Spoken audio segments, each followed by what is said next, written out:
city will burn, I'm gonna build one high.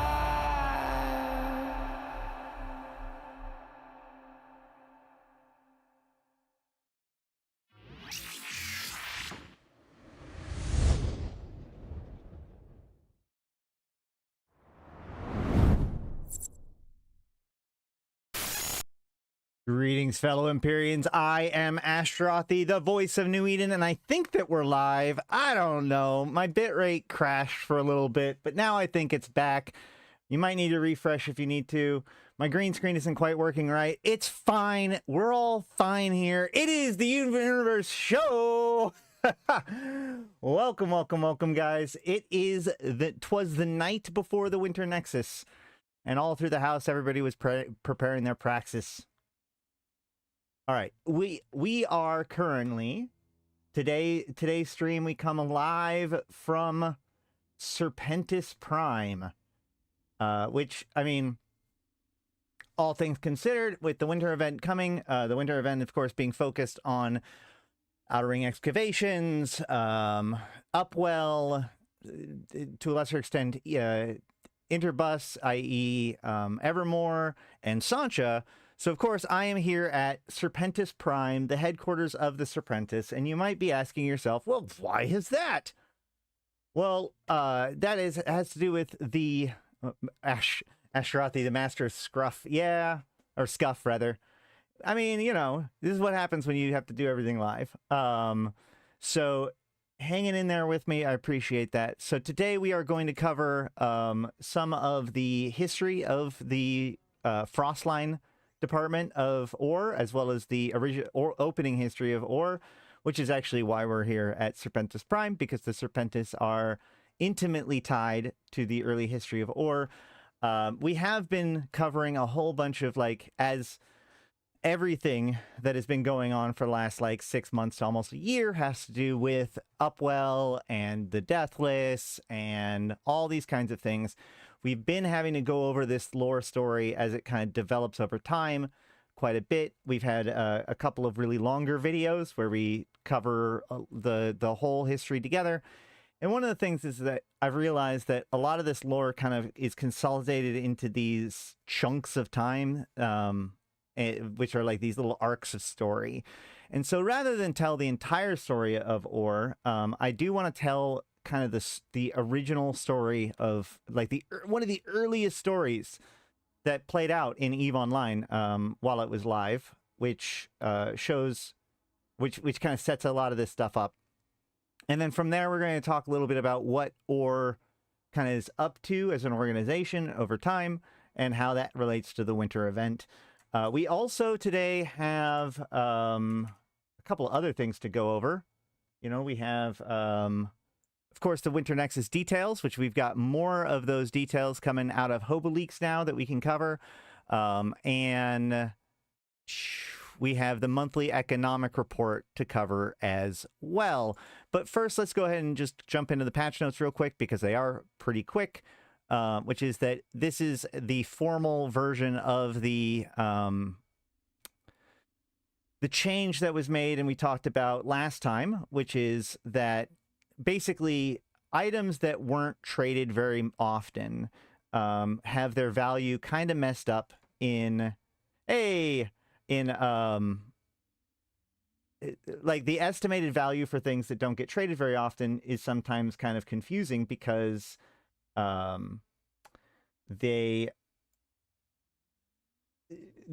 average is based on on what it's traded as. Oh, hold on, let me see if I can I make this a little bit better?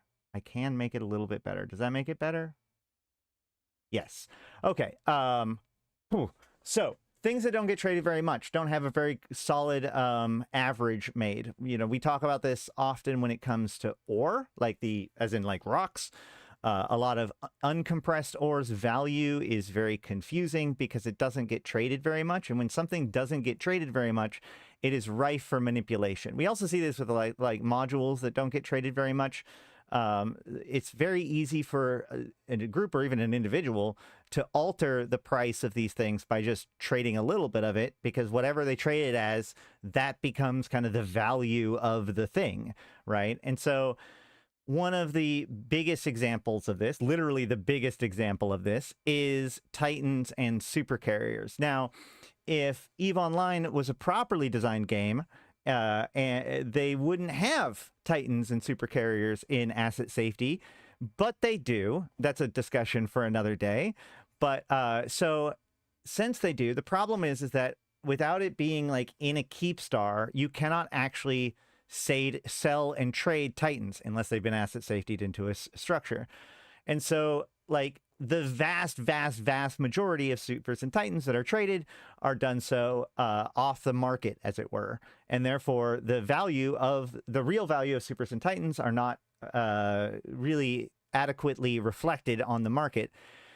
And, you know, we talked about this last time, where basically it was incredibly inconsistent how much it costs to get any given ship out of asset safety, with some faction Titans like the Moloch being cheaper than even the standard ones, like the Moloch versus the Avatar, but even versus like super carriers. So what they've done is they've standardized the values, and they've done this with some other I think it was just Titans and super carriers, right? Yeah. And there's this forum post that we talked about last time. This was a complaint that was brought up. There is a whole conspiracy theory with all of this that I'm not 100% fan. Hey, that's good, Ragtag. You're here at the beginning, pretty much. So there was this conspiracy theory that we were looking at last time, which is the 25th of November. And I already have seen people kind of pro-goons on side of things on Reddit pointing out that given the fact that the fail cascade of Pandemic Horde occurred on the 5th, the 25th being the day, like 20 days of asset safety, that means that the 25th of November was when Horde would start pulling their stuff out of asset safety. And so there is a certain amount of like crying foul that's being brought up here. In fact, some people are bringing up the idea that in a previous fight, CCP actually reimbursed the Titans. Those were called Ghost Titans. Actually, now that I've said that, I've realized I don't know if I have that ready. Hold on. Ghost Titans. I bet you if I look up Ghost Titans, it's not going to give me anything I need.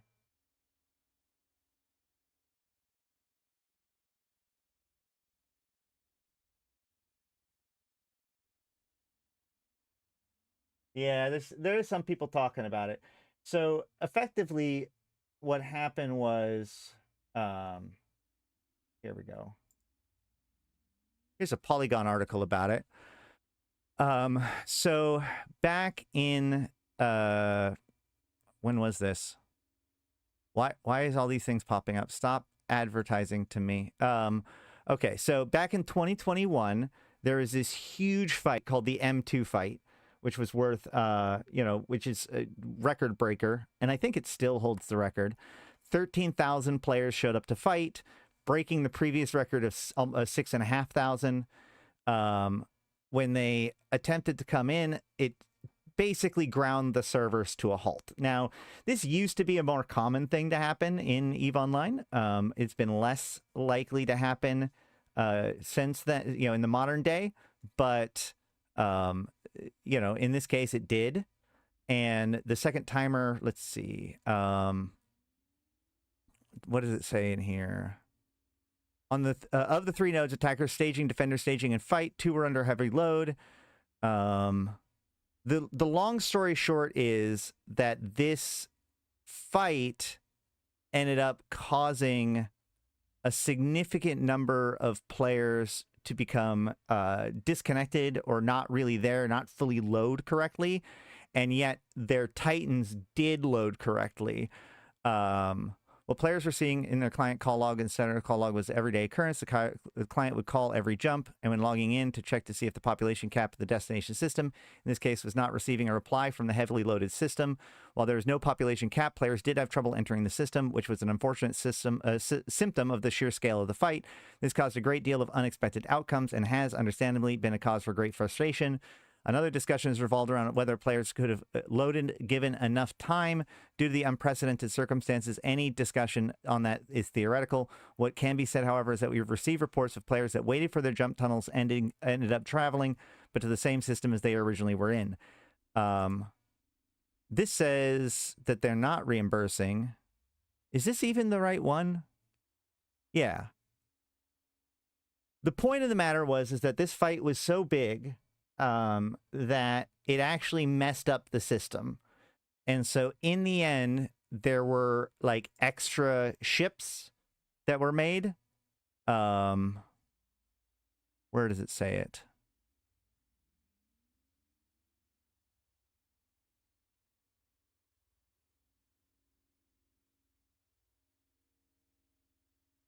Here we go. Both during and after the fight, players experience things that don't happen under normal circumstances. CCP said in the blog post, things like ships disappearing, ships reappearing, ships not appearing in the right systems, even after going through a jump tunnel. Speaking with players and observers who were there, Polygon learned that some of the Pappy ships that launched from their staging area fully armed showed up in M2 without any of their weapons or defensive systems, some even without their players to control them. What would have been a massive influx of heavily armed ships were instead a slow trickle of so-called Ghost Titans, which were quickly destroyed by Imperium forces. Imperium killed 165 Pappy Titans. Of those 165 kills, 90 of those ships mysteriously reappeared safe and sound back outside of the battlefield in the neighboring star system. CCP said in its blog post, it will not be reimbursing players for losses incurred for the server being unstable. Is our policy? We'll only be considering moving players who are completely unable to log into the game. If there are any such cases, players can log into the game. Will have to move themselves. The point here is that a lot of the ships, a lot of the Titans that got killed ended up being kind of respawned elsewhere. And so this was seen as a great slight against the Imperium at the time, because Pappy did not suffer nearly as crucial of a defeat as they would have liked to have inflicted upon them. And so this was kind of held out as like a slight against the Imperium by CCP. But I mean, this is one of those things where like the game has to be played the way, like the ball is played where it lands. You know, there's another example back in the day of Bob where a bunch of people jumped in and they didn't get connected correctly and they got absolutely butchered. That one was left to stand. So either way, the point is that there was this period of time where a whole bunch of Titans got reimbursed, or rather reappeared after supposedly being destroyed.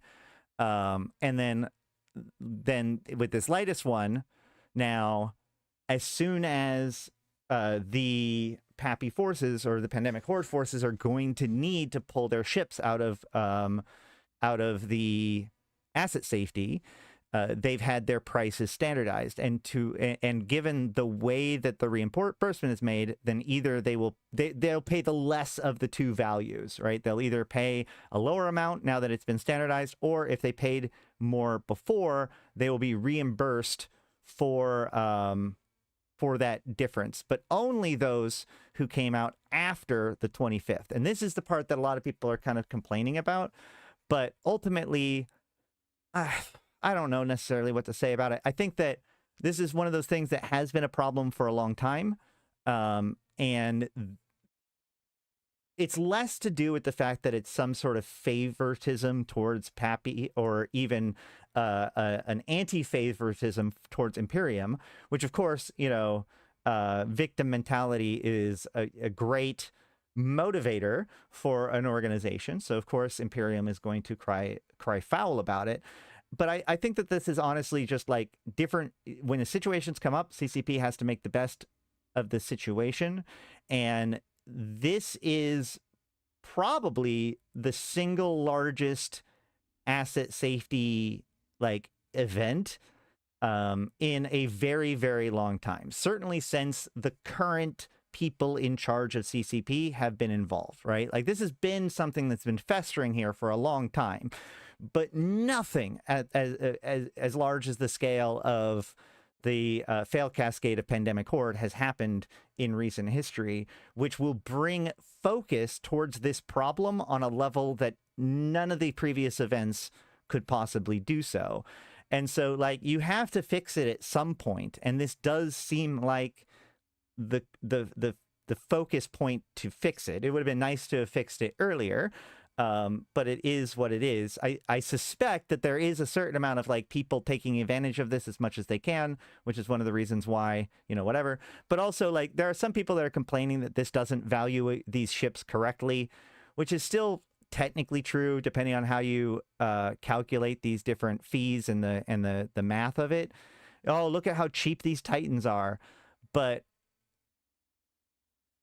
I don't know, man. You got to do something about it. And the good news is that this now sets a precedent that will go forward. And the idea that Pandemic Horde has so much control over CCP that they're able to influence it in this way is just unfounded conspiracy theories as far as I'm concerned. You know, hey, Crypto Diver, thank you for that, joining in as a supporter. Like, there's a lot of conspiracy theories when it comes to like how much nullsec controls CCP, especially with things like the CSM. But if anything, those conspiracy theories would suggest that the Imperium should have an undue influence on CCP. And therefore, these things happening against them seems to kind of go counter to that. Now, it is true that the Imperium is very good at playing a victim when they need to. You know, they have their own media empire, they have their own narrative, they have their own culture. And so, yeah, every single time something happens that is a decision by CCP that runs against their favor, then they're going to cry foul about it. And when things get changed that is in their favor, they're going to make fun of anybody who cries foul about it. That's just what they're going to do. That's just propaganda. And so, you know, ultimately, this change, is it going to affect very much? Probably not. I mean, ultimately, I think that the real flaw here is that Titans shouldn't be an asset safety. But if they're going to be an asset safety, I guess something like this is just kind of what you get when you live in a world in which you allow Titans to be an asset safety. So you don't like it. I guess we can all just agree that Titans shouldn't be an asset safety, and then we wouldn't have this problem to begin with. That's all I have to say about that. All right, so we have, let's talk about tomorrow's event, because I think this is what people are going to be interested in, and then we can do the lore afterwards. We do have quite a bit of new information from the winter event. If you haven't watched the video yesterday or some of the other stuff from previous events, not yesterday, but the previous video, I would recommend you do so. But just to cover it a little bit, so this Winter Nexus, we are going to get the previous event sites plus a new thing, just like with the Crimson Harvest event. And in this case, the new thing is actually an old thing, which is so with the Crimson Harvest, they took, actually, let me take a step back. Before, when they had events, one of the events that they stopped doing that I think was the biggest loss in the game was the hunt. And we talked about this last time, but real quick, the two things that were missing in the hunt, or that are missing in the game when the hunt was removed, was one, during the hunt, implants could drop from pods, and two, during the hunt, there were these little pods that you could find via D-scan on different planets to hunt down for rewards, which was a really cool time. It was the one event out of the year that got people to focus on directional scan. So with Crimson Harvest, they added in that first one, where during the Crimson Harvest in areas outside of HiSec, if you got potted, your implants could drop. So that's great. Like I said, we talked about that last time. But with the winter event, they have actually reintroduced the hunt in the fact of these Yule lads, which are these hauling ships that will be visible or will appear on different planets and moons and must be D-scanned down to collect different prizes to get the doodads that are used to unlock the better stuff in the different sites. So there's combat sites, mining sites, and exploration sites. The combat sites are open to everyone. However, Marauders are going to need one of the pieces of cryotech in order to even enter the site. So they're going to need a collection of these in order to run them. In high sec, in low sec and null sec, it doesn't. And the exploration site will require one of these doodads in order to unlock some of the hacking cans, like extra hacking cans. And in the mining site, there's also one that allows you to unlock better rewards. It's not 100% clear how that's going to work, but yeah. So we have more information from HoboLeaks now today about this, where we can see it was added into the game this morning. Oh my gosh, do I have a dark mode? I do not. I apologize. Oh my gosh, it's so bright, and it's so bright it wiped out my Megathron. All right.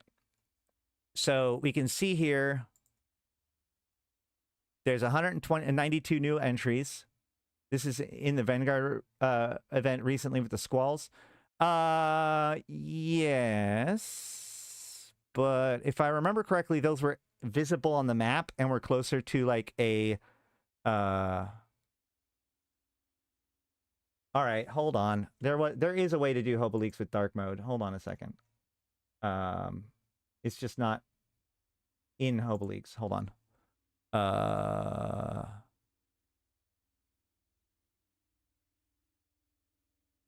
Oh no.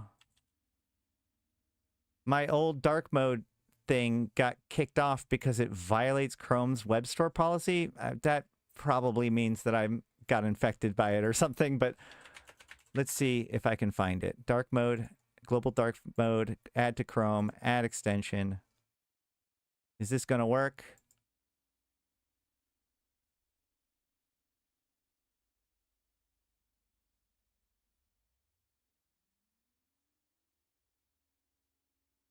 No? Not even a little bit?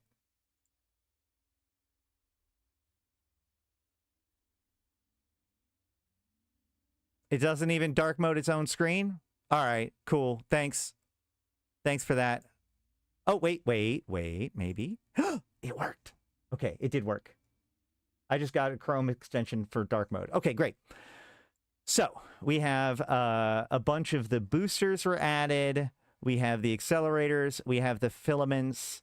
We have the crates. And we have the different ULADs and the Sanchas, or like some of the extra stuff from the event, including some of the new colors, etc., which we'll take a check at seeing whether or not we can see those today too.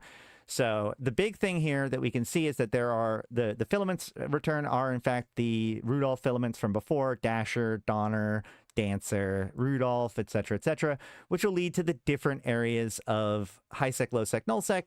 So it looks like this event is going to be basically the same as the previous one. So if you look at any of the Winter Nexus videos from like 2020 on, they're all roughly accurate about what can be done.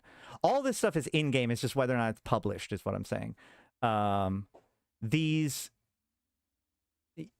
you theoretically could combat probe these. I'm pretty sure, but it's just going to be faster to descan them. That's the way it was with the hunt. Do you think that the old filaments will work? No, the old filaments melt.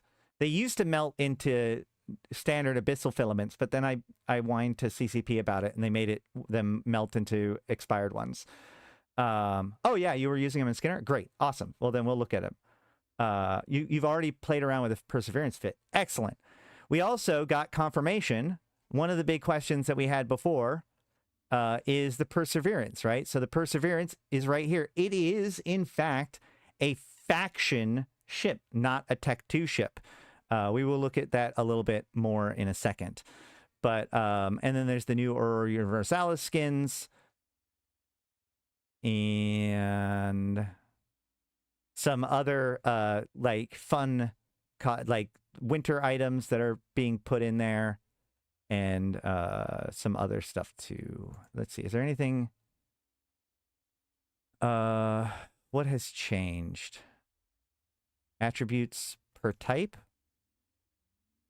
Oh, there's the base price changes. Wait a minute. Can only be fitted to ice mining laser 2.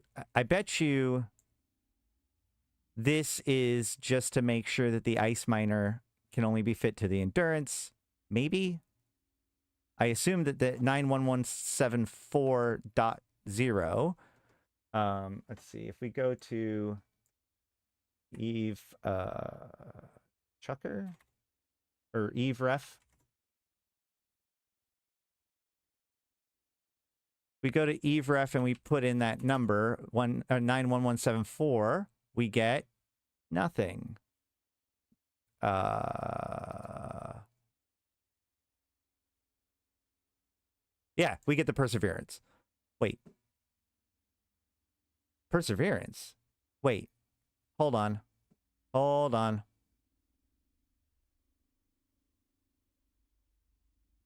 $19974 Perseverance. Okay, great. So now the ice mining laser is being specifically put on that one. That's odd.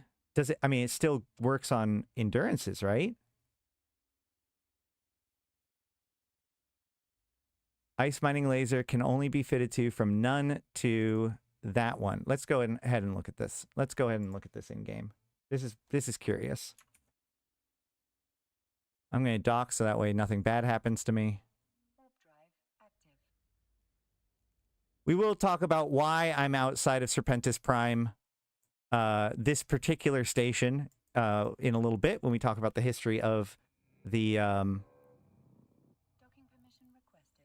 history of ore. So here is the Perseverance, and it can fit 3 ice mining lasers. Holy bonkers. Is that crazy? That's crazy, right? Hold on. Okay, so it can only be fitted to Expedition Frigate and Perseverance. I bet you... That's weird. I bet you... yeah, I don't actually know how that works as far as like the mechanics go. Why it got changed from can only be fitted to from none to this ship in particular, but somehow it still can be fit to expedition frigates. Exhumers are better still. I mean, probably technically so. Like in the amount of like ice per they can do, but also, hold on. The ship Perseverance has a 50% critical hit chance at maximum mining skills, and a 25% critical hit yield. So our Exhumer's still so much better that it makes up for that the bonus crits as well.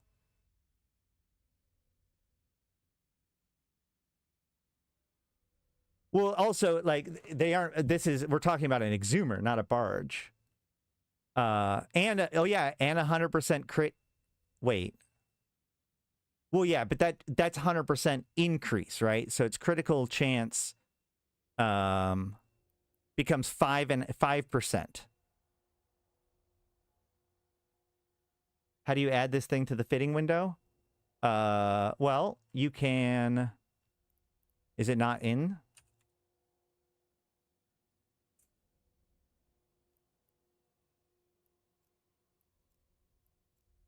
Yeah, you just look it up. It's just in the list now. So, any rate, yeah, this thing is going to generate a lot of extra blocks. And it also has a range of 16 kilometers by default, it would seem. I think my skills are going to be maxed for this.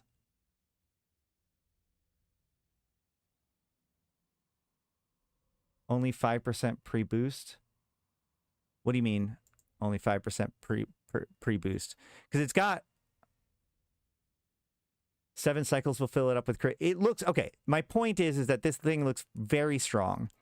And we actually do not know how this is going to be obtainable outside of the event. In fact, let's read the text here. It says, inspired by Or's astounding technological advancement in late YC127, Frostline Laboratories leveraged the core design of the Pioneer to build a variant of ice mining capability. The systems were painstakingly tweaked to extend range and make the most out of critical mining cycles, making it a competitive choice for harvesting in volatile metaliminal storms. The resulting ship was named the Perseverance in honor of the team that came together and through no small amount of blood, sweat, and tears brought the ship into life in record time. Yeah, I suspect that this may only be available during the winter event, right? In the same way that like the Praxis only comes in, the Praxis only shows up during the anniversary Capsuleer Day. It is very possible that this is now obtainable only during the winter event. It could theoretically come in on or LP store. It could come in to all member corporations of Upwell's LP store, just like some of the other stuff that we've seen. But at this point, we are in fairly uncharted territory when it comes to how this thing works. As far as like distribution goes, right? It could be anything. And over here we see it is, yeah, it's listed as a faction mining destroyer. So we'll have to see. Right now, the only way to get it is as the final reward of the event track. But we can also find in the event, or in the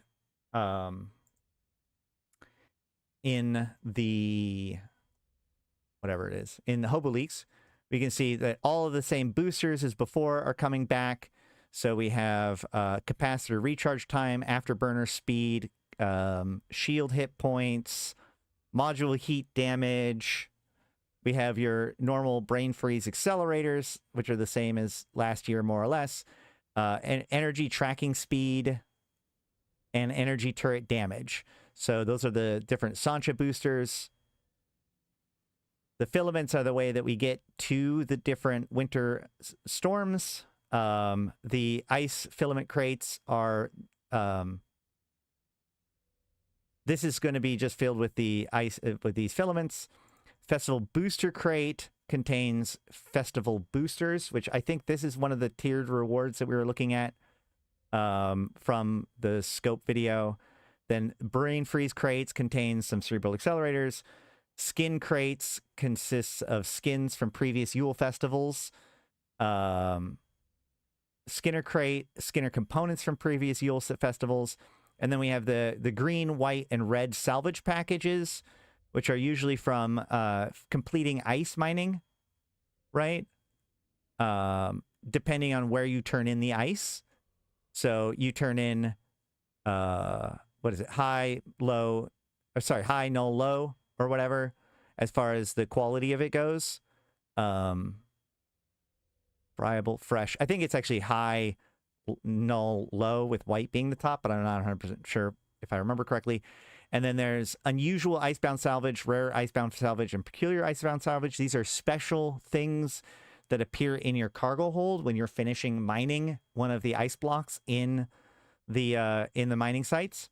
And then we get into the Yule lads that can be hunted down, which are going to be, these are the Interbus / Evermore ships that we've seen in the New Eden news the last couple of times. Yeah.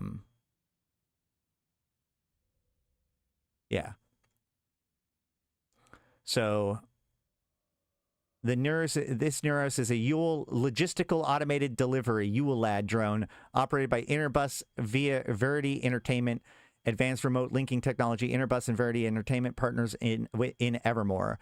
So there's one for each one of them. So there's Water Sucker, Recycler Raider, Tool Swiper, Freezer Thief, Fuel Stealer, Ectoplasm Skimmer, Airlock Slammer, Express Power Drainer, Power Drainer, Ration Grabber, Scanner Jacker, Data Sniffer, Livestock Liberator, Radiation Rogue. But there's a few of them that say Express.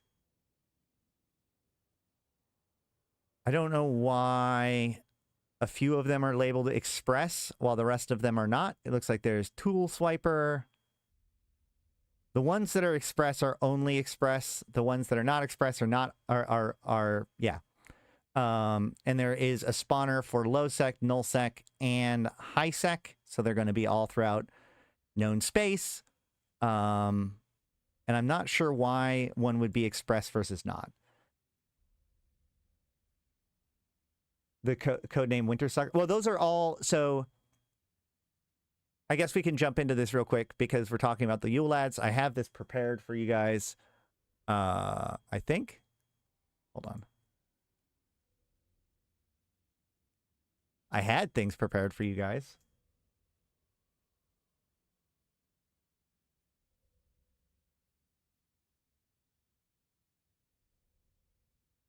What? No, come on. Hold on. There we go. Maybe? No. I did put up my video on the origin of Dead Space Pockets live to everyone today. If you haven't seen it, you should check that out after. What happened? I had my Yule Lad videos prepped. All right, hold on. YouTube.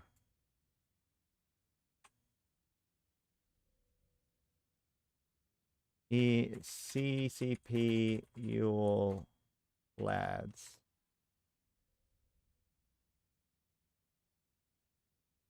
Eve Online? All right, I think this is going to be the right one. Oh, shh. Hold on. Oh my gosh. Great deal. Whoop, whoop, Stop. whoop, whoop. Welcome to Doc in the Box. I don't... Yeah, okay.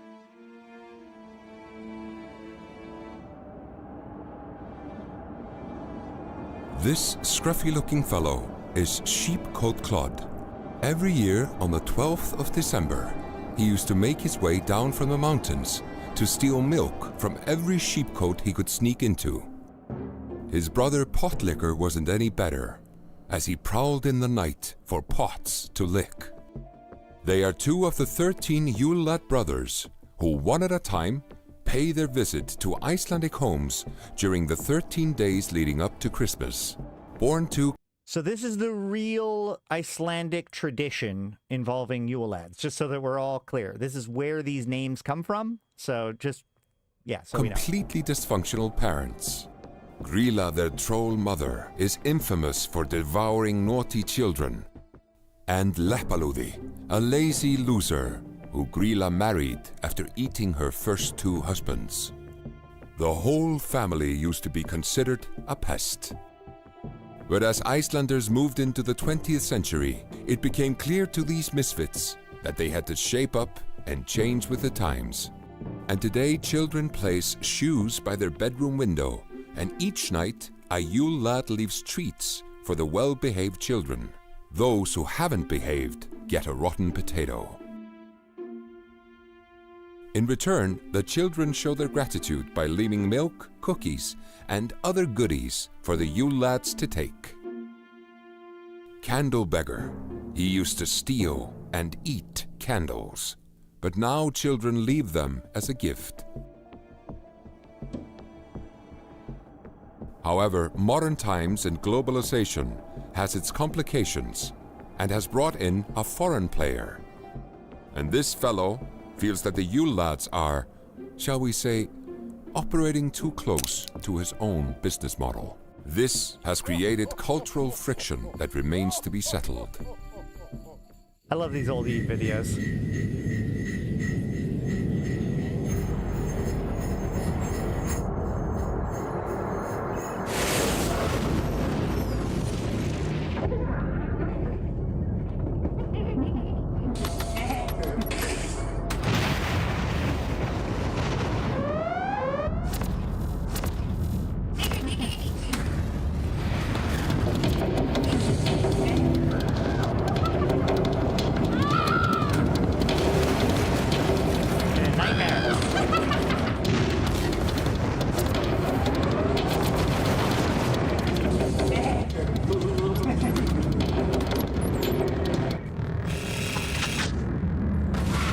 The Yule Lads are coming to EVE Online, so make sure to check for treats every day until Christmas.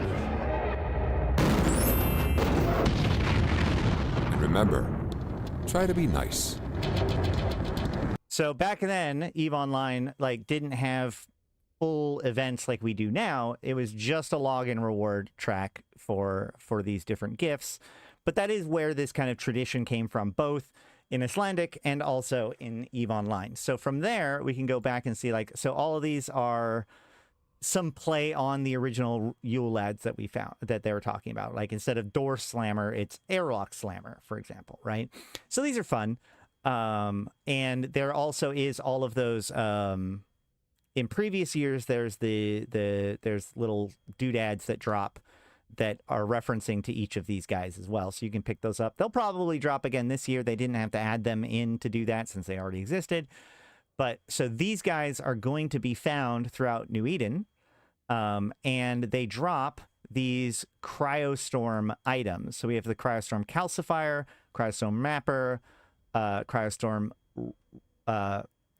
Reconcilier, I think, Cryostatic Estimator, Cryostatic Suppressor, Cryostatic Nullifier, and Cryograph Diffractor, Cryograph Extractor, and Cryograph Resolver. So there's 9 different of these. How many Yule Lads are there? Let's find out. 1, 2, 3, 4, 5, 6, 7, 8, 9, 10, 11, 12, 13. Is that how many Yule Lads there's supposed to be? 1, 2, 3, 4, 5, 6, 7, 8, 9, 10, 11, 12, 13. Yes. Okay, great. So there's 13 of them, but there's only 9 drops. I wonder if these are going to be distributed in different areas of space as a way of like figuring out which drop which. Because it seems like these items, so let's see, the Clarifier rather, experimental technology that pierces through volatile ice storm interference. It is similar to devices used by Santos Nation to boost sensors, allowing them to pinpoint otherwise hidden sites within storm sectors. As the technology remains unstable, using it will cause ship restriction shifts on acceleration gates. So this one is probably, yeah, can be deposited in a Sancha transit modulator near the entry gate of a White Storm forward base, granting access to a more dangerous sector of the storm that allows marauders. So I wonder, actually, that's an interesting question. So this seems to suggest that the use of the clarifier actually causes the gate to go to a different pocket, a more dangerous sector of the storm that allows marauders. So that could be really cool. Also, actually, shoot. So if we go to the, not Operation Permafrost, but if we go to Winter Nexus 2024, we can see that the forward base is the high-sec site, the muster point is the low-sec site, and the transit site is the null-sec site, with the hardest one being the low-sec site one. You need that to enter the gate with the Marauder and high-sec. No need for them in low and null. That is correct. But my point is that the way this reads suggests that it would lead you into a more dangerous pocket, like a harder pocket with better rewards, even if you're not a Marauder. But not 100% sure about that.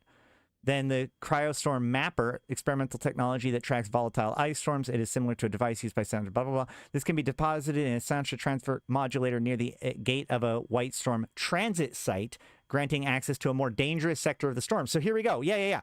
We're kind of getting there. So the transit site is actually the null-sec site. And obviously the null-sec site doesn't require this in order to get in with a Marauder, so it doesn't say that. But it does say that it's a more dangerous sector of the storm.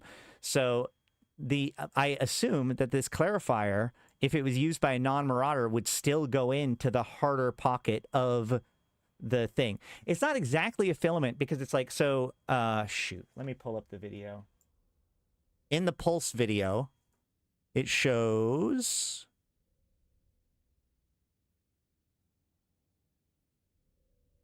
So basically, we're going to land on the acceleration gate, and there's this doodad here. And if you drop the item in this doodad, then when you activate this gate, it does two things. One, in high sec, it makes it so that the paladin or the marauder can use this gate. But then regardless of who puts it in, it makes it so this gate leads to a more dangerous version, a higher escalation of the site, potentially, with better rewards. So that's kind of cool. I also was suspicious that that meant that paladin or like marauders were going to require 2 of them per site, one to get in and then a second one once you're inside. But this seems to imply that that's not true. You're just going to require 1 to get to the harder pocket, which also is required in order to do it with a marauder in high sec. And then in the track, we can see here that this is probably an agency support drop. This is, if we can go back to the Hobo Leaks real quick, the Yule Festival booster crate, and this one here, the gold-sided one, is the Brain Freeze crate, which is the accelerator crate. And then, of course, this final one is the Perseverance faction destroyer, which is going to be incredibly valuable for those who complete the track. But okay, so if we go back to Hobo Leaks, we can look down here and see that I'm sure this third one. Yep. So this one is the White Storm muster point. So depending on which one of these you have will work for the high sec, null sec, or low sec combat site version of it. And then the Cryotech Estimator is for so these 3 are for the hacking sites. This says can be deposited in a Sancha's Stormfield projector and a White Storm comms relay site to enable hacking attempts on relays normally scrambled by storm interference. Is the comms relay site. We can go here and see that the exploration sites, hacking sites, we have comms relay, strategic node, and crypto facility. So with the strategic node most likely being the most challenging one in low sec. So we can see the crypto facility is here, and the strategic strategic node is there. Strategic node being the low sec one. Got it. So these 3 drop. Again, it's hard to tell. But one thing that I do find noteworthy is that there's 3 express items here. There's the express tool swiper, the express radiation rogue, and the express power drainer, which implies to me that like some of these guys are going to spawn in high sec, some of them are going to spawn in low sec, some of them are going to spawn in null sec, with the express one likely to be the more valuable one of all of them, with one of them in each area. That's my guess at the moment, but obviously I'm just guessing, right? They did redo the battleships. Not 100% sure why. We could check the difference. And none of them will spawn in J-Space. I assume so. Winter Nexus mutated boss. Okay, so these new... We can see here that there are different beacons to spawn rats depending on which one that they're in. So it actually probably doesn't take them into a different pocket per se, but it might make it so that the spawns in that pocket are more dangerous. With these, of course, new battleships being the new reward or like challenges, right? So this powerful... I think that these are just the same description as previous ones. Darkrite Stormlord, Doomrite Stormlord, and Deathrite Stormlord. We'll have to look into... Hold on. We can go to EveRef, and we can look up Stormlord and see that we have a few of those already.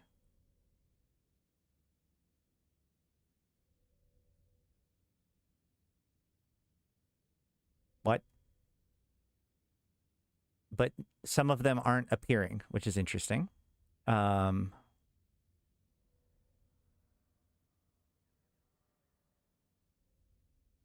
I don't think that there's too much to look at here besides the fact that they're more or less the same as previous years. So then we have hackable signaling array, scrambled signaling array. So I assume that the scrambling ones are the ones that are there that get unlocked when you use the correct doodad in the storm field projector. This piece of Sanchez Nation's technology capable of projecting a protective field that shields vulnerable electronic systems from storm interference, provided it's calibrated using the correct cryostatic device. So you put the correct one in, and that makes it so that you can hack the scrambled cans. I can assume that they're going to have better loot, but we'll have to find out.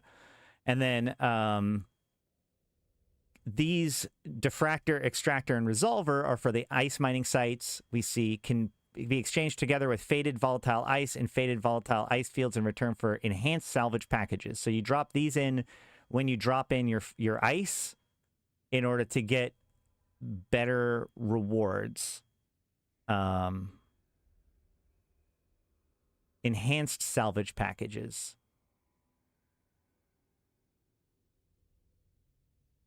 And then a critical component of Sanchez Nation infrastructure, the Stormhive Shard enables coordination of control of cybernetic networks within volatile ice storms. Concord and DED regard recovering shards of high priority contraband due to the insight they offer to Sanchez Nation's command protocols. Limited rarities, I don't know what that is as far as a market group goes. I've never heard of limited rarities, which this sounds like it would be a commodity to turn in for reward, potentially dropping off the guys or dropping in the cans or whatever.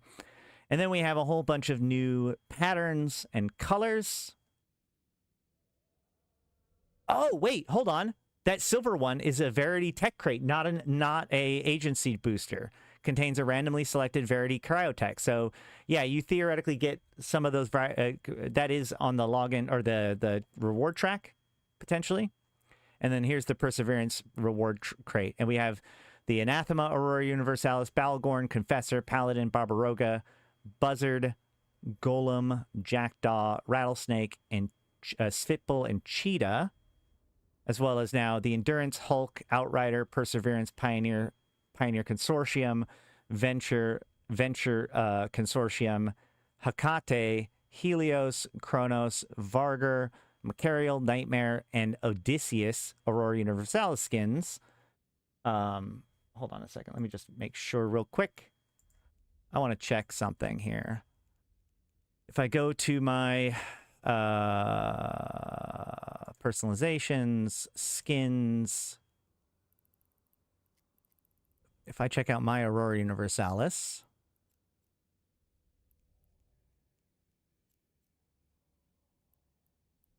show my skins. Got it. Okay, so we have, let's just make sure Paladin first of all, because that's going to be the one that I most likely have. No? Do I see any of the ones that are listed here? Jackdaw, Babaraga, Confessor, Balgorn, Anathema. What about Anathema? Because what they normally do is they make it so that previous ones that dropped before, or like that were given out before, are now drops.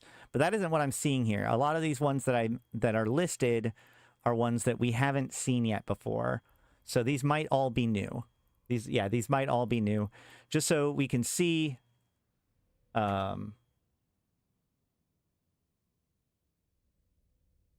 Let's grab real quick all of these Aurora Universalis skins so we can check those out.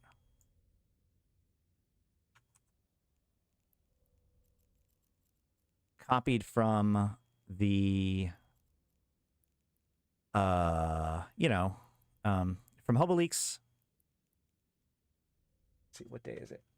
12/8. All right, so we have the Anathema. The Aurora Universalis skin, of all of the free skins, are one of the best because it has that particle effect of the Aurora coming off the side. And I think that they did a pretty decent job with it on the Anathema. Balgorn.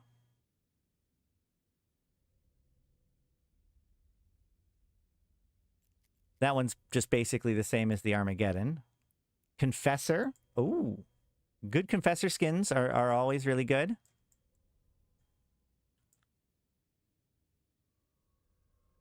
I wonder how that's going to relate to the... Can we...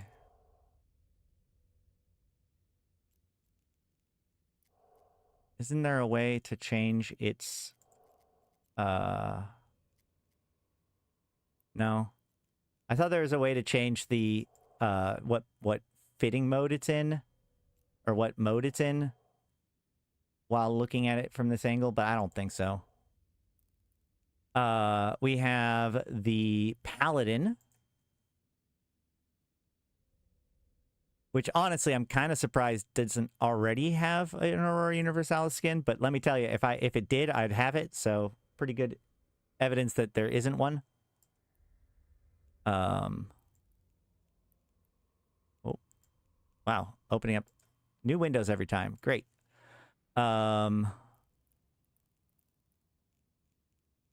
Babaraga. Speaking of which, if anybody wants one, we are selling one. They don't sell well, as it turns out. Pretty niche. The Buzzard. A classic ship.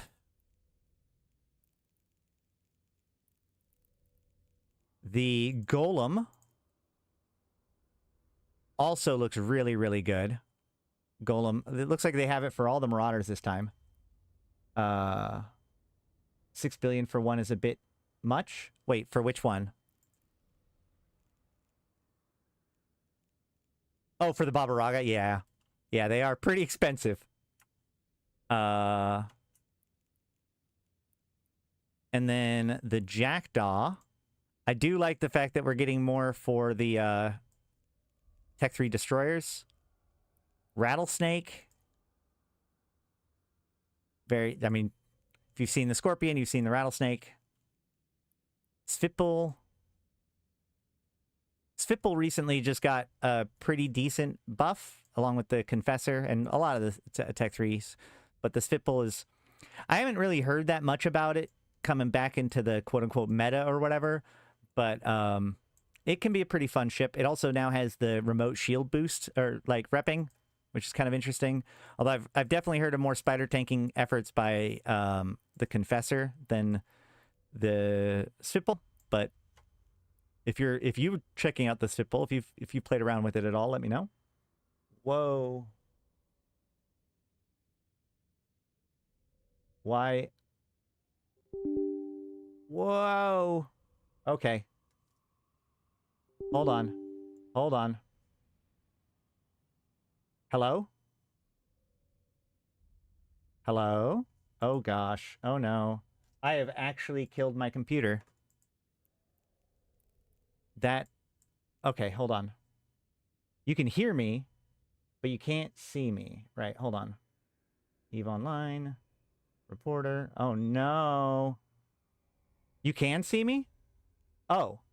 So you can see what I'm doing right now? Because my preview is totally messed up now. I can't see me. Everything's on fire. Okay, great. Okay, great. All right, fine. I just can't tell what's happening. All right, well, we'll make this happen. We'll make this work. I think... Let me close some extra windows so that way I don't have this happen anymore, potentially. Let me see if I can close that. Is this something I need? No, we can close those. All right, well, my preview's frozen. Hold on. Can I close this window and then reopen it? No, that's probably a bad idea. I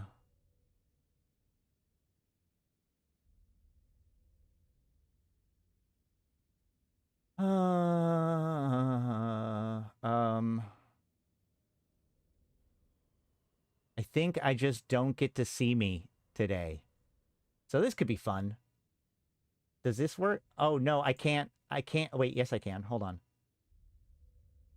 So that seems to work. I can't see what you guys are seeing. So if I end up talking and not showing off like a browser, can you now see the browser window? I don't know how well this is working or not. Oh, no.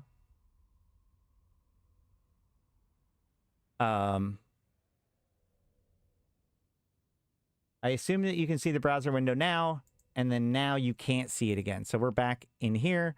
The cheetah broke my... Okay, yes, you can see it. Great. All right, so we're going to go back to looking at the skins. So if for some reason something is wrong with the camera, please let me know because I can't tell. This is everything going wrong today, man. All right, so the cheetah, again, very nice looking ship, has a lot of good skins. So it looks like it's the pirate battleships, the T2 exploration ships, and the mining ships are the main ones that are in this. So we have the Endurance now. So the Endurance is, of course, going to be one of the... This is the main highlight of this event. You know, everybody's going to get an expert system that allows you to fly this thing, probably. And this is going to be your main ice harvester. Oh, yeah, and the Odysseus. This is going to be your main ice harvester ship until people can start getting their hands on the Perseverance. But, yeah. And, of course, a lot of these venture ships are all going to look the same. The Hulk, Aurora Universalis. No, but the Odysseus cannot mine ice per se, but, like, it has a skin, is what we're saying. So... There's the Hulk, Outrider,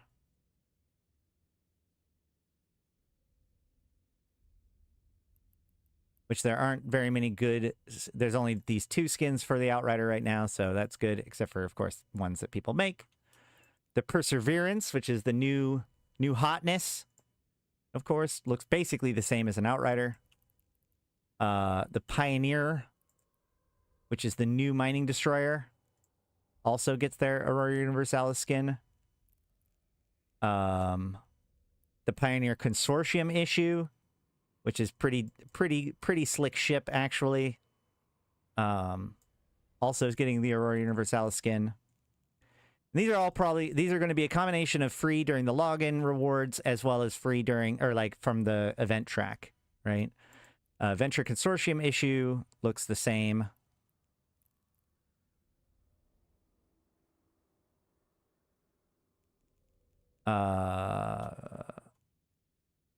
Then the Venture is going to look the same.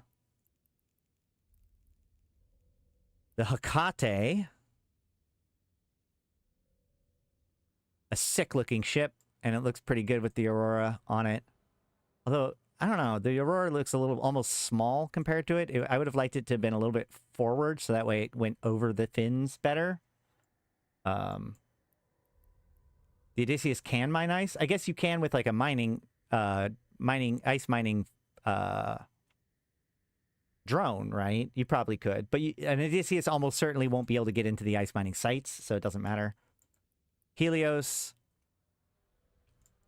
the Galente exploration frigate, the Kronos, the Galente Marauder.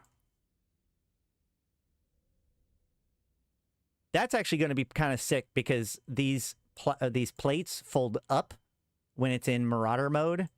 And so it's going to look like the Aurora Universalis is actually like venting out of the core of the ship in a way that probably will look pretty cool. Varger.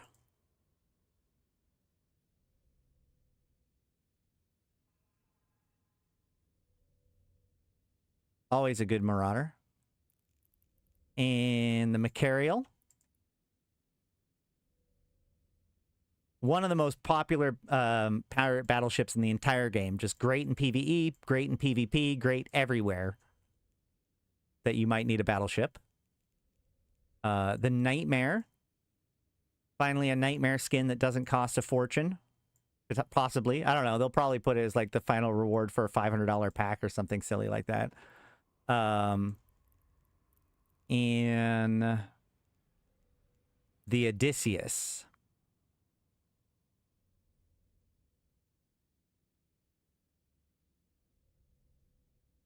Pretty cool. The Aurora is on the front there.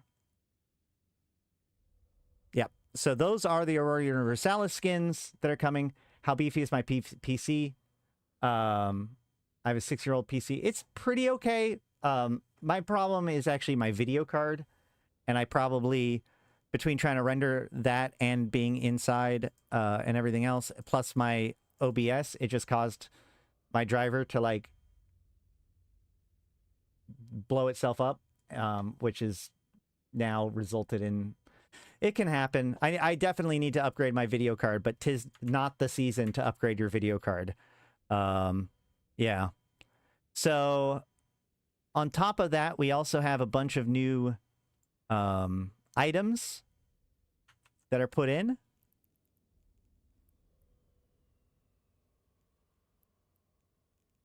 These are cosmetic items. I was actually thinking about going through cosmetic items earlier, and now we have new... 'Tis not the season for building PCs in general. It's absolutely true. This is the season to upgrade my video card before the RAM shortage destroys the price on them. I think that's our... Well, that's fair. Hey, if anybody wants to help me get a new video card, let me know. Drone lands evacuation plans. Obviously, this is... there's a couple of jabs towards Pandemic Horde in this setup, in this list of items. My current card is a 1070 Ti.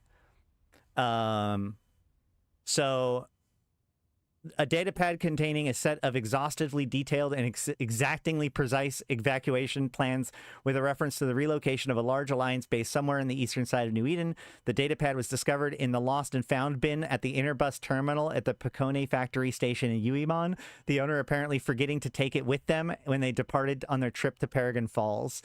So this is, of course, a reference to the fact that Pandemic Horde's escape or their relocation plans, their evacuation plans from Dronelands was incredibly poorly thought out, or at least poorly executed when, Gobbins, the head of Pandemic Horde, effectively was like, hey guys, we out, also I'm out, also bye, and caused a big, kerfuffle, which was, of course, shown off in the latest Scope News article. It's a Scope News video. And like I said, this is the next item actually plays into this as well. Man, CCP really twisting the knife on Pandemic Horde on this one. The industrial-sized container of bubble bath, a concentrated, somewhat viscous liquid which, when mixed with water, can be used to create a large amount of bubbles. The shipping label on the side establishes the destination of RTAC AG7W. The sender is only identified with the initials AE. So this is, of course, a reference to the fact that when the evacuation plans were, I'm not even going to say leaked, when the evacuation began, rather, the allies of the Pandemic Horde were completely caught off guard, but the Imperium mobilized immediately and locked down the stations that were in RTAC A, J, G7W and surrounded them with, not stations, but keep stars, surrounded it with bubbles, which was known as the Great Bubble Bath. I think, I don't even know if anybody called it that before CCP, but CCP has called it the Great Bubble Bath of RTAC AG. So fun times at the expense of Pandemic Horde. Collections of paintings. A stunning collection of watercolor paintings fit to adorn the walls of a high-ranking official, signed off by the artist abbreviated as LG. I don't actually know this one. Unless I think that this is... Okay, no, I do know this one. I do know this one. Hold on. Eve Online Watercolor. Yeah, Lloyd George. So hopefully, if I've been doing this correctly, you haven't been able to see the browser window, and now you can. Here is the watercolor art by Lloyd George. He's officially licensed by CCP, and he's done quite a few beautiful EVE Online paintings, which you can get your own prints of at lloydgeorge.art. Very, very talented EVE player and artist. And of course, that's now being commemorated in game here. Next is Warp Shifted Reflections, a personal journal page. Engineering log, unsanctioned entry. I thought I'd seen it all after 27 years crawling around the afterburner housings, but today Command asked for the impossible: swap a core engine assembly of a Rifter while mid-warp. I remember clamping my boots to the plating, the hull vibrating like a living thing, the stars stretching into razor-straight lines around me as I opened the access panel. The old engine screamed, the new one hummed, and for a moment I swear I could see the ship splitting into two timelines, one flying with me, one without. The wrench slipped from my hand and drifted upward, downward, sideways, hard to tell in a reality that had forgotten the meaning of directions. The warp tunnel twisted, the engine flared, and everything went white. I woke up at my desk, drooling on the maintenance report I had fallen asleep reading. Turns out I didn't replace an engine mid-warp. I just needed to stop drinking quaif. I don't know what this is a reference to. Obviously, it feels a little bit like it's a reference to the journal entries that we collected from the death list, basically. Is it Yada? Hold on.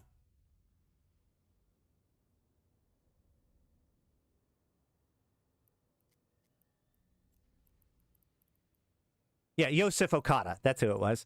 Yosef Okada. So it feels a little bit like it's a tease of the Yosef Okada entries, but I don't know if this is a story. I don't know what this is a reference in per se. Liminal Strawberry Jam, initially recovered from the storage locker in Jeddah, which has been seized due to unpaid fees, and its contents put up for auction. The storage locker came with a shipping docket listing its contents and all its origin as the system of Niarja, not long after its occupation by the Triglavians. Rather oddly, it seems that many of the jars are empty, and those that do still have a filling seem to be remarkably well preserved and have warm reddish glow to them. It's labeled as all natural and safe to eat, probably. Obviously Niarja is a system that was taken by the Triglavians. It's probably the most famous system that was taken by the Triglavians. It was the major choke point between Amarr and Jeddah. And so by taking it to the Pochfin, it cut off the major route between Jeddah and Amarr, which making the only high-sec route between the two, being over 40 systems long. But that wasn't this year. I'm not 100% sure why they would be bringing this up right now and what they mean by it. Some of them being empty or whatever. There might be some there's some joke here that I'm not 100% getting, but this is of course the same icon as 0-point condensate, and of course the process of turning the stars was a liminal thing. They call them liminality. So this is clearly a reference to the seizing of Niarja. But yeah. Next is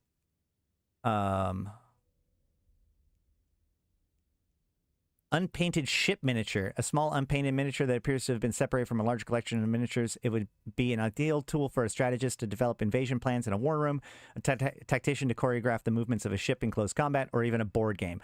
Yeah, I think this is a reference to the board game, which came out this year. I haven't quite gotten mine yet, but I think that that's because I messed it up. But hopefully I will get mine soon, and we'll be able to cover it. Let's see. Emergency application form ATAC 77B/redline. Printed on stark no-nonsense graphene paper, this urgent application packet is stamped repeatedly with priority override sigils and more than one impatient annotation in red text, intended for corporations seeking immediate refuge within a new alliance. The forum demands everything at once: fleet readiness, numbers, logistical capacity, diplomatic liabilities, outstanding grudges, and sworn statement that any fires currently burning are under control. Near the bottom, a desperately handwritten note has been scribbled into the margin. Please approve quickly. Situation evolving. Assets mobile. Filling this document is often considered the first true loyalty test. If you can survive the paperwork, you can survive the alliance. I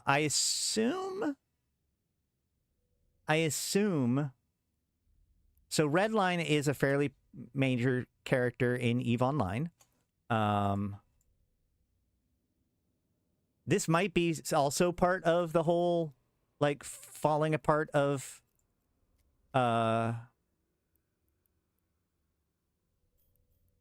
Pandemic Horde and its follow-ups.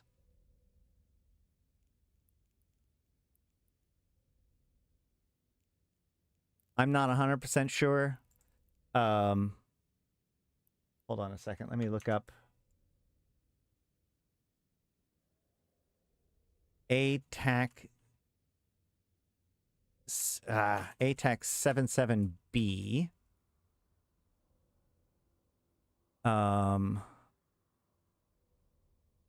Is that not a specific system? Hold on. ATAC.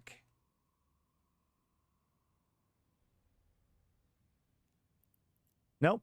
I guess that's interesting. I wonder what the exact details of this is.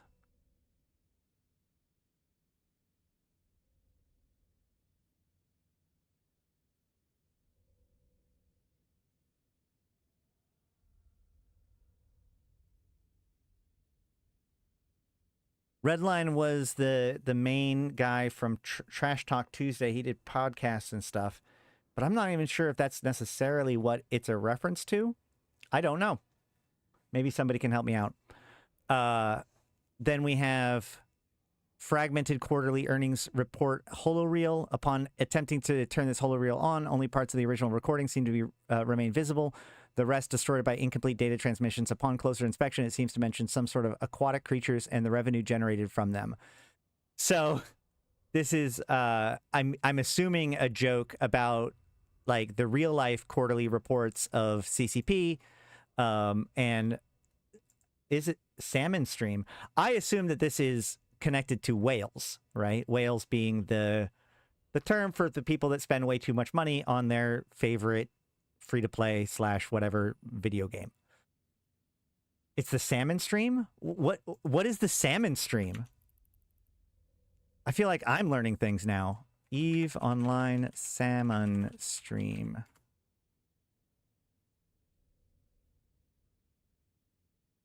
What?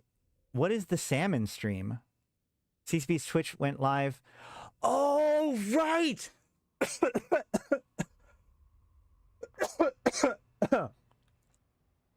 Oh my God.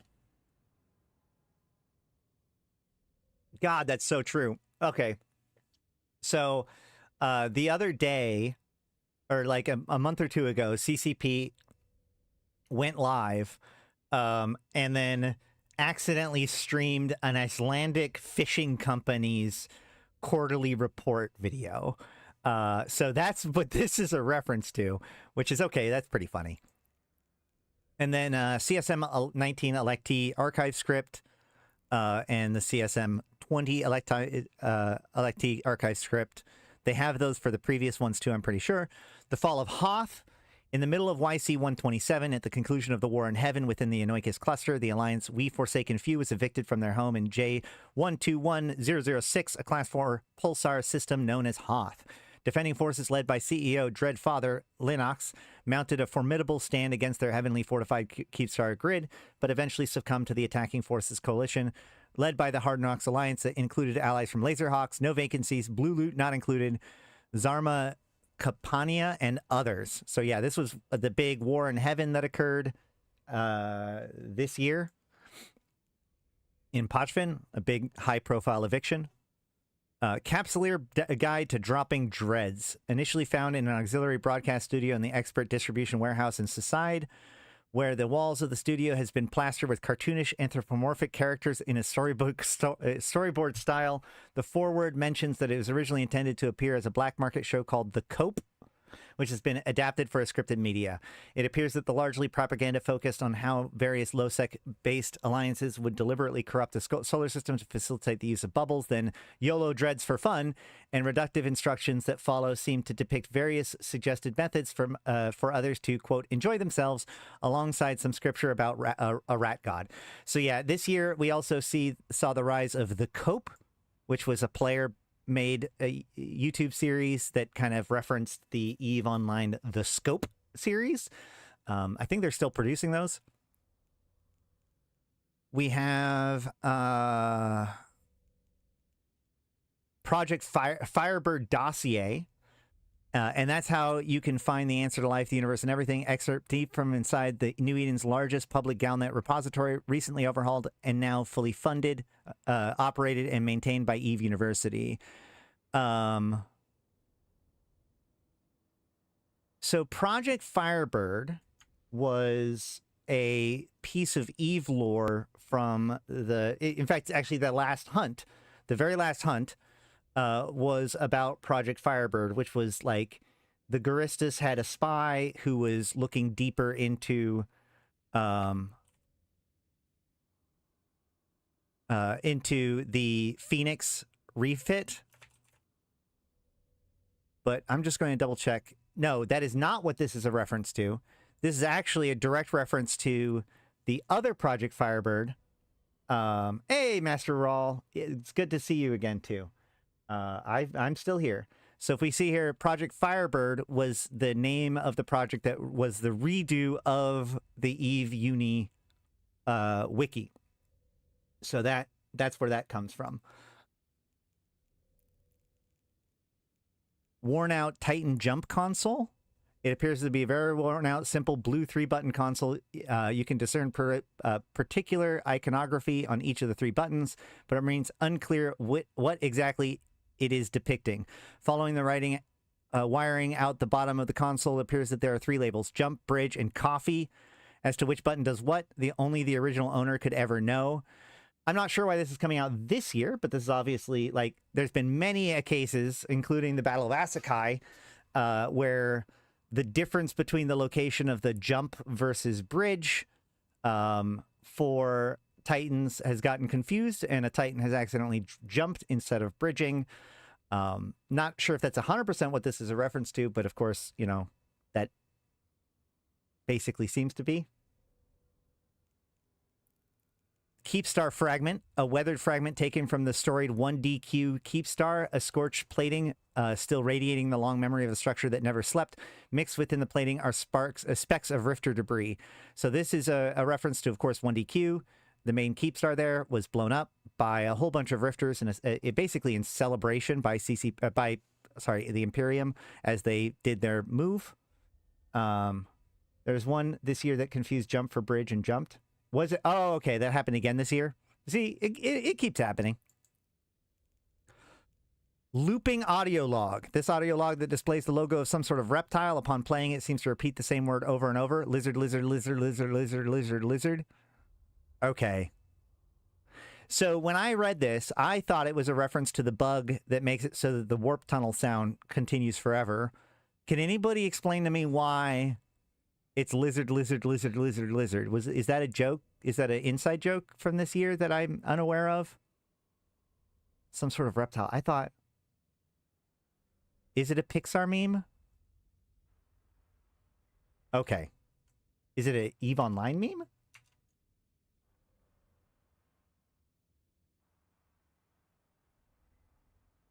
So all over Twitch? Okay, well...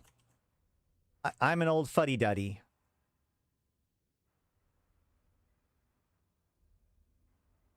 Pandemic Lizards is recruiting. Okay, yeah, I see. So it's a general meme that has been...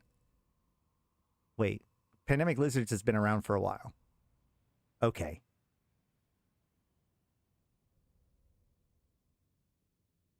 Just look up... But is it EVE specific? Or is it just like a meme that's... Oh, shh. Hold on.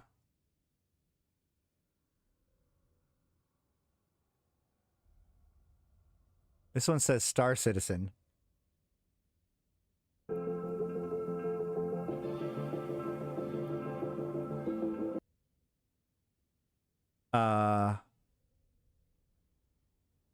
Yeah, this is definitely Star Citizen, not EVE Online, right? Yeah. Okay. Purple's T16s went to my... Okay, cool. I have no idea what this means then. It's a meme.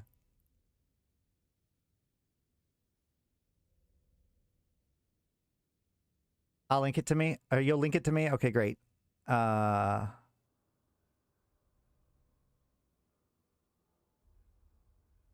is a pandemic lizards. I am confused too. Not all of them are straightforward. Okay. Suspicious mining permit. A well-used, slightly dog-eared single-page permit allows this bearer to mine safely in the location it has been issued in. The wording of the document appears to state phrases like officially certified and meets safety standards multiple times, yet it offers no friend or foe recognition or electronic tagging for approval, suggesting that whoever issued this permit instead intended for it to be only verifiable once recovered from the owner's ship wreckage. So yeah, this is of course a joke around the idea of mining permits, which is a thing that was very popularized by James726, I think it was, and Lady Aiko and Code and all them, where it's the idea that like you can pay for a mining permit to be allowed to mine in HiSec, which of course doesn't necessarily get honored in any way, but is a good way for them to get money from people. It is a bit cringe. Counterfeit Alliance. We need those seated in game by NPCs to contract to players for the permits. Well, I mean, so you're going to get these probably. What I imagine is that these are going to probably drop from the ULADs, found out throughout everywhere. So there will be plenty of them for you guys to buy for you to be able to give it back to everybody else. Okay, guys. This isn't what I meant by cat ears, but here we go. The Counterfeit Alliance Tournament Emergency Auxiliary Rebroadcasting System, or CATEARS, cat ears. Confiscated by CCP or by the SCC from an OPIX luxury yacht passing through the system of Monarch. A few boxes of them seem to have found their way into the open market. Created to be placed directly on top of a user's head, the dual transmission pylons provide a connection for direct neural stimulation and transmission via bone conduction, allowing the operator to watch and hear the Alliance tournament without interfering with those around them. This particular variant appears to have been tuned to receive the broadcast of Alliance Tournament 21, and has since the conclusion of the broadcast seems to be malfunctioning, repeating the same two words on a loop, kishy kishy meow meow. Oh boy. So, look, if you don't understand this, I just recommend going back and watching some of the Alliance Tournament 21. There's always inside jokes, but, the idea of cat ears has a long history. I've talked about it before. CCP loves to keep teasing us about it. There was a April Fool's Day joke about it at one point. They keep bringing it up, but always as a joke. Players have been asking for cat ears or other like non-human cosmetic modifiers for their characters, especially since the Galente do have that kind of modification in their culture. But of course, the argument over whether or not cat ears should be in EVE Online is a heated one for a long time. I want them to release dog ears as a cosmetic first, just for the meme. Well, they had so in the original one, in the April Fool's Day one, there's the Anubis dog ear controllers, or like the ones that look more like dog ears, and then there's the Bastet ones that look like cat ears. Lizard meme has a green lizard tapping a button, robotic voice repeating the word lizard each time. Post-credit teaser for Disney's 2025 LEO sneak peek for Hoppers 2026. Why? Okay, guys. Let's get copyright struck or something. I'm being told this is Stop. Emo from I need to get like an ad blocker going.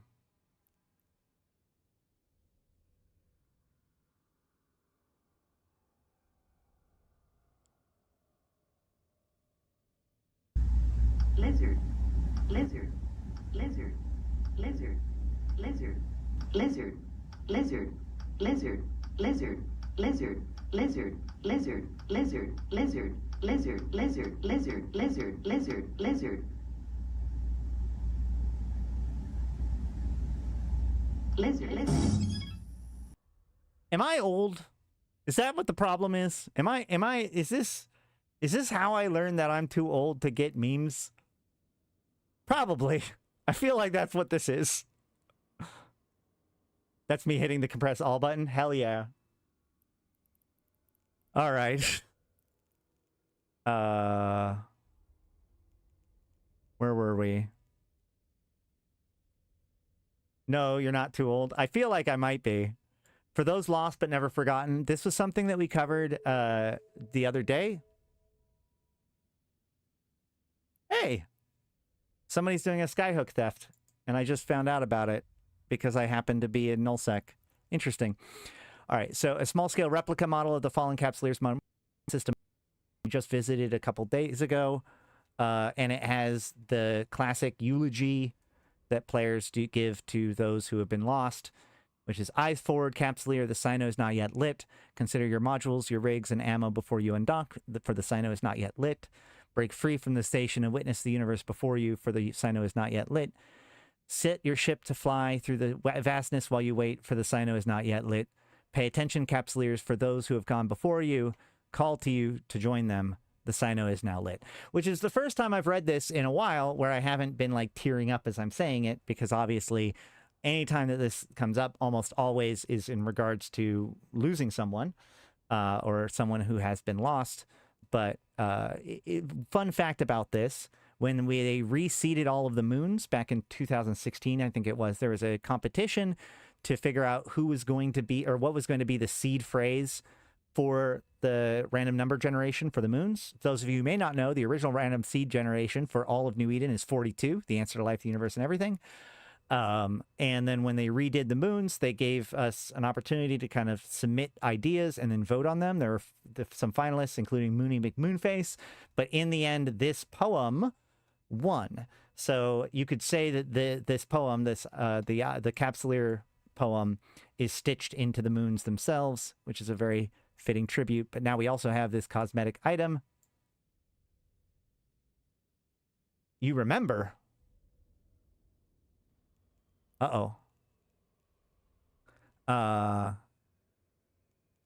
Canned quantum superposition wormhole. A container with what appears to be a micro wormhole inside. Oh, the lizard meme. I don't remember it.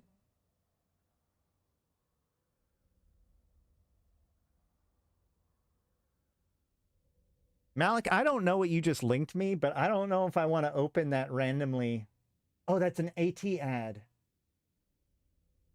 Do I really want to open this on stream? Is that a thing that I want to do?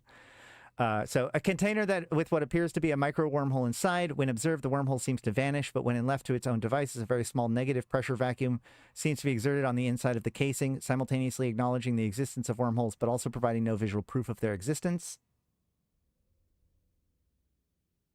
I'm not sure what this is a reference to either. Oh, it's the meow meow. All right, well, let's all enjoy this together.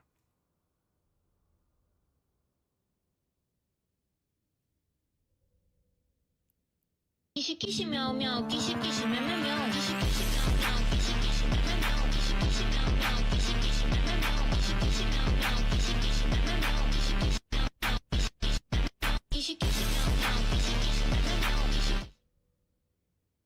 Aren't you glad we did that? Aren't you so glad we did that? All right, let's head back into.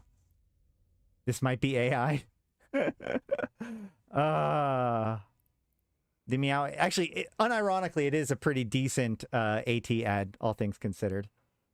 If you don't get that, like, you gotta understand, like, it's not even like a year-old thing. This is very much like the AT has its own culture, and they go a little bit insane as the AT progresses.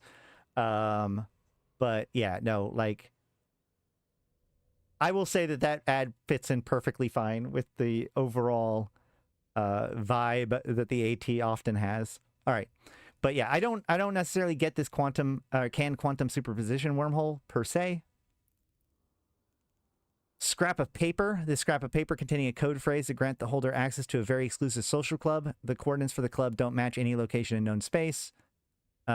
the text on the page says, "Tell him Captator sent you. Praise Bob." Again, this has to be a joke or like a thing. It's dead terrorists. So this is a guy.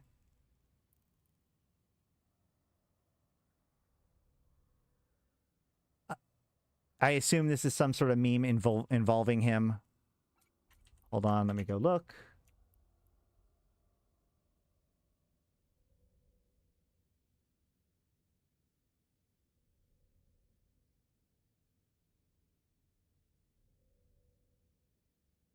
Anything this year? Anything Dead Terrorist did this year? Maybe? I can't find any. Nothing jumps out at me right away. And then unfinished romance novel. Initially discovered from the remnants of a phase field, it is an incomplete work of romance fiction written by some mysterious author who is writing while idle mining. This untitled book details a series of adventures in erotic ore that are enough to make a Fedo blush, even though the author failed to write it to completion. So this is obviously just a joke based on the pun of like, it's erratic ore that is found in phase fields, but people, including probably myself at least once, have accidentally called it erotic ore. So there you go. So these are all of the cosmetic items that are coming with the winter event tomorrow, as well as the Perseverance, which has 3 ice mining lasers, which is crazy. Please accept skins. I need more Skinner sales spots. Oh boy.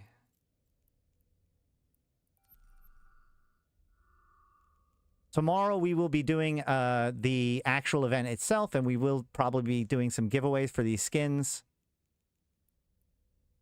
Paragon Hub. Skins. Where are they? Oh, cool. So there's going to be a new Perseverance skin, which is Horizon Black Perseverance. God, this skin, that color looks good. Is a lizard a ripoff of the old Badger meme? I wish it was. Probably not, but I wish it was.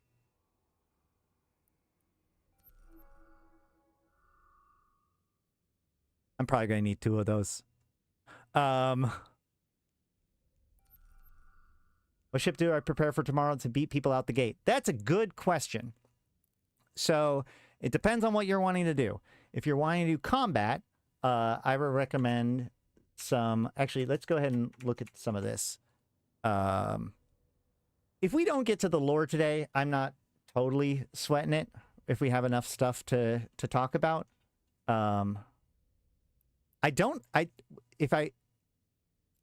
Wait.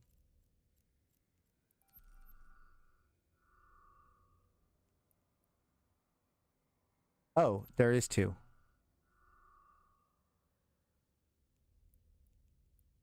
Never mind. Okay, so if you want to do... there's 3 different major activities. There's exploration, there's mining, and then there's the combat. So let's go ahead and go to...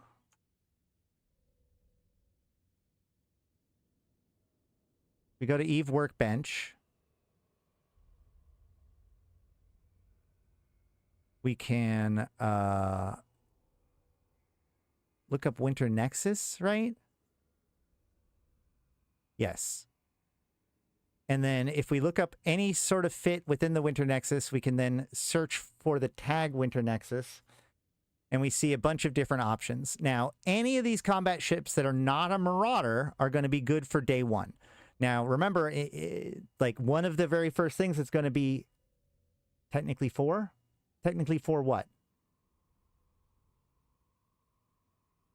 I guess if you're talking about hunting Ulads as the 4th thing, yeah. So if you're wanting to hunt Ulads, you're going to want something that's stupid fast and has some basic combat abilities. If I remember correctly, I used a pacifier when I was hunting for the hunt. But basically, any fast ship can roam around probably anywhere in space in order to get the Ulads.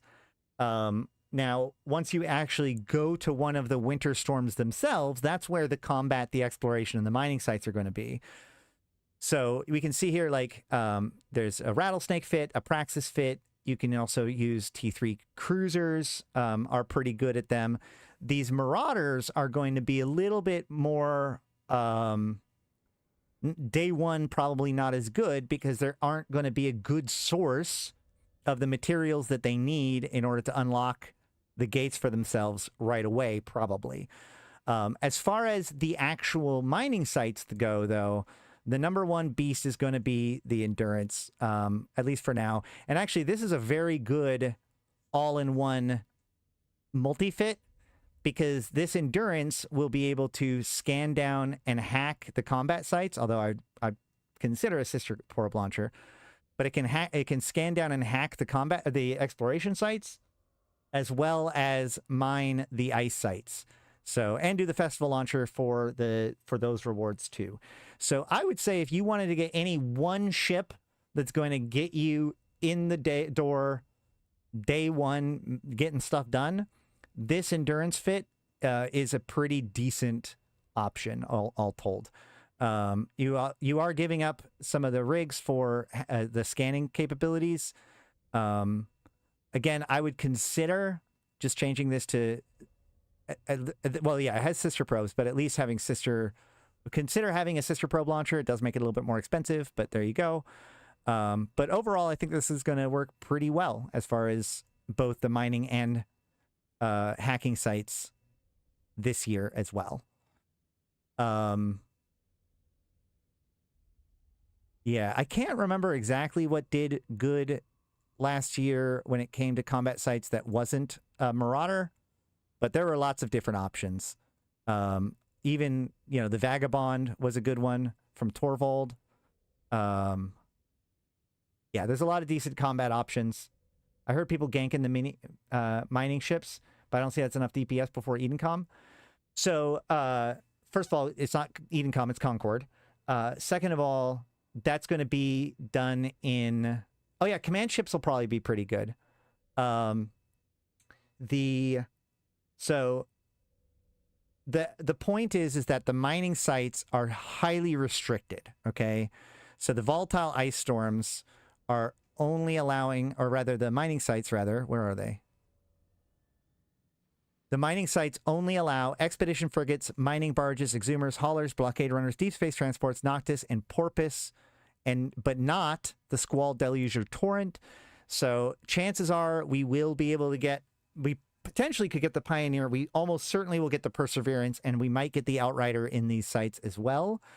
But the key here is that, like, the Venture is an interesting piece to this, okay? When you are in an ice mining site in this new event, just realize that if you see a Venture, they are up to no good. And the same is actually going to be true for the Pioneer and the Pioneer Consortium issue and the Venture Consortium issue, and arguably also the Outrider, right? So all of those ships, the problem with those ships is that they can't fit mining lasers or ice mining lasers. If we go into the game and we look up ice miners, like this ice mining laser here, we can see that these ice mining lasers can only be fit to expedition frigates, i.e. the Endurance and Prospect, as well as the Perseverance. And so if you see a Venture or any of those other ones, a Venture, an Outrider, a Pioneer, chances are they are there for no good. The Outrider could be there to boost, but there's basically no reason to bring a Pioneer or a Venture into these sites unless you're trying to kill somebody or attack somebody. Now, it's also, remember that, like, the best sites in these events are going to be in low sec and null sec. So if you're in high sec, it's not that big of a deal. Porps can be in the site for boosting, but they aren't as common. Mostly because the Porp themselves cannot necessarily mine, and so it'd have to be an extra character. And the Porp is going to be the most exposed, especially not in high sec, because the Porpoise most of the time wants to sit somewhat close to the turn-in point. Now, one of the fun things about the Outrider and the Porpoise or whatever is that with the addition of ice mining laser, or like range boosters that will help keep everybody kind of inside, which might become a sort of a meta, especially with the new Perseverance is going to be such a great ship for this. But again, you have to complete the entire track before you can get one of these. So these are going to be very high value. It can have an ice mining drone, but again, that means it's going to take significantly longer for it to happen. Could take an outrider for boost and escape if needed to get away. Exactly. Yeah, there are, but if it's not your own outrider, if an outrider just randomly shows up, expect it to be ready for combat and not to mine ice, is all I'm saying. But we are going to probably see a lot of endurances and a lot of mining barges. As much as I don't expect it, we do see mining barges and exhumers. They have the disadvantage of being a lot more slower when it comes to turning them in, but they do mine it a little bit faster, so it makes up for it. We definitely see mining barges and exhumers in these sites. As far as the exploration goes, it's just what your favorite exploration ship or that endurance that we were looking at. It might be worth thinking about picking up your endurance today, unless you already got one, because they're going to go up in price tomorrow, almost certainly, if they haven't already. But other than that, just like a fast ship that you can roam around and get those D scans on, because these cryotech pieces, I feel, are going to become a critical piece to all of this. Anybody who's doing these sites like for their reward, honestly, are probably going to want to get a nice cluster of these cryo stuff, which is not necessarily the same people that are hunting for them. So I don't know how many times that they're going to be, like, the question is how many of these cryo pieces are going to drop per container, but this is going to be a big piece of this, where people collect those and then sell them on the market to other people that need, 20 plus more of them in order to run their sites, right? So that's going to be a big new component to this whole shindig. And if I remember correctly, even hunting those down could be a task within the track as well. I wonder if you can steal the site. Also, if a Marauder activates it, can you warp on your own grid also? Well, that's what I'm thinking is, by putting in the thing, it changes the nature of the gate. So I assume that everybody who goes in after that has happened is going to go into the harder challenge, right? Regardless of whether or not they're a Marauder. So that's why I'm saying, like, I think that there might honestly be only one pocket, and it's like it just triggers whether or not that pocket is hard or not. It would be interesting to know. We should experiment with the idea that, like, somebody go into the pocket and then another person show up and drop the thing in it and then go in and see whether or not they end up in a different place. But we don't know yet. That's not something that's entirely laid out for us.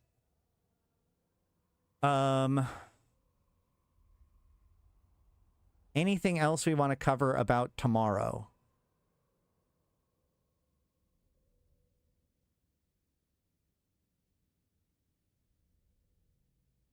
Anything else I want to cover about tomorrow?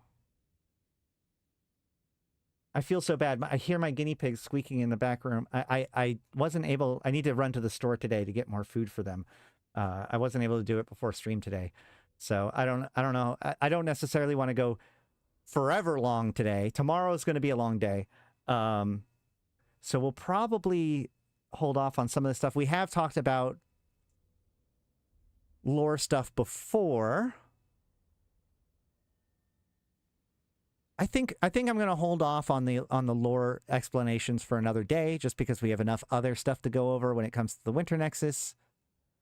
If that's all right with you guys. But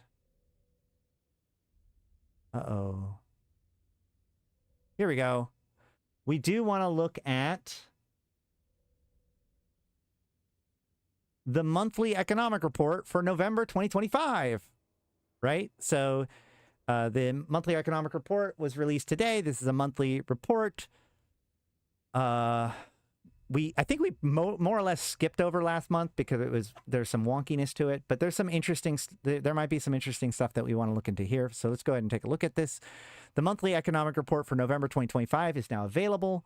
There are some minor data quality issues with the mining by region dataset. This will be fixed with the release of the December 2025 MER. Okay. And so we can see largest battles by system. Cool. I would actually love to see this done in the new 2D map potentially. Okay, so ship and module price index. We can see that the high point that we had during January, April, July, especially during the pyrite bottleneck time period, that has finally been alleviated, and we have more or less found a new normal in both ship and module prices, down by 1.5%, I think is how that gets read. But yeah, it's down almost 10%, 20%, 10, 15% from the top this morning, or sorry, this year. So things are becoming pretty affordable, but with that comes a complete crash in most of the mineral prices. Why is this? They have really changed the order of this, haven't they? All right. Well, decomposition of secondary producer price indices. Okay. Primary producer indices. Wait, there's a big red one there. Let's go ahead and look at this. What is this bar? Raw moon materials. Yes, raw moon materials has in fact crashed, and we see a lot of red across the board when it comes to this primary producer price index. Because yeah, like one of the reasons why we've seen these drops in prices this year is several significant boosts to resource extraction, resource availability, mining capabilities, nullsec mining, etc. So yeah, all resource extraction across the board is basically down in its value, just because the amount that's being processed now is much, much higher. We can see a much bigger fall off when it comes to the mineral price index over the year. And we can see that it is not slowing down in its collapse in value between both high-end minerals and low-end minerals. Consumer price index, however, remains relatively steady, although I do see a little bit of tick down in a couple of places.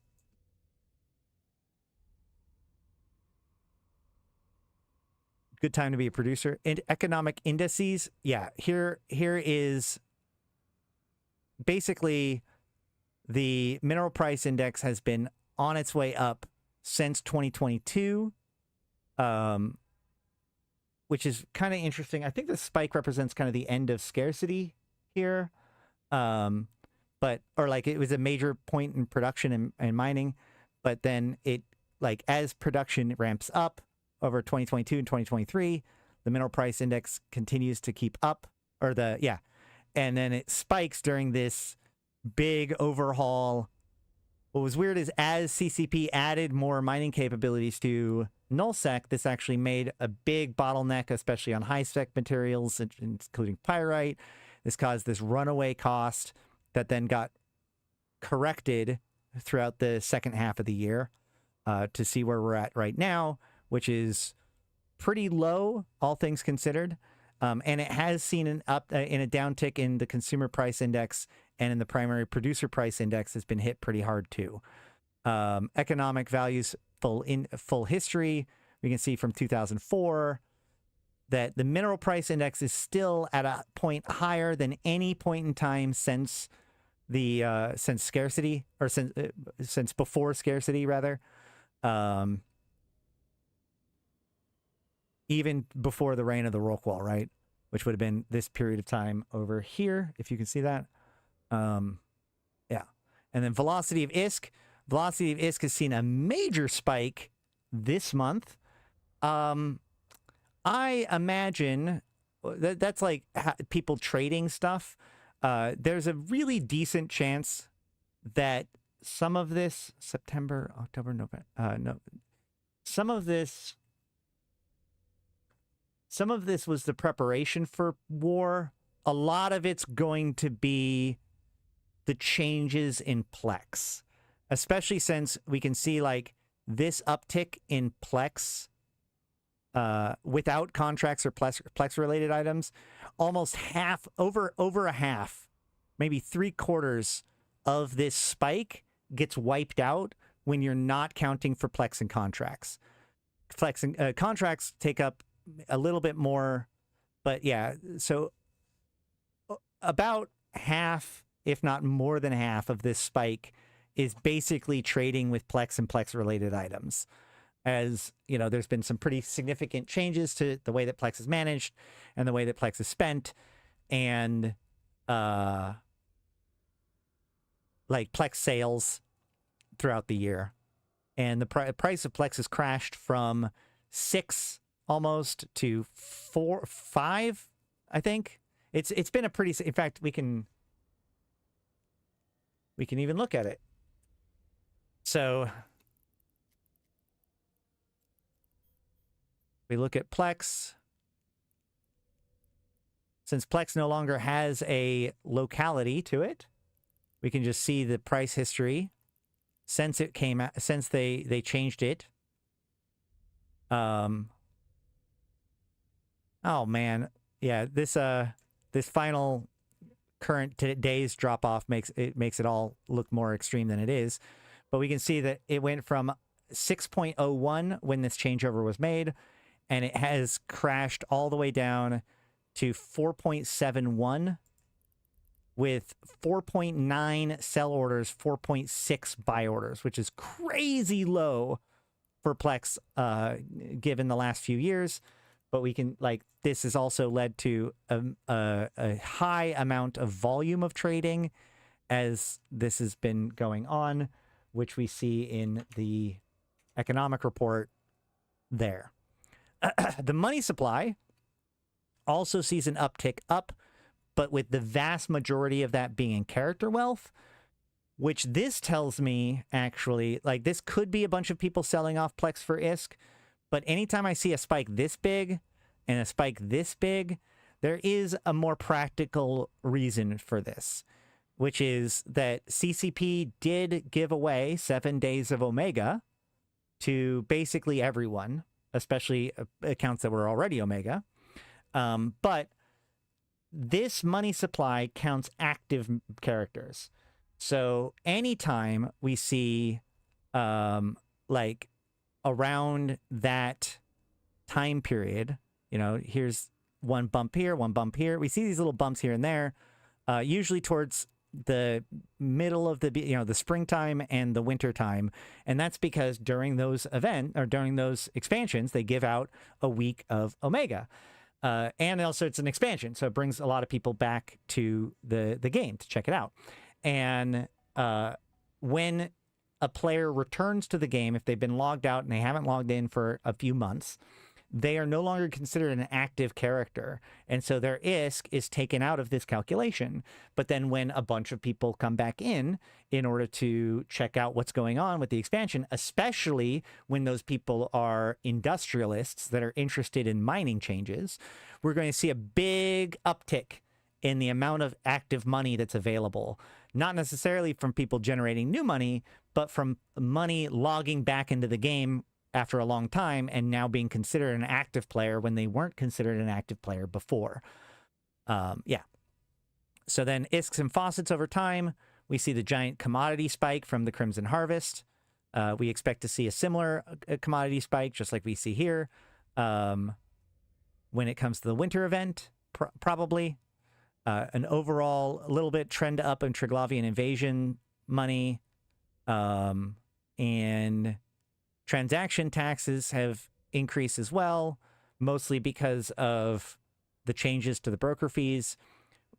We see a little tick up in LP store. I think that this skill and blueprint and LP store uptick are both related to the expansion, as people are buying the new, both the new BPCs and modules, as well as the new skills that came out with the event, or with the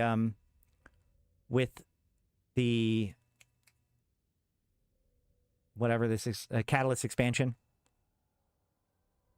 ISK and faucets over time. Rogue drone analysis data has gone back up a little bit. But overall, nothing too alarming here. Triglavian data is on the rise. I feel like that's because of the Pochfin changes.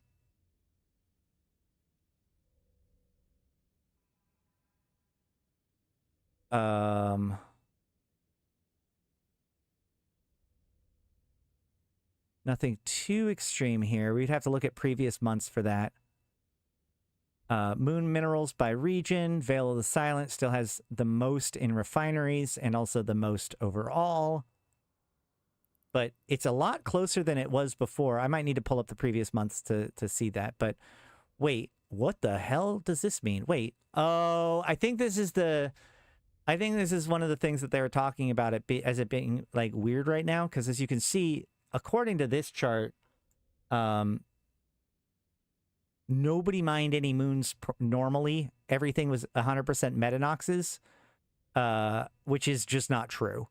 So this data is bad, can't be used, doesn't mean anything to us.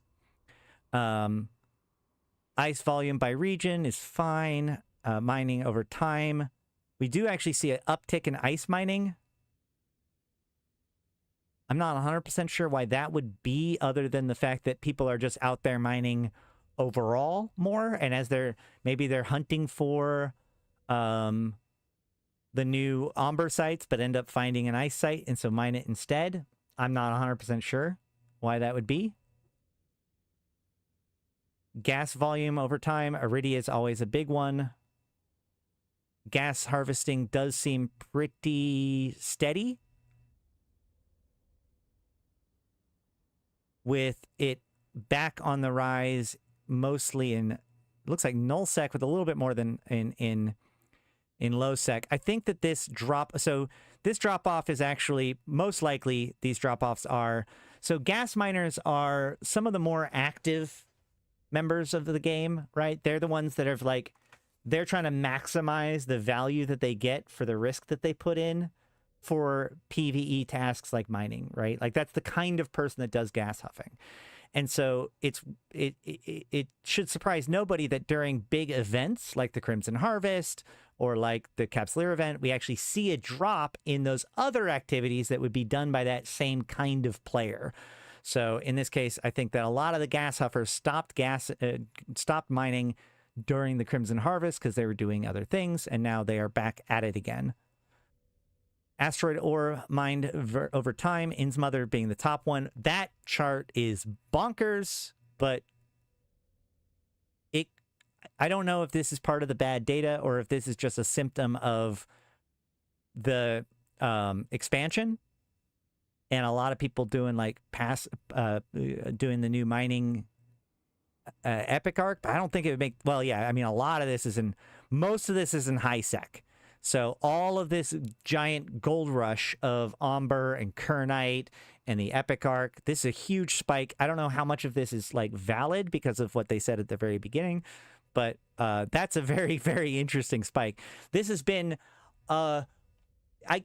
it cannot be overstated how successful this expansion has been and how crazy it is that this expansion has been successful, considering the fact that it was a mining expansion.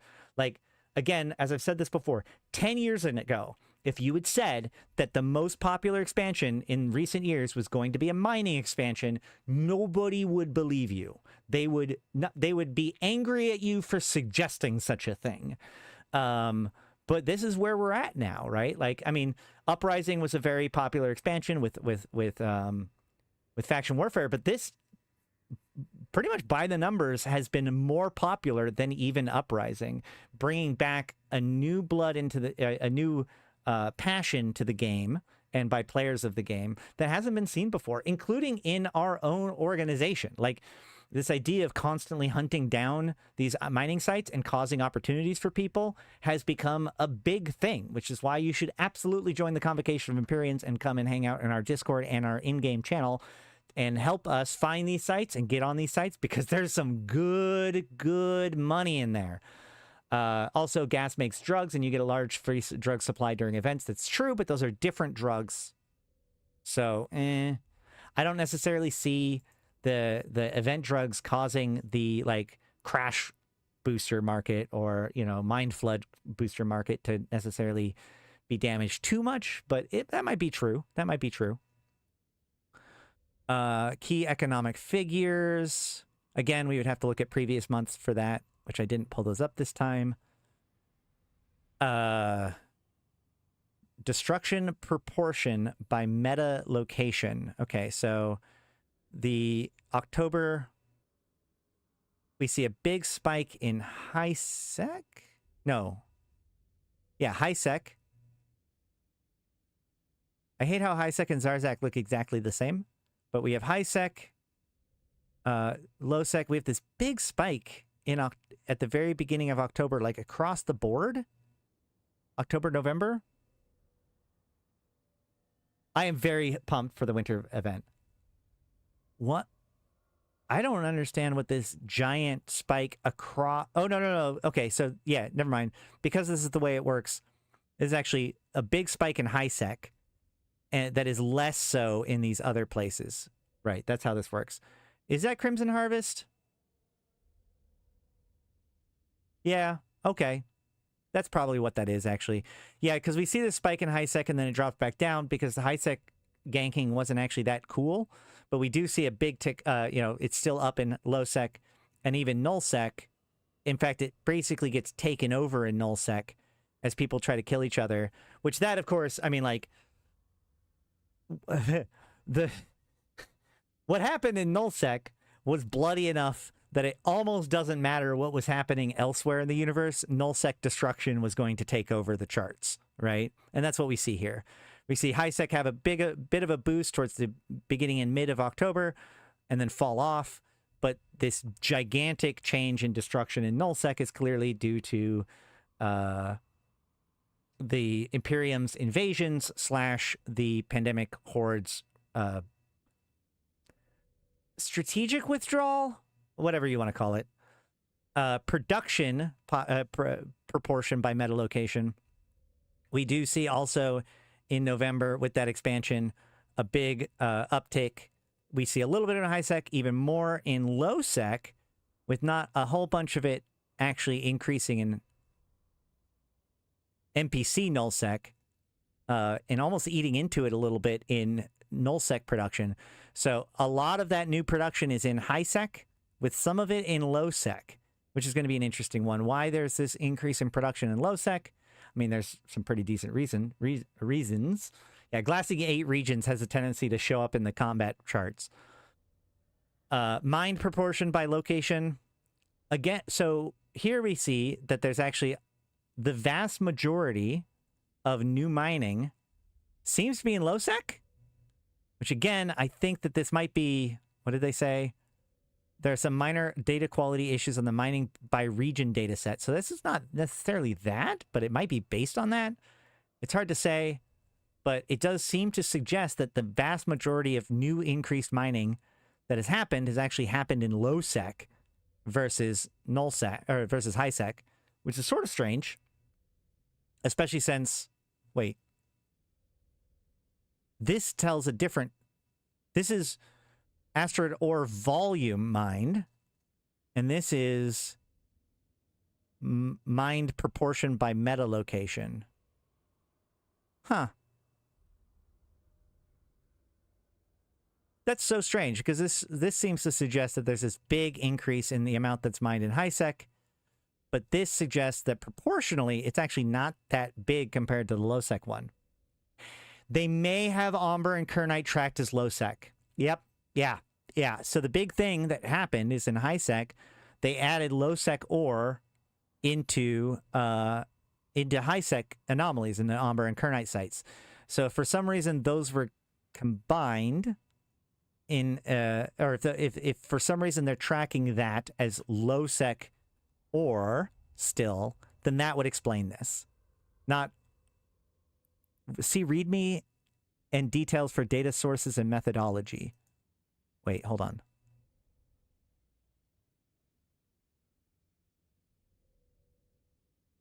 Oh no, that's not a thing I can just look at. Ah, it's a zip. I don't have the, I'm not right now. Okay. mining, production, and destruction history. We see that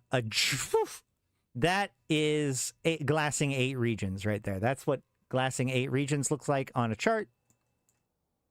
That is a big spike compared to even like, look at this, like these previous big hits on other locations. I bet if we look those up, we could see what exactly those are. But this big spike of destruction with big fall off in mining is pretty funny. We see this spike of mining as it like gets more popular, and then it just falls off the cliff. Or is that production? No, that's mining. And production, meanwhile, actually continues to be high and in fact upticks, probably as people are trying to build the new stuff, replacing pieces, doing their invasion, and all that kind of stuff. So it's going to be interesting to watch this happen, especially as we've had mining crash over the last couple of weeks. The value of ore and minerals have gone down, corrected down to compensate for the new additional resources that are available.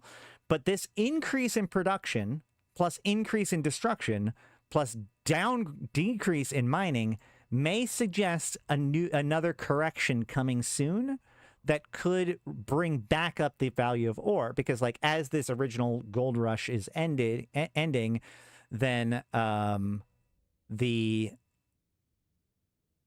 this production is going to need to be fed. This destruction is going to need to be replaced.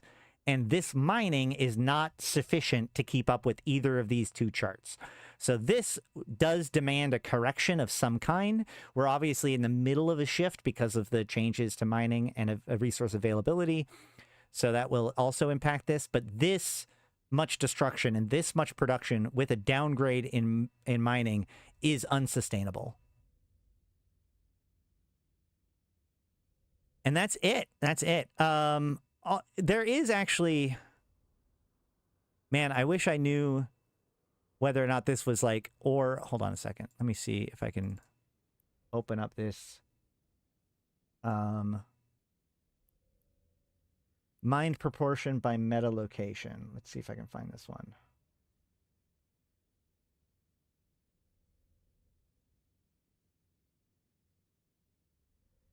Money sinks. Money velocity. Mining by location. Well, that's the chart.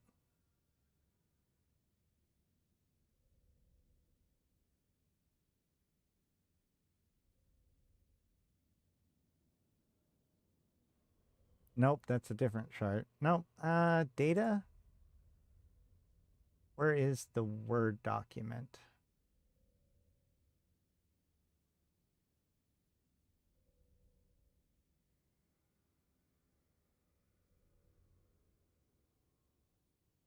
They said there's, hold on. They said there's like a README, but I'm not finding it.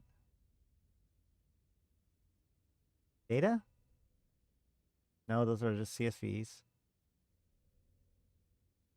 Nope, I don't know. Where is this README that they're talking about?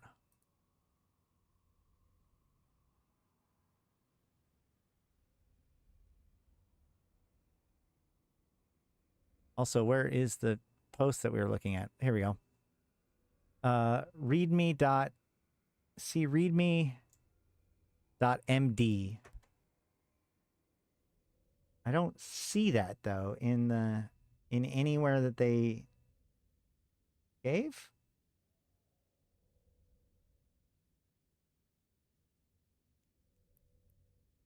Nope. Huh. Weird. Yeah, I don't know what else I can pull out of this from that. Yes, mining numbers will be back up in the next report. Fair enough. Yeah. I agree they will be, but we'll see whether or not the value of ore is going to be up.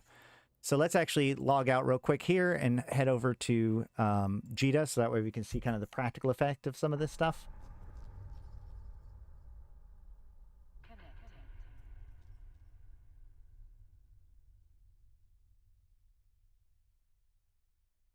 You should be able to see my client again, I assume. Most of the Pandemic Horde members will be mining with other groups now. Fountain Vale, Innsmother will likely have more mining next month. Yes, probably. But my point more is that, like, these resources need to be replaced. Do I have anything in the quick bar here? No, of course not. Why would I do that? So...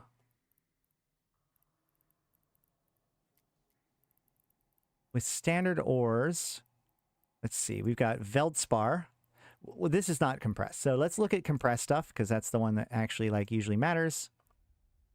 We can see, let's look at September. Let's look at from August on, okay?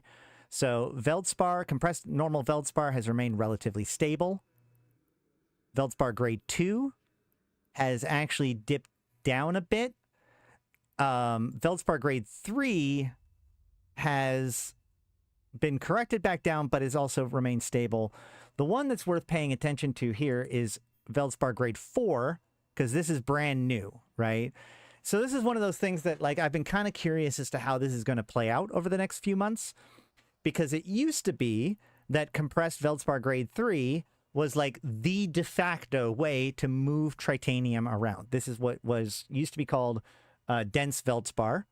And so it has like an extra 10%. Yeah, extra 10% Tritanium yield. And so compressed dense Veldspar was like the de facto way of moving Tritanium from high sec to null sec, right? But now, in these new sites, there's actually a better version of Veldspar, which used to exist. Like, it has information in it. It used to be a thing. But it was incredibly limited, and I think it only came from a previous event that wasn't happening anymore. But they've put it in the new sites. So now there's a new dog in town when it comes to efficiently moving Tritanium from high sec to null sec. So watching this and how it works, because if we can see here, like, its average is 33 ISK per unit, but it's not moving very many units per day, right? But this is 11 ISK per unit. Yeah, so there's something really wonky going on here. It should end up being like 15 ISK per unit. I don't know why it's being sold at these higher values. It'd be like 15 to 20 ISK per unit, most likely than not. We can see kind of more reasonable prices down here. But keeping an eye on Veldspar grade 4 is going to be a big one, given the fact of, like, it's now more available. That ore is only in low sec and null, though. It's not, though. I'm reasonably sure that we saw these things in the escalation that we were at. The Omber and Kernite escalation, I think, has the Veldspar grade 4. But then it is in low sec. I'm pretty sure it's also in the Prismaticite sites. But the point is that it's now available in a way that it wasn't available before. But it's still not selling as a raw form either. Then we have, yeah, a little reason to drag it back to high sec. I'm almost positive that we saw it in the high sec site in the escalations, though. It's also in the war headquarters, right? Exactly. Yeah. So it is available in high sec. Compressed pyroxiers is or was one of the better value ways of moving around pyrite. Oops. But we can see that grade 4 again has not really been taking off. And I don't think I've seen this stuff actually around yet myself. So, but compressed pyroxier 3 grade has ticked down significantly from 44 down to 30 to 40. So not significant, like 10% or so. And that's fine. But that's also because another big, like, this was one of the bigger ways of transporting pyrite and Mexilon back in the day, but now I think Mordunium does a better job of that. Right? We still don't see a lot of it being moved, though. Maybe it's not going to be the highest grade. We still don't see a ton of Mordunium being traded. Oh, no, I'm sorry. I'm reading orders, not quantity. There's huge amounts of it being traded. That's a big number. Never mind. I'm so dumb. Yeah, no, there is big amounts of Mordunium being traded. Let's see. There's even Mordunium grade 3, 22,000 units a day versus Pyroxiers, grade 3, 14,000, 40,000. So yeah, Mordunium has sort of started to replace Pyroxiers as a... It's been Zeolites and now Mordunium. Okay, fair enough. Speaking of which, we should look at Zeolites, but we'll get to that in a second. Prismaticite. How's Prismaticite doing? It is selling for a crazy amount. 29,000 ISK per unit. This is the stuff that can be reprocessed into everything, and then can be reacted to compress into specific things. This is the new stuff. So, and then even uncompressed Prismaticite is still selling, just not nearly as much, because probably most people are just compressing it in order to move it in. So that's what's being bought and sold. Let's see, Amber. Amber grade 3. Yeah, you can definitely see in November that has ticked down. It was a low sec only ore. Now it's low sec and high sec, and it's had its value cut from about 200 to 155, so almost a quarter of its value cut. I think that's right. 146, and it was at 200 before. So yeah, and that's Amber 3 grade. 2 grade has seen a similar drop off. And then, of course, 1, same thing. But it's still extraordinarily valuable to mine the Amber compared to a lot of the other stuff that you're going to find in high sec. And the other one that comes with that is Kernite. So we have batched Kernite 4 grade, which, again, is a very brand new thing. 3 grade... also hasn't been sold very much. 2 grade. Man, these charts are wild, huh?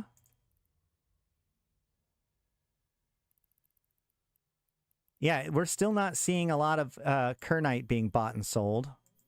Compressed. Oh, I'm looking at batched. I'm looking at batched. Ignore me. Let's go back. Let's try it again. Batched is nothing real. Don't worry about batched for right now. So Kernite, we can see, yeah, it's dropping down. It went from 375 to 253, but we also see a massive uptick in the volume being done in Kernite grade 4, Kernite grade 3. Again, we're seeing a massive volume change, and with it, a huge drop off in its value from 400 to almost 250. So a significant cut in its value for the highest grade of, or you know, one of the higher grades of Kernite.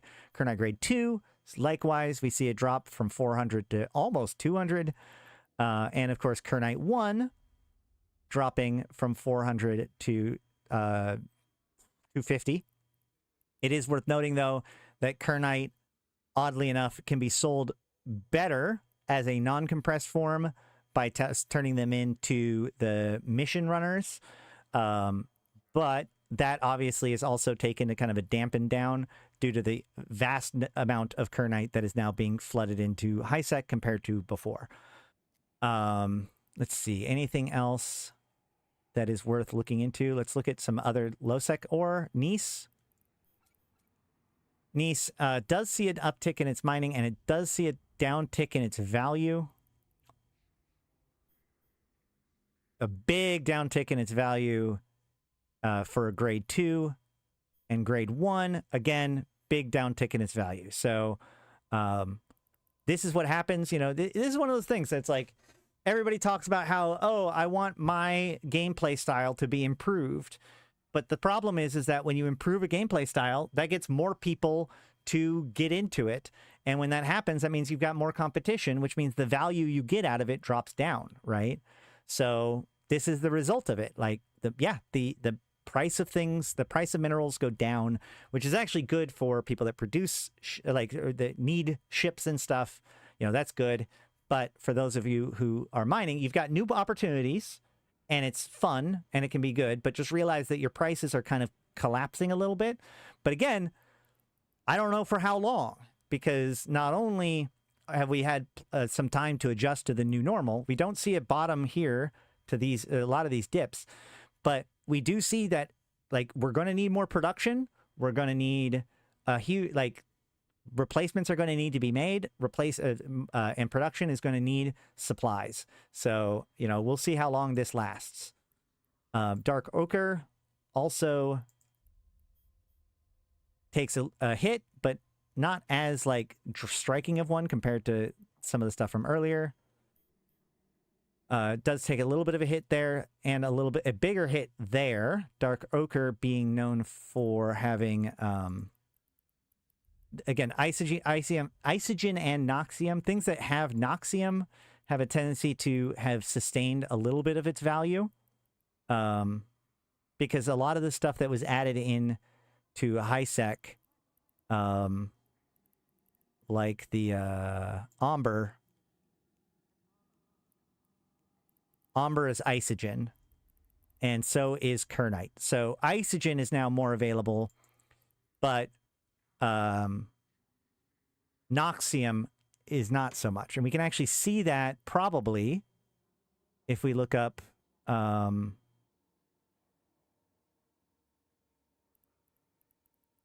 minerals.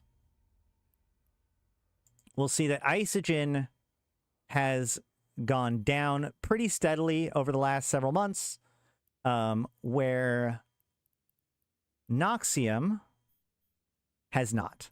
I mean, it dipped a little bit, but like Noxium has remained more stable because Noxium has remained more of a exclusively low sec kind of mineral. Exclusively low sec, since there's now ways of changing that. But Mexilon also has had a bit of a dip from October on, basically from the announcement of Catalyst on, and we should see about the same in Isogen. Yeah.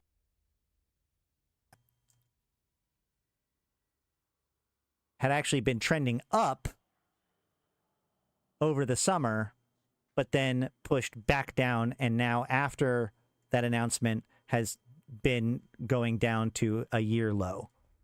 Do you want me to relink that old spreadsheet I found from years ago? Maybe. Sure. What is it? Probably? Oh, I think I know what you're talking about. Sure, we can look at it. Morphite is now like at very low, considering that's actually kind of crazy, but it hasn't recovered. It hasn't really done much of anything.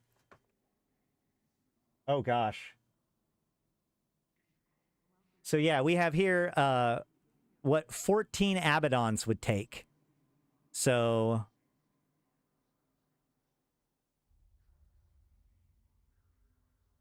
ISK per unit in Isogen is 92 ISK per unit, according to this, I think. Wait, no, that's today. Oh, hold on. Okay, great. So, okay. So this spreadsheet shows the unit price in 2012, as well as the unit price today. So Isogen went from 92 ISK per unit to 270 ISK per unit. Mexicite went from 2,350 to 2,993. Mexilon went from 58 to 61. Noxium went from 600 to 974. Pyrite went from 12 to 31. But Tritanium went from 6.6 to 4.2. And Zydrium went from 900 to 1,200. So we can see here, like, this is what, like, when people talk about inflation, right? So, like, the total, the totals between the two, let me just double check.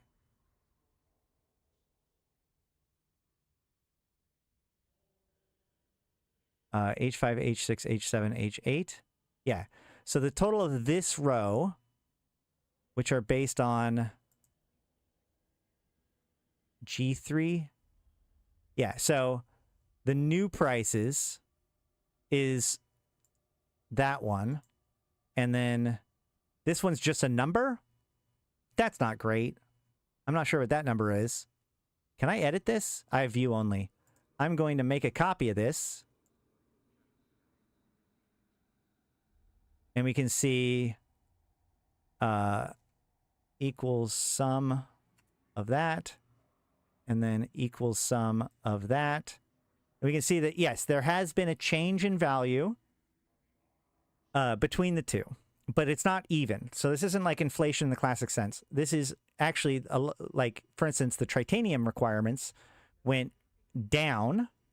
And actually, that's not even a good amount because it needs to be... Okay, hold on.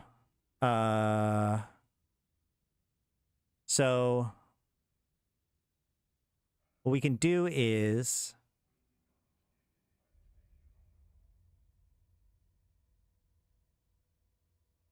This total is G2, hold on, C2, which is total build, and G2, which is unit price in 2012. Okay, great. So now we just need to do the same thing.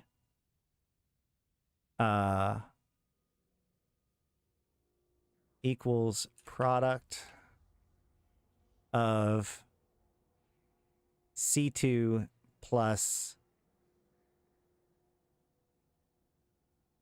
or times F2. And that goes down to here.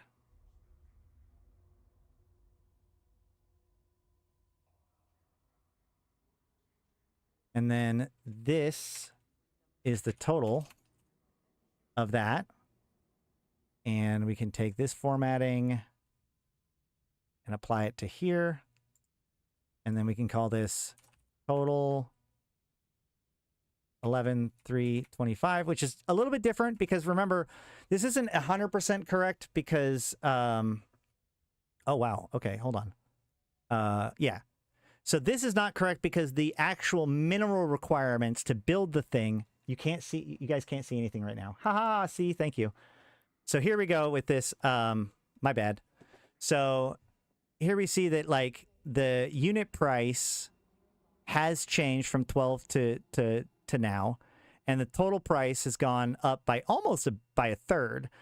But the other key here is that this actually doesn't reflect the real cost of building an Abaddon in the modern day, because the mineral requirements of the Abaddon has changed since then.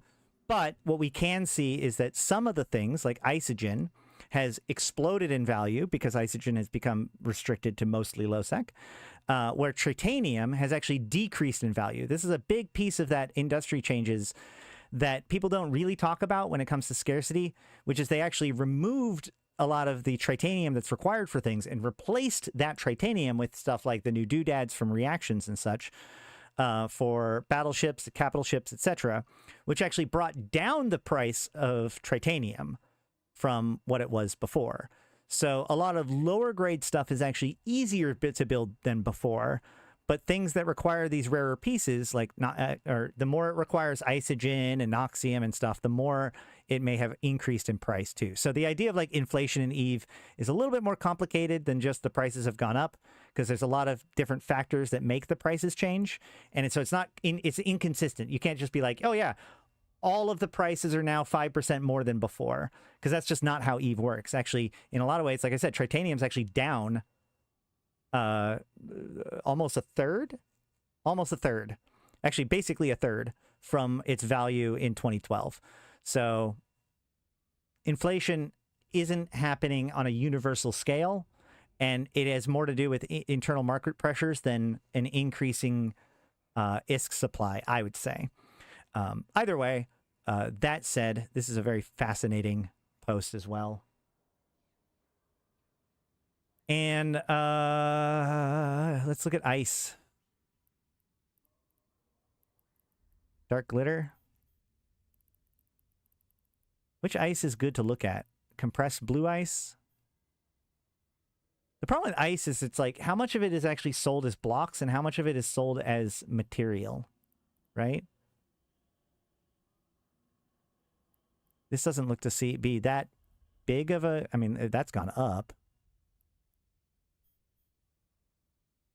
Look at fuel blocks. Yeah, we'll do that in a second. Oh, there we go. Compressed dark glitter has a pretty decent slope down. This is...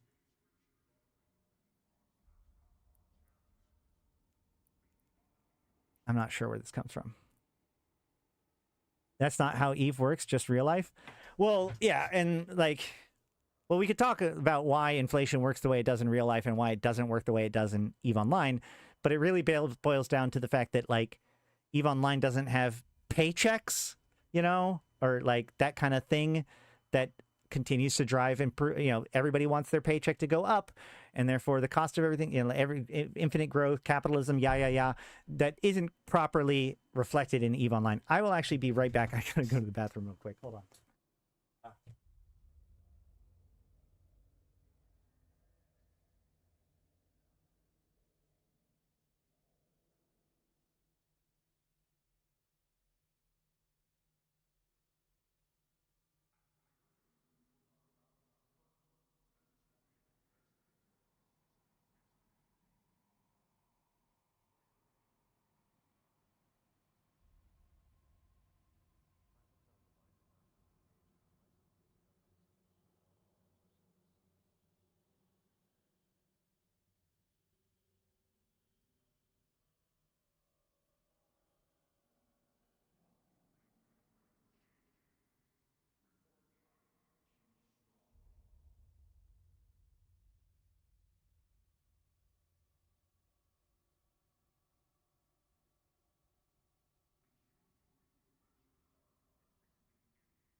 Man, I must have drank more water today than I expected. All right, so EVA's NPCs that directly inject money into the system through red and blue loot. Right, but there's also a lot of ways that things get directly removed from the system. My point is that, like, we don't have mission runners requiring the amount of ISK that they get for mission running to go up.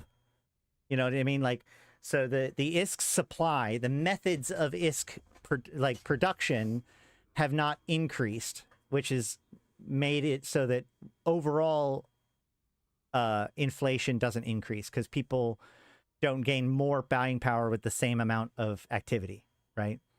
Now, Plex it does have a tendency to always go up until it doesn't. But either way, all right, let's go ahead and look at, you said fuel blocks. Let's look at the fuel blocks. Helium fuel blocks. Why are there multiple? All right. That's a little bit down. I mean, they're fine. I'm not seeing anything too radical in what I'm seeing with the fuel blocks. These look like pretty normal fuel block charts. They're a little bit trending down.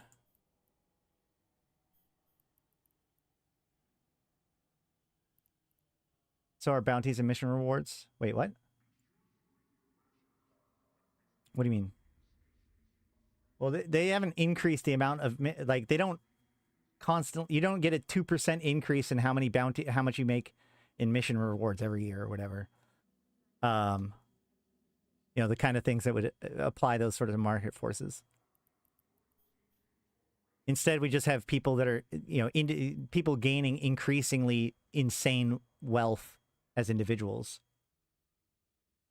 Oh, gotcha. Yeah. So why are there so many different, why are there multiple, why did it come out? Is this just a search issue? Okay. Yeah. Looks like it. That's fair. Okay, great. So yeah, fuel blocks look normal.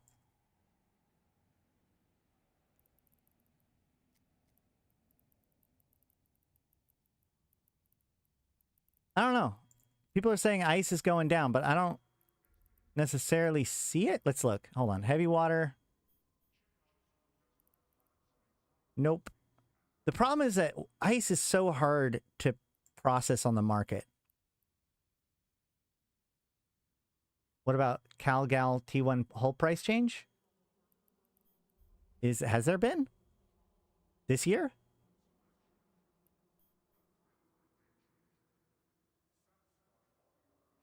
Liquid ozone is trending down. Nothing looks alarming when it comes to the ice products. A little bit of a tick down at the end of Straunt. T1 ships for Galente and Caldari?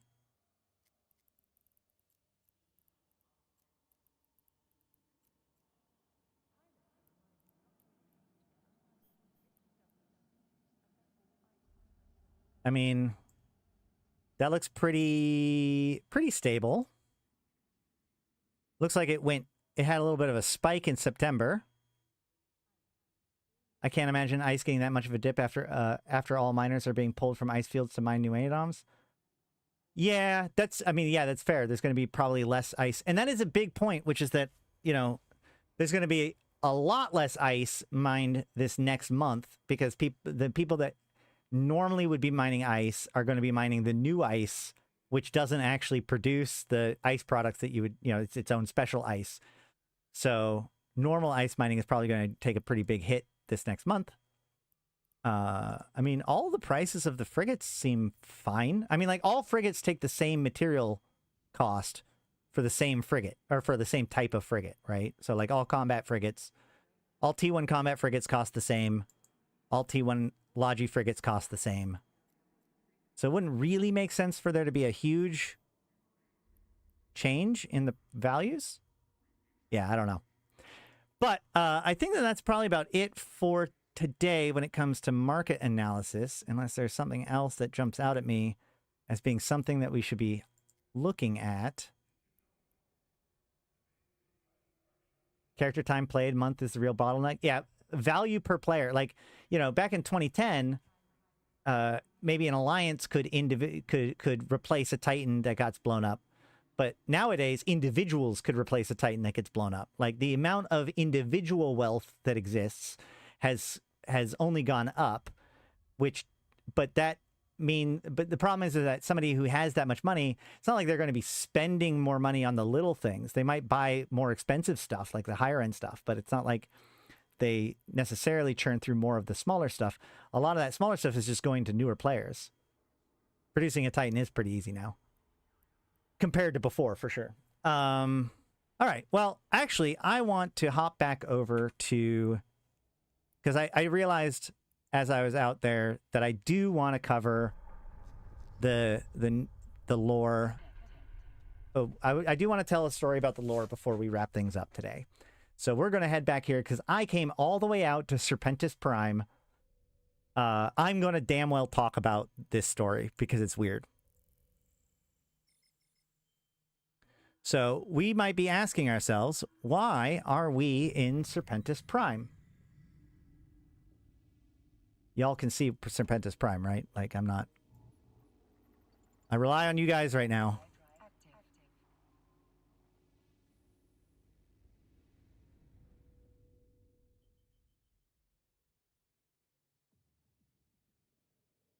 All right, we're at 2 hours and 50 minutes.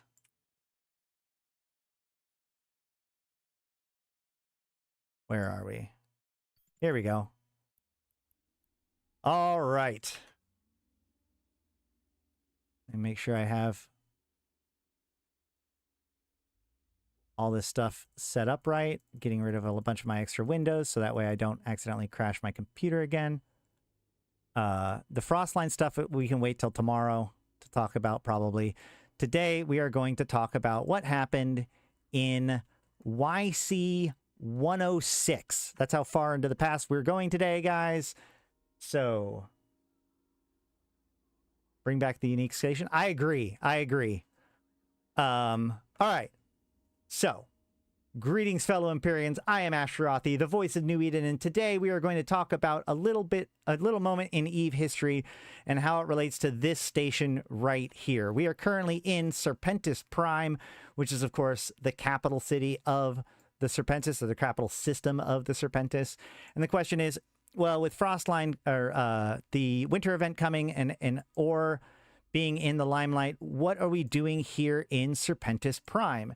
And the answer to that comes in some lore and some history that occurred that started in 2004, which, remember, the game started in 2003, so this is about as early as you can get when it comes to things happening in the game.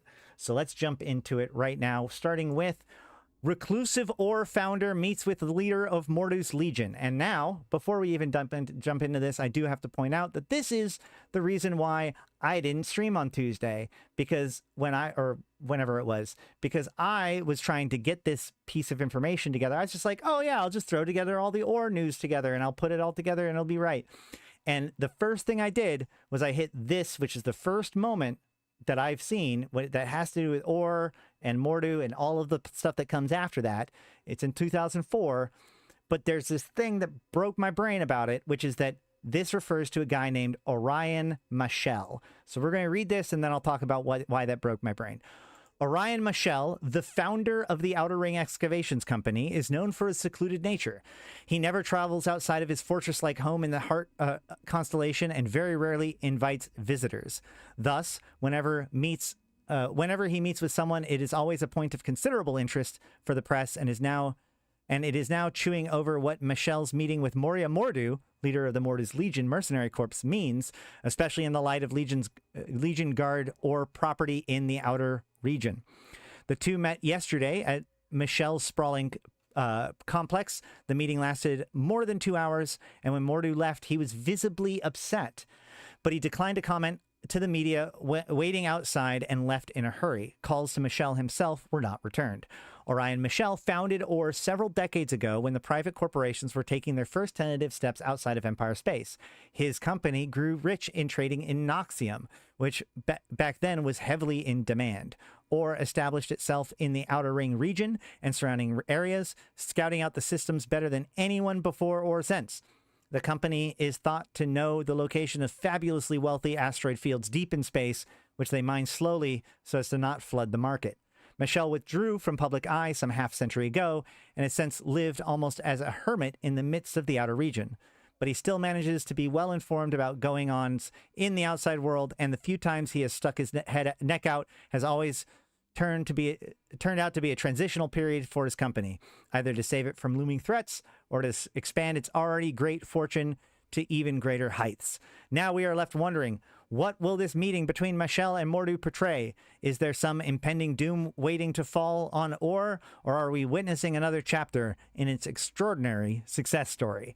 So this is a weird one because, like, okay, so obviously Orion is trying to communicate with Mordu, and Mordu is upset about what he's being asked of, it would seem, from this meeting. What's weird about this is how this whole thing is framed. And I don't know exactly what happened because, you know, this is very, very early lore stuff, right? But this calls him Orion Michel is the founder of Outer Ring Excavations. And if we go to the actual Or news article, or like wiki page, or the lore page, we see that Outer Ring Excavations was formed in the Galente Federation by entrepreneur named Yanni Sar Arteu, colloquially known simply as Or. It has since grown to become the single largest and most influential mining conglomerate in the cluster. For the first 5 years of the corporation's existence, business was very difficult. In its fourth year, Or almost declared bankruptcy, finding it a challenge to stand out among the many competing mining corporations in Verge Vendor. Fortunes changed for the company almost overnight in YC96, however, when a massive obsidian ochre asteroid containing a large amount of Noxium was discovered during a routine survey deployment. The asteroid was reportedly the largest single deposit of Noxium ever discovered in New Eden, with some sources claiming that it was closer to the size of a dwarf planet or small moon. So throughout this entire thing, none of this talks about Orion. Okay, and it specifically says that that Yanni Sar Arteu was the founder of Outer Ring Excavations. And we can actually look, there is a chronicle, Outer Ring Excavations, which was published in 2000. So before the game actually came out, right? We see this one that says, not blah, blah, blah, Thousands of prospectors have flocked to Manu since Noxium was first discovered there, but as always, only a handful reap the rewards of their efforts. Yanisar Arteu was one of the few that hit the jackpot big time. He and a small company called Outer Ring Excavations recently stumbled upon an asteroid reportedly containing the biggest Noxium deposit ever found in this region. Although rumors abound noting that this has been confirmed, as only Arteu and his companions have seen the alleged super asteroid and not about to disclose its location. Again, no discussion of Orion, and only talking about Yanisar Arteu. There is a lot of this lore that happened all the way up to it goes all the way up to let me just look real quick. Yeah, 2008, I think it is. Maybe not quite that far, but there is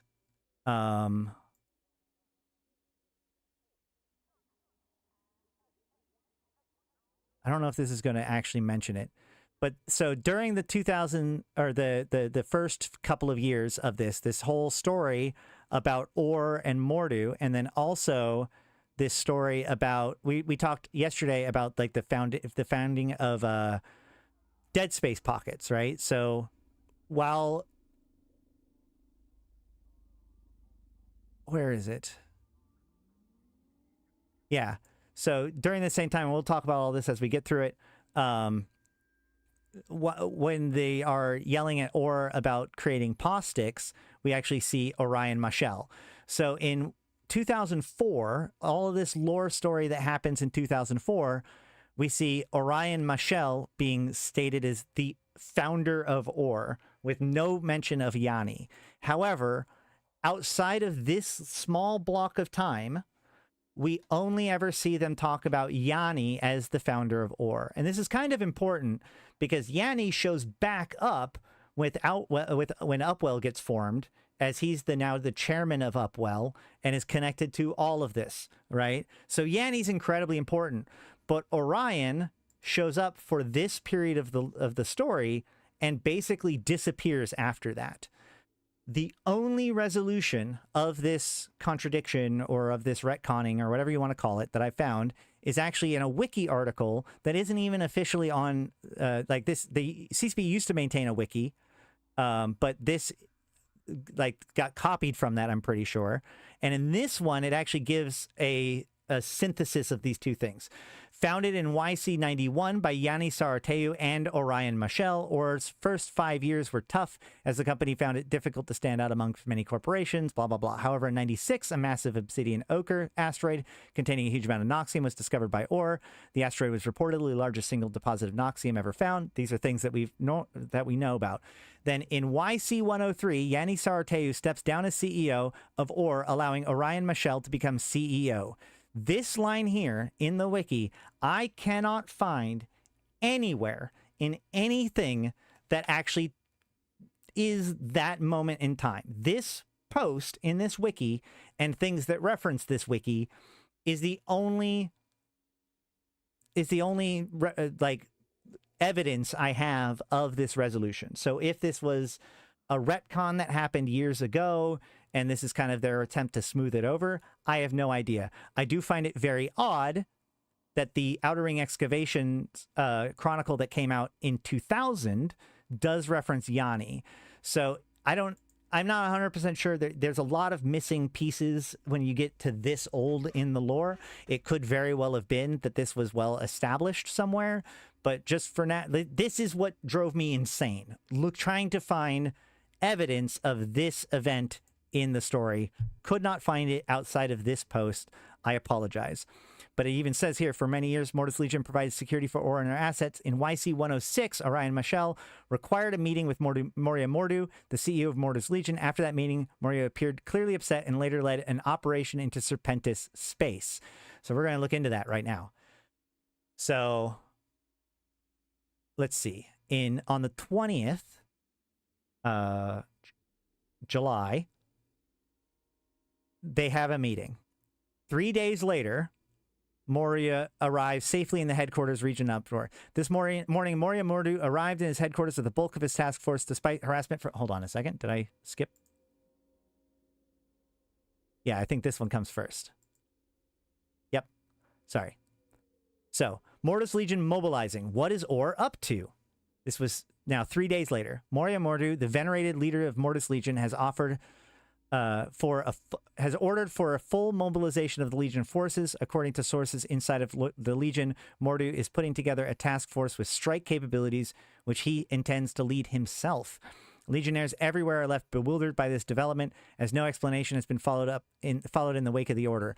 Pilots on leave have been recalled to duty, and ships in dry dock hurry back into service.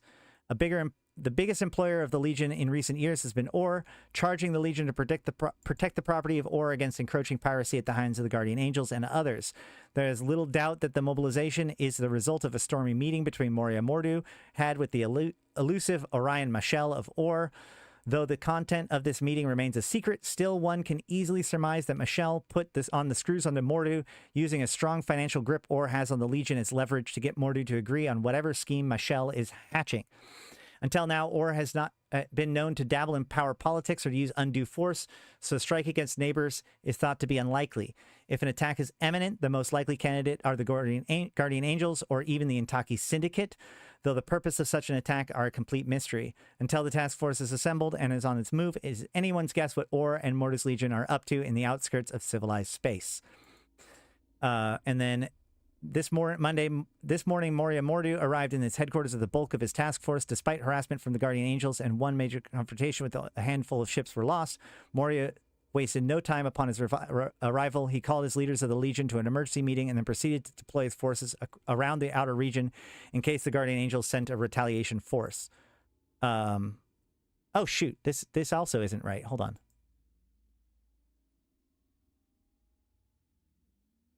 Okay. No, but this is registered as afterwards. That's very odd. Okay, we'll get there.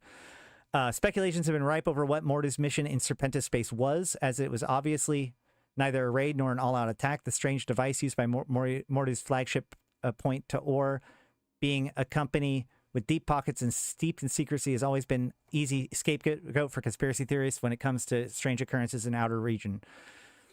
Whether this was a reconnaissance or espionage mission of some sort, the most popular conspiracy theories declare, is impossible to tell at the moment, but anything that makes Orion Mashel and the usually conservative Moria Mordu stick out their necks in such a fashion is surely nothing trivial in nature. So that's weird that it's out of order. But either way, what are they talking about? Mordu infiltrates Serpentis space but avoids conflict. A Mordu's Legion task force under the leadership of Moria Mordu himself infiltrated Serpentis space in the Fountain region yesterday and moved deep into its territory. The task force refrained from any direct conflict with Guardian Angels or Serpentis ships. Instead, the task force headed directly straight for Serpentis Prime in the Phoenix constellation and approached the chemical refinery orbiting the second moon of Serpentis Prime 8, which is this station here. Okay? As the station readied its defenses, Mordu's task force halted and orbited the station at exactly 30 kilometers distance. Mordu then employed an unknown device from its flagship, a device that radiated purple-greenish light and pulsed like a quasar. The device was aimed at the Serpentis station for several minutes before disappearing again into Mordu's ship. The task force then promptly left and headed out of the system before pirates could muster a response team. According to the latest news, Mordu is still on the prowl deep within Serpentis territory, though avoiding any direct confrontation with pirates' forces as before. Considering the strength of the Serpentis and Guardian Angels, it is remarkable that the Legion has managed to bypass their defenses with such ease. Perhaps Mordu has more strange devices on board, one that helps him get around unnoticed? If so, did he get them from Or, and where did Or get them? So this is why I wanted to show off this site, and I wanted to come here just to let people see that this is a fairly normal place otherwise. But this is the location that Moria Mordu came to and deployed this unknown device and pointed it at this particular structure. There are other stations in the system, obviously, as it is the capital of Serpentis. We see that we also have the Serpentis Inquest Biotech Research Center and Archangel's testing facility. Neither of those were apparently scanned or whatever this thing is. And we don't, as far as I know, we don't actually know what this device was. Now, what's interesting about this is that if there is some back and forth about stuff, but the very next thing that so we can assume that Orion put Mordu up to this, right? Like in this one, Mordu's Legion and Guardian's Angels clash in Fountain, like they fight. The battle lasted more than an hour, but the clever defensive strategy employed by Mordu keeps losses at a minimum. In the end, the Guardian Angels retreated to lick their wounds and rally their troops for another assault. In the meantime, Mordu withdrew his task force in an orderly fashion, not willing to take his chance against the much larger forces the Guardian Angels could muster on their home ground. Whether this is due to Mordu's tactical brilliance or the aid of unknown gadgets at his disposal is not known. Having seemingly completed his mission, Mordu has now left Serpentis space and is heading back to his headquarters. It is anyone's guess whether the mission can be deemed a success or not, but at the very least, it has stirred the Guardian Angels, embarrassed by how easily Mordu managed to penetrate their perimeter defenses and slip deep into Serpentis territory. Some of the retaliatory attacks, either by the Legion or on Or, the Legion's employer and supposed instigator of the operation, is thought to be likely, so spacefarers in the area are urged to show caution. Other factions in the Fountain region are understandably concerned by the whole episode and demand an explanation from Mordu or for the reasons of the unwanted intrusion. Damocles, co-chairman of the Fountain Alliance Council, said Mordu must explain his action in person, otherwise the wrath of the FA would be felt. A spokesperson for Or tried to placate the irritated FA by asserting that Mordu's mission was not aimed in any way whatsoever at any members of the FA, but solely against the Serpentis Corporation. The spokesperson declined to go into details about Mordu's mission, but said that Or and the Legion offered their sincerest apologies to members of the FA for not informing them of their imminent incursion. It was the hopes that the Or and the Legion that relations with the FA could be restored to their usual good status despite the small oversight. FA, of course, being a player alliance that was operating at that time. So, yeah, like, we don't actually know what it was, but it obviously it cost Mordu some scuffles, but it seems that he did what he went there to do, right? Nothing ever stopped him from doing what he was supposed to be doing. He returns home fine, and it seems like the only thing he was wanting to do was do this weird scan on the station.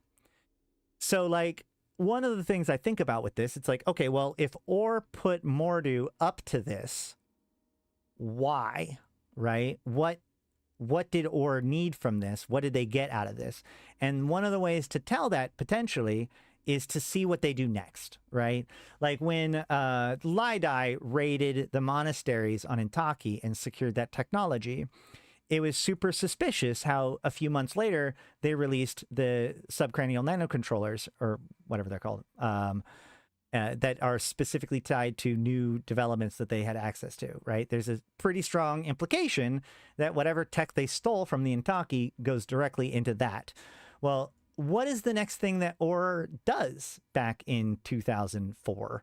Well, actually, at the end of the year, Or announces that they're going to make player-run starbases. This is the very beginning of POS sticks. And at first, the empires did not like this idea at all. This afternoon, the Or Syndicate announced the intention to bring SCC market sales and distribution of moon mining equipment, as well as the components and building blocks for the construction of deep space star bases. The type of equipment in question has not up until now been made available for open markets due to the immense startup costs associated with its use. According to Or CFO Nas Bakor, however, the concurrent release of revolutionary new moon mining equipment into the open market will drastically increase the feasibility of such endeavors for small corporations and entities. Market analysis agree that most likely target market for new technologies would be pod pilots, that specific class of starship or spaceship captains qualified to fly ships outfitted with capsule technologies, now numbering just over 50,000. So at this point, there is only 50,000 players have registered into the game in 2004, if that helps, like, blow your mind a little bit. This breed is taken to the outer regions, where they have formed their own alliances and dominate vast tracts of space, coming into constant conflict with each other, as well as the region's native pirate inhabitants. With this massive capital these capsuleer organizations have at their disposal, it is considered very likely that they'll be the primary beneficiaries of this new technology. Or's announcement has been mixed reaction with interstellar political circles. A spokesman of the Caldari Chief Executive Panel was quoted as saying the CEP wishes to initiate discussions with the syndicate on the availability of proceeding in this manner. Advisability of proceeding in this manner, and the rest of the empires make statements much the same vein. The Jovians, as is their wont, makes no comment. According to their announcement, the new equipment will hit the market November 17th. Then the empires demand a meeting with the Or founder. 2 days later, representatives of the four empires yesterday meet with Orion Michel, founder of the Or Syndicate, along with key Or administrative personnel at an undisclosed location somewhere in the Outer Ring region. The subject of their meeting was Or's recent announcement that come November 17th, they would commence SEC market retail of starbase components and moon mining tools previously available only to empire governments and mega corporations. According to reliable reports, Empire representatives were adamant in stating that the proposed retailing of these items would only serve to give even more power to an already disproportionately powerful segment of the population and would furthermore hamper financial empire interests by denying them sole rights to the technology such as they've enjoyed up until this point.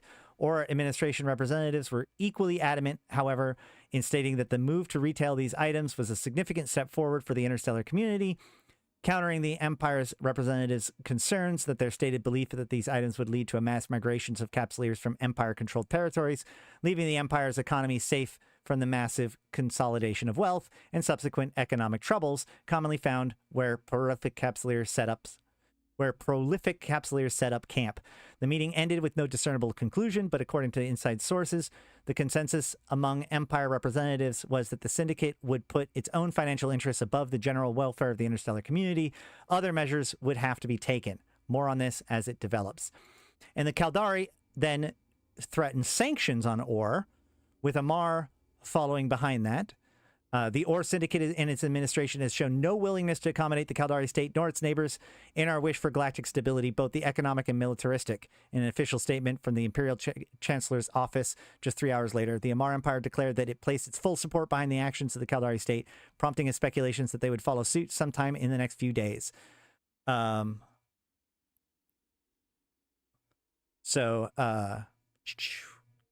Or officials remain mysteriously unruffled by the news. No comment has been forthcoming so far, but an unofficial source stated founder Orion Michel was, quote, in repose in his home, unperturbed by the bristling monoliths. The syndicate's nonchalant reaction has led to discussions on whether their defiant stances taken by the notorious Curse Alliance earlier this last month with regards to the incident in one of the state's Colossus qualifier races where 2 pilots were shot down by a pod killed by CA member has been the first indication of a subtle power shift in the galactic political arena. So on and so forth. So like the empires try to push back against Upwell releasing these the new star bases, right? And that leads to SEC starbase disagreements approaching critical mass. Over the last few days, Caldari State and Amar Empire has come under fire. Blah, blah, blah, blah, blah. There is no reason for the Or Syndicate to give into these empty threats. Pro and anti-cloning splinter groups have also been very vocal in the last few days, leading to at least 12 separate riots on Amar and Caldari worlds in the last 2 days. One of the largest pro-cloning groups, the Imperial Immortality Foundation, yesterday afternoon staged a protest outside of the Imperial Chancellor office in Dorn Thrazad, an occurrence which ended in dozens of casualties as Imperial Army troops released nanotoxin agents on the gathering crowd instead of semi-sporifics normally utilized under such circumstances.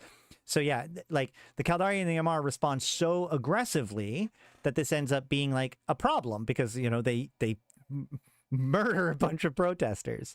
Now, there's another event that's going on during this time, which is actually, if you watch my video that I just put out, which is on the history of dead space pockets, that happens right now as far as like this timeline. So as these empires are like, hey, or you can't do this, you know, space colonization is our thing. If you give the space colonization tools to capsuleers, that's going to cause this giant shift in power, right? And at that exact same time, suddenly these rogue drone swarms starts being discovered in dead space pockets, which at this point, dead space pockets were previously thought to be like unaccessible because of the nature of dead space. But because of these rogue drones, they're able to kind of lock down on them. And thanks to thanks to the Concorde and the Caldari, they developed these beacons in order to be able to find the dead space pockets. But they at the beginning try to keep it completely encrypted, so that way nobody else can get into the dead space pockets. And then I think 12-year-old girl, 17-year-old girl, some young girl hacks their system and exposes their dead space technology and colonization tools to the world, which is how we have dead space pockets and dead space anomalies and stuff in Eve now. But like, so that embarrassment happens surrounding the empires right as this same thing about star bases happen. So, you know, the empires are pushing to be able to have a grip on space colonization. Then they lose their access to these dead space hidden sites, and or is threatening to put out this new POS stick technology. And as this is like amplifying and getting to a fevered pitch, we see Concorde makes revolutionary statement of recognition for alliances and starbase components hit SCC markets. So Concorde responds by authorizing the existence of player-built alliances, as well as the creation of player-built star bases and sovereignty, right? So this is where all of those features come from. In a surprise announcement at 12 EVT today, Arkas Ilring, head of Concorde's Inner Circle, declared Concorde to be in full support of the Outer Rim alliances. Further, she stated that official provisions have been made to the alliances to, for the first time in history, become recorded entities for the level of nation states. Quote, "The last 2 decades have been a tumultuous time with nations, institutions, organizations, and even families split down the middle in disagreements." They said, "Thusly, in fulfillment of the duties bestowed upon us in our position, Concorde has made a decision. As of this moment, the official Concorde-sanctioned alliance register has been put into effect. Those political entities which comply with our criteria may, from now, be recognized as powers that they are. Additionally, the SEC has made no provision to restrict the OR Syndicate's retailing of moon mining and starbase technologies which we feel do nothing but expand the humanity's frontier and speed our path into the future," end quote. The news has sent shockwaves through the political community. Representatives from the 4 empires have lodged official complaints through all available channels, some even going so far as to claim Concorde has overstepped its bounds completely and that the Inner Circle has been corrupted by interests of the cloning and spaceship industries, as well as pressure from vocal capsuleer groups through Galnet feed channels. Quote, "Mark my words, this is the beginning of the end," stated Amar Court Chamberlain, Proconsul Kamul Hinda. Quote, "With people like these allowed access to that level of advanced technology, there's no telling what will happen. It seems to me that Concorde is acting purely out of self-interest, with no concern for the economic well-being of the nations which it was created to protect," end quote. End quote. "It's like a bad dream. I just don't know what to say," said Galente Senator Aberel Dramau. Quote, "It's like they took a touch sculpture, detached it from all constituent parts, and just threw in the pieces back into the field randomly. I'm not even sure I want to know what happens next," end quote. Meanwhile, Outer Rim Alliance leaders have expressed approval of Concorde's move. Fountain Alliance representative Torn Soul, in an interview this afternoon, stated, quote, "The core empires needed to wake up to the fact that there are other powerful entities in existence, and that they need to start dealing with these entities on equal terms. They should realize that there is something to be learned from those who have been able to do what they could not, namely establish permanent footholds in outer regions. While the FA welcomes this move from Concorde, it's really nothing more than a formalization of the current de facto state of affairs. We're here, and we're here to stay." So, yeah, basically, the empires receive this kind of dual blow of both they don't get to get their monopoly on the dead space pockets, and now the capsuleers are going to be able to get SCC approved POS sticks from OR. So, like, it's kind of interesting. Like, the thing that I don't get out of this is understanding how the Mordu thing relates to this, if at all. Right?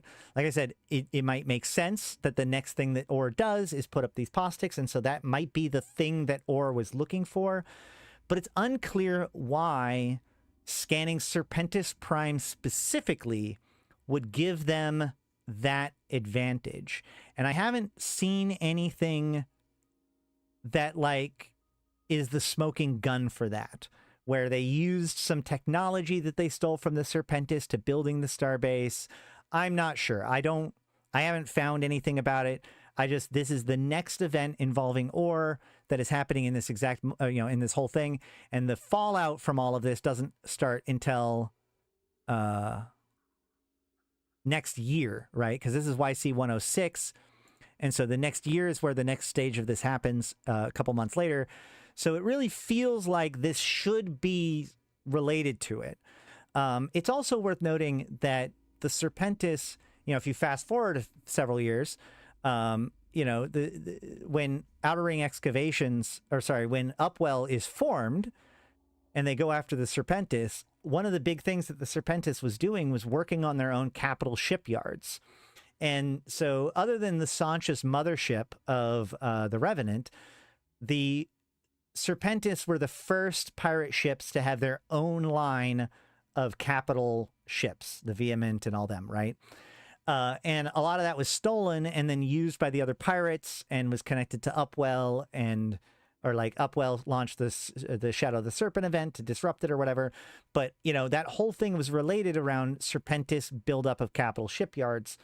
So the idea that the Serpentis and the Angels have been involved in large space deployments and stuff like that, like, it could be that Mordu did steal some sort of piece of technology or hacked into the codes, whatever it was, that allowed them to make player-based starbases. It could very well be that, because starbases, here's a theory, starbases were used in the maintenance of, sovereignty at first.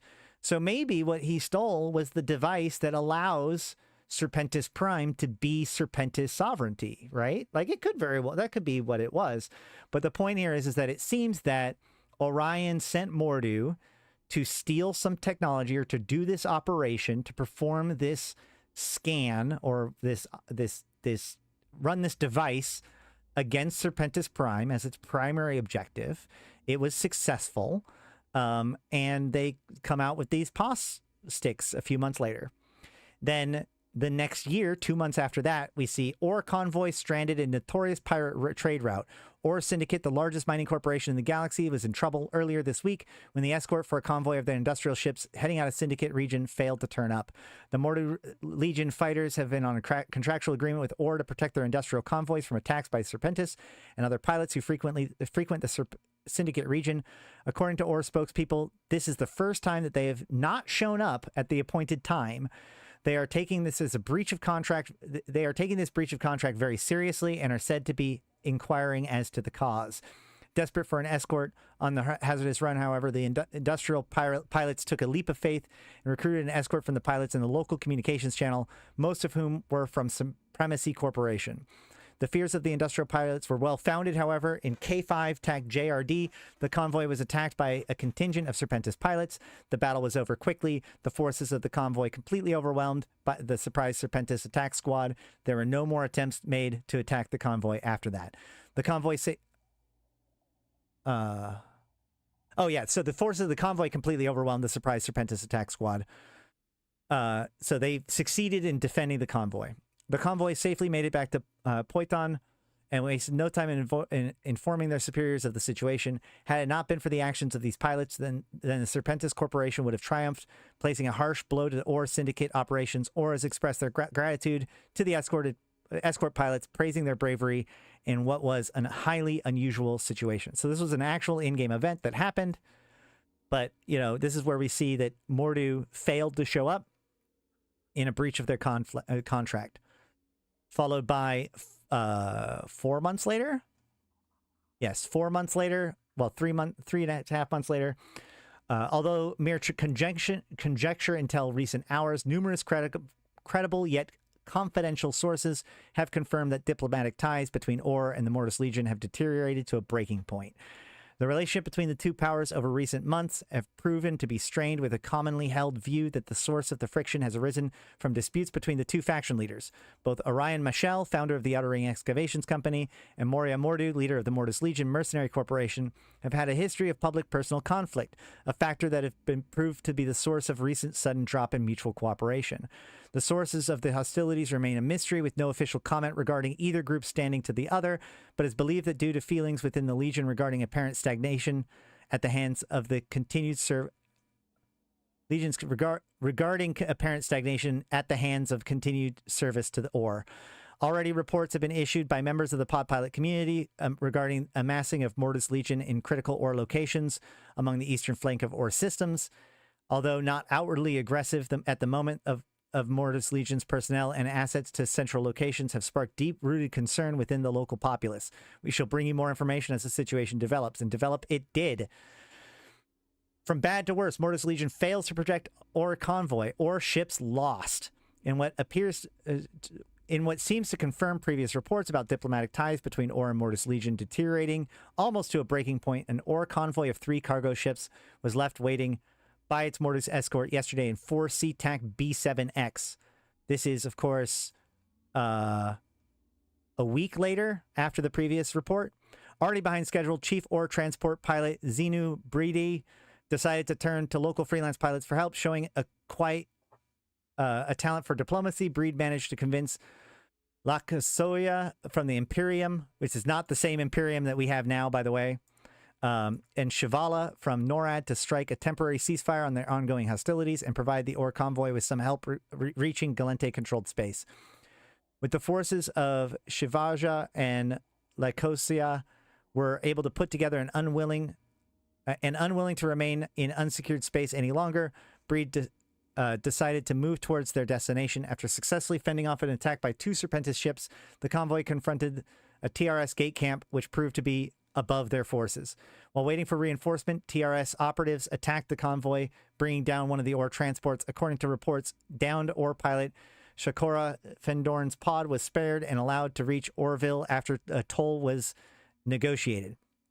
When contacted about this episode, Captain... That's right. Back then, people didn't just pod you. They ransomed your pod. When contacted about this episode, Captain Odegar Attenger, whatever, from Ore Security publicly thanked both the Imperium and NORAD representatives for their help. About the missing Mortis ship, Attenger commented, quote, "Disappointing, but not entirely unexpected. There was a time when Mortis Legion was the symbol of professionalism. Nowadays, they do not see to be able to even show on time. The Legion is certainly not up to their legendary reputation anymore. Our legal branch has already initiated a corresponding action to receive compensation for our losses. Mortis officials refuse to comment on this issue." And this and more, I did a year ago put out a 2-part video about the history of Mortis Legion, which does cover a lot of this stuff. If you want to know more, you should check that out. But in the meantime, what was it, like 5 days later, a region changes face. As the ties between Ore Syndicate and Mortis Legion are at an all-time low, the populace of Pureblind region wonders about things to come. After only a few days, in the region, it quickly becomes obvious that the presence of Mortis Legion has decreased. A good thing, some might say, but not according to the local citizens I have spoken to. Although Mortis Legion is considered a pirate faction by the empires, the people living close to them describe them as honorable, at times unpredictable pilots. Many fear that the withdrawal of Mortis forces will lead to a destabilization of the area, leaving them prone to whatever they consider pirates. When asked about what the future of the Legion will look like, speculations range from the regrouping at one of their core systems to the closing down of the unit.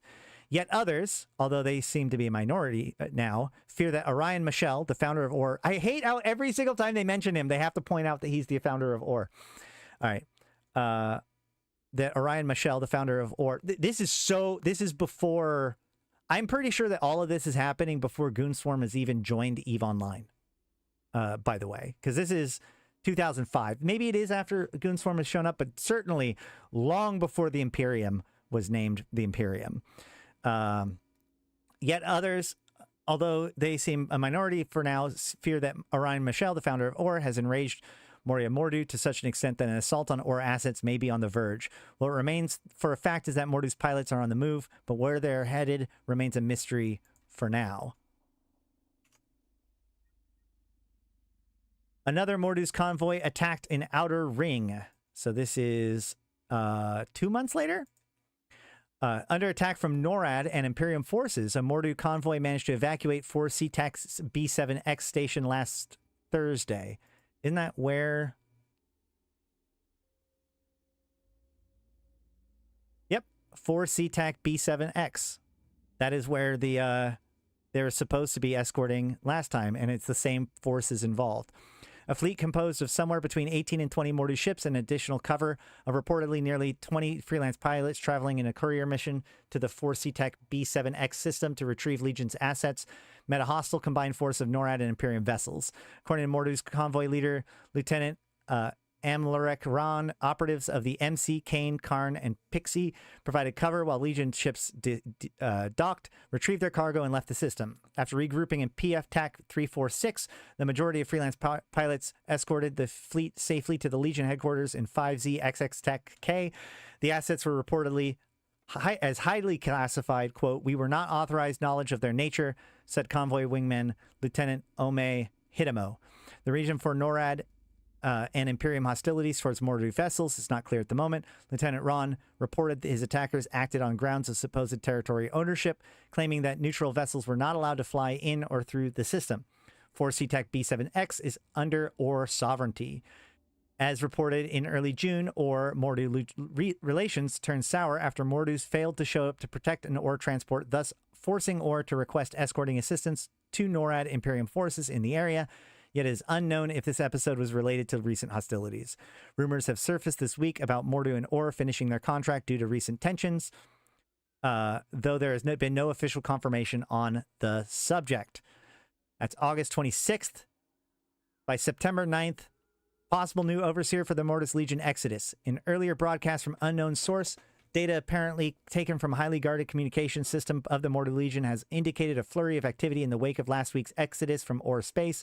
In particular, communications have pointed to the Office of Senior Member of the Legion staff, an individual that has yet to be identified from the snippets of seized data circulating around the black markets of information community. The events of last week has seen a widespread departure of the Legion from OR space in the wake of a dispute between the highest levels of the group administration. This incident, marked with political trauma, culminated in disastrous relocation of the Legion's primary headquarters, a move that involved a number of casualties for local pod pilots laying claim to the area. Military analysis has speculated that the common flight commander of Mordu's operations during the movement, Lieutenant Amlarek Ron, may have been chastised for the recent loss of Mordu shipping and perhaps even demoted to a lower rank, with command being reassigned to another officer. Recent localized activity by patrol forces around the Legion primary station indicate a notable rise in organization's operations, with a number of notable combat vessels being called in from patrol duty. Legion representatives have remained unavailable for comment into the recent lapse in their security procedures, nor have they responded to questions for their plans of the near future. So then later that same month, about 20 days later, 18 days later, Legion Patrol receives support from local capsuleers. During a routine tour of their new home space last weekend, a Mordu's Legion Patrol receives assistance from a number of recent resident capsuleer organizations operating within Pure Blind region. So basically, Mordu's Legion leaves OR and builds their own territory. It sounds like they actually took that territory from players. I don't know exactly if that's true or not. But yeah. Upon learning that the patrol's intentions and capsuleers contingent, primarily made of pilots from Cutting Edge Incorporated and Blade Runners offering services in securing the area. Reinforced by numerous capsuleer vessels, the patrol, now numbering from 20 ships and led by Amlarek Ron, has made a clean sweep through all of Mordu's systems without encountering any problems. Oddly enough, this is the first time Ron has been seen leading a Mordu wing since rumors of his demotion began to circulate in the wake of the Legion's exodus from OR space, though Legion officials are remaining tight-lipped as to whether the rumors are true or not. Reports soon came flooding in, indicating hostile vessels thought to be of Ascendant Frontier were disrupting traffic from the EC Tech P8R solar system, a known pirate hotspot and vital trade route for the northern fringes of space. The Legion Patrol was quickly dispatched to investigate and disperse the hostile forces without any altercations. Yeah, back then, like NPC actors were playing, well, like doing stuff in the universe, kind of not all the time, but like a lot of this stuff is interactions between player actors, or players and NPC actors. Obviously, Ascendant Frontier being one of the major alliances back in the day. CEI and Blade Runners, members of the newly found Razor Alliance, apparently shared a mutual interest with Mordu's Legion in keeping Pureblind regions safe. An opinion which was stated in a press release posted by the Galnet communication network on Monday. Speaking in a statement, Kilgore, CEO of Cutting Edge Incorporated, explained that both corporations had, quote, long and distinguished histories throughout the northern and western regions of the Eve, and went on to say that Razor were, quote, active in securing the interests of free and open Pureblind region with a strong anti-pirate stance, end quote. The Razor Alliance seems to have earned a new friend with their actions this weekend, with unconfirmed reports that standings between Mordu's Legion and Razor Alliance has been adjusted to reflect this apparently amicable coexistence. Yes, Mordu does hold a constellation in Pureblind today, and that this should be this area, right?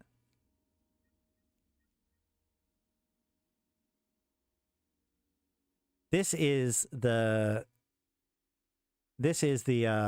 ore system.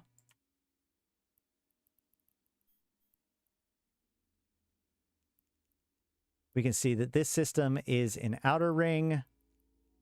And has Chemeltech, Outer Ring, Chemeltech, Outer Ring. This is one of the main ore systems, right? This doesn't say... Why doesn't it have sovereignty? Show on map.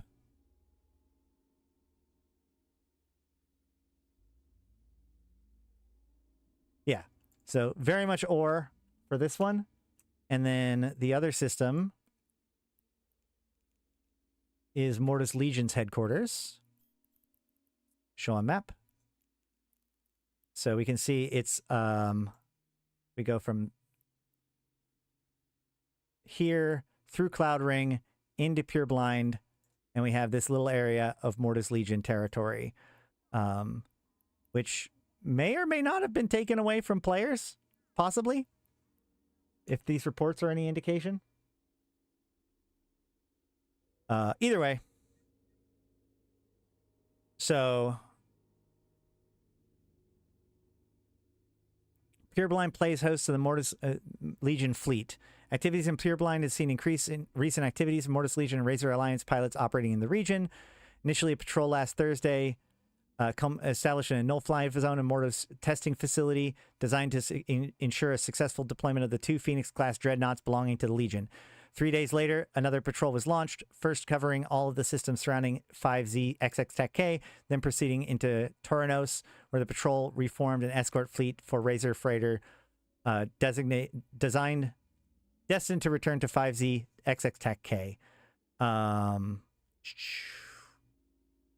2 Legion pilots stand out in all these events. Lieutenant Amarak Ron, who is believed to have recently been demoted to his position of Common Flight Commander due to his losses sustained to the Legion during its withdrawal from Ore Space, and Colonel Akuris, who is believed to have taken Ron's former post. Both pilots were unavailable for comment. The arrival of 2 dreadnoughts and 2 high-ranking officials of Mordu's Legion in the system, namely Major Koinahala and the Colonel, each piloting a dreadnought, leaves a large portion of the universe wondering what exactly the Legion has planned for the region. Dotland only goes back to 2008, yeah. So then Mordu's Legion clashes in Syndicate.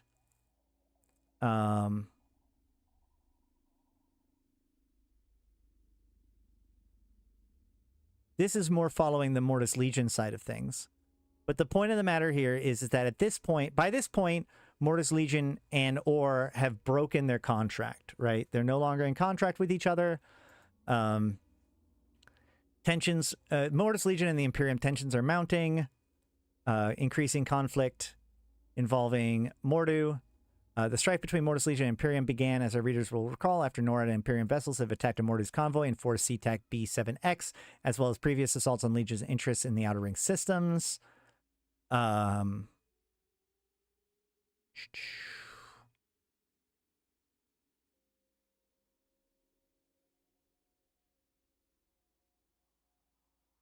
So yeah, the point is that Mordu is now very much has their away from Outer Ring excavations and is no longer supporting them.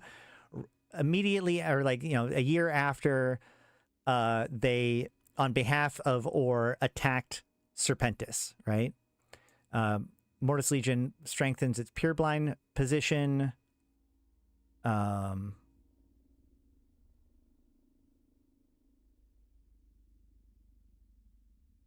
Promotion of Lieutenant Ron. Now, Captain Ron was a bit of a surprise after the Outer Ring incidents. Information about their dreadnoughts. Geopolitical position on Pureblind with Jericho faction, Razor's opponent in the region. CFO Jade Constantine. These are all real players and real stuff, so this is actually pretty cool stuff too. But like I said, I think I go into this more during the Mortis Legion discussions. But the biggest thing here is just the note that, like, at this point, Outer Ring, yeah, here we go. In general, where and working for who can we expect Mortis Legion flying in the near future? Our finished contract with Or was a bit unusual in the mercenary business, as it was both public and exclusive, preventing the Legion from seeking other clients. I cannot comment on present contracts, but I'll make sure to let the press know when and if the Legion decides to announce such contracts in official fashion. So yeah, by this point now, it is confirmed that the contract between Or and Mortis Legion is done. Mortis Legion has moved out. They have nothing to do with Or anymore, which leaves Or extremely exposed. And what follows in on that is the Serpentis make their strike. Serpentis forces, in YC128, 2006, Serpentis forces continue annexation of Cloud Ring. As recently reported on Galnet, the Serpentis Corporation has announced plans to take a controlling interest in Outer Ring Excavation Corporation, a move that has surprised the business world and even put the common citizens of the Federation on edge. Quote, I live in a quiet city on a quiet planet, said one woman. But even here, you can see those boosters on the street corners. It's filthy and wrong. The idea that these people... that those people getting its hands on even more poor people is just wrong. The police should do something about them, end quote. Concord and the DED have yet to make a statement, but due to their historical reluctance to make public statements about the Serpentis Corporation, it is considered unlikely that they will pursue action in this matter. Reporters assigned to the DED fleet have yet to report any undue activity, and no warrants for the arrest or seizures of Serpentis personnel or property have been issued. The citizens and contractors working for Or, meanwhile, tell a different story. Quote, the conditions here are awful, said one executive, speaking on conditions of anonymity. They just flew their ships into the dock and unloaded 1,000 Marines on the station. We didn't know what to do. Most people fled back into to their quarters, while a few who protested were gunned down. We desperately need help, he added. We have no idea how much longer we can hold out. Conditions are even worse on the mining outposts in 4 SeaTac B7X.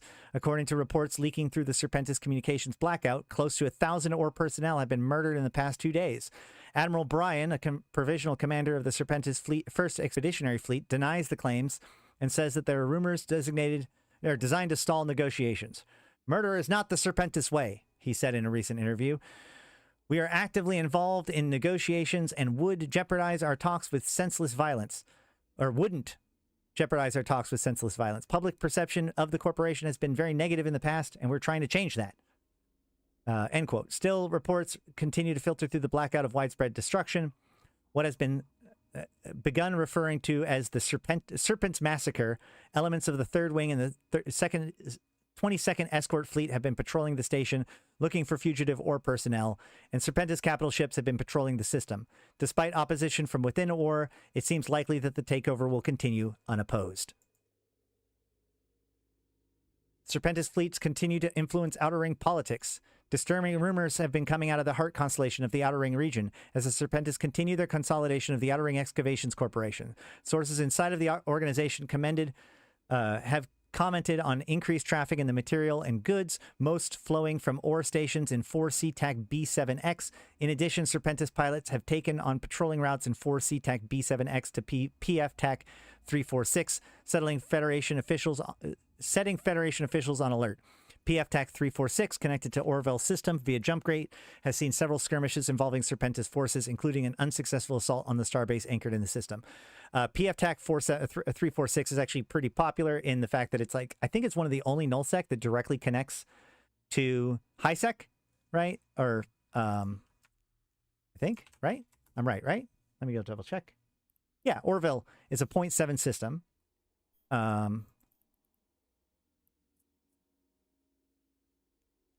We can see here that Orville has a link directly to PF-TAC 346, which is Syndicate, right? So, and then on the other side of that is Aura Space.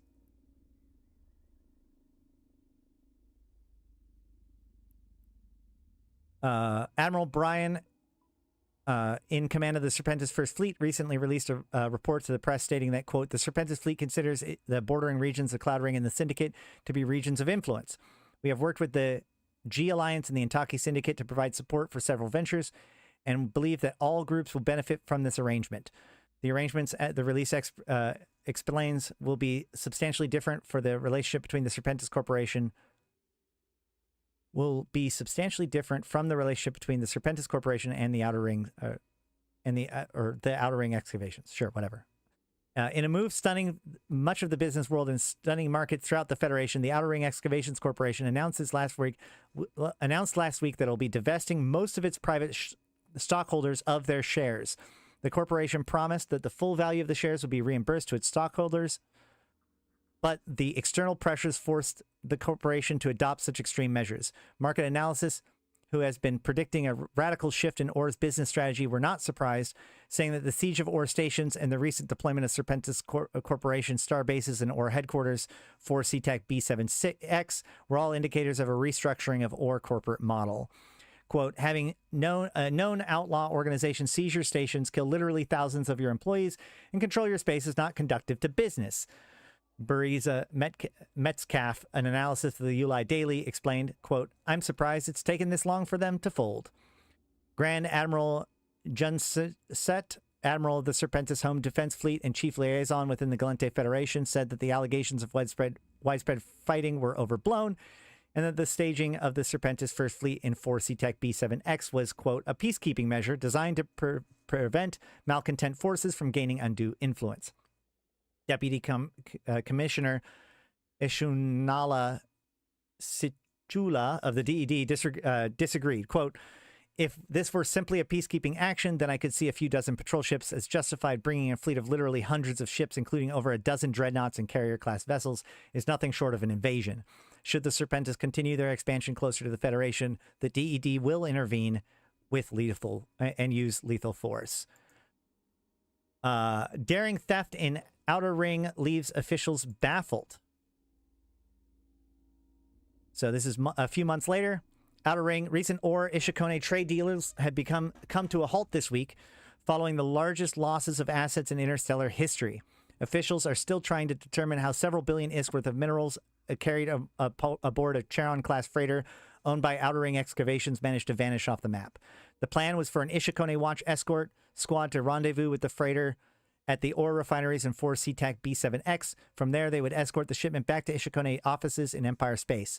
However, about 2 hours after the Ishikone team's scheduled arrival, reports came from the F7 CTAC HO system that they would not make it. The few remaining survivors relayed intelligence and distress calls detailing how they were overwhelmed by outbreak forces in the system and had suffered heavy losses. Once word of this reached the OR officials, both parties quickly realized something had gone terribly wrong. OR officials rushed off a confused reply stating that, according to their security logs, the freighter had already departed on schedule with a full Ishikone Watch escort. Eyewitnesses and Syndicate also confirmed the presence of what appeared to be an Ishikone Watch vessels on their way out to Outer Ring. More intriguing, however, were the eyewitness accounts that followed after, stating that the freighter was spotted during a battle between mercenary coalition vessels and the same Ishikone Watch escort that was supposed to have been destroyed. Eden Ramani of Intaki Union soon explained the mysterious second escort in a communication to Galnet. She claimed that Vitka Kuvaki, wife of the esteemed Intaki spiritual leader Vremaya Edama, was responsible for the organization of the entire attack. Now, at this point, I have to point out that there is, in fact, an ex-Mortis Legion member. An ex... Oh, God. This is so confusing. Hold on. Does it go into it here?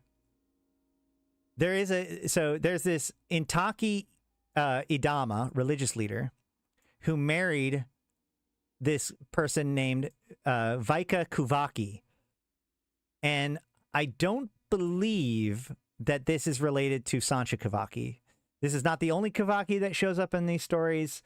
They don't necessarily connect directly to Sancha. I think it's just a common Caldari last name. Romani claimed Vitka had approached the Intaki Union leadership with a plan involving impersonation of Ishikone Watch officers, a plan that was refused and made available to the public. Following the allegations made by Miss Romani, an official investigation was opened by the Federal Intelligence Office to establish whether Kavaki or possibly her husband were guilty of orchestrating the inter-empire incident. Both individuals are wanted for questioning by the Federation to clarify their alleged roles in this event.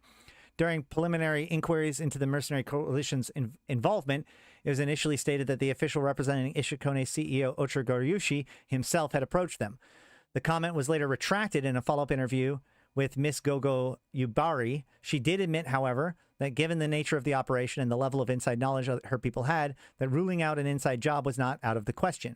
News outlets were looping in a statement made by Ishikone CFO Kanashi Hepikimi last month that reevaluating his comments about associated risks inherent in trading with ore.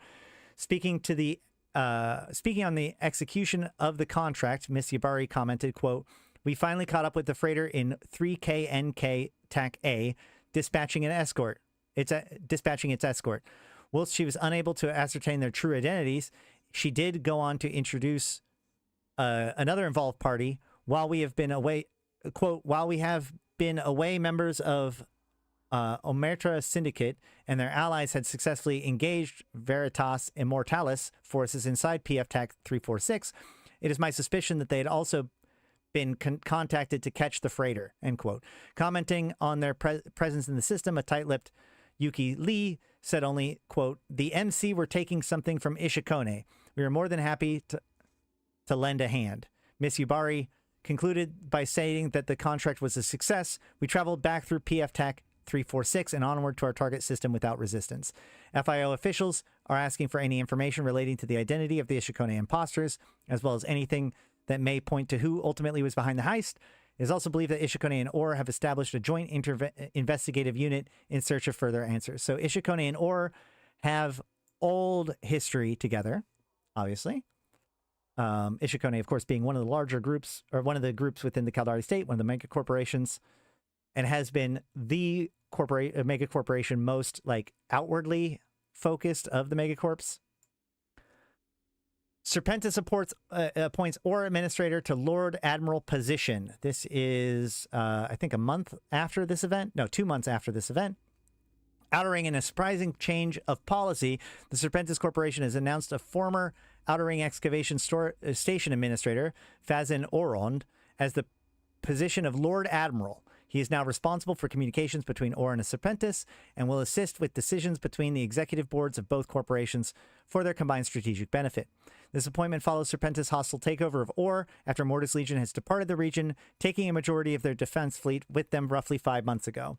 The takeaway saw the murder of the previous station administrator in 4CTAC B7X, who is commonly believed to have deactivated the defense grid and allowed the Serpentis to stage a relatively bloodless takeover of the station and subsequently all other OR stations after obtaining the security override codes.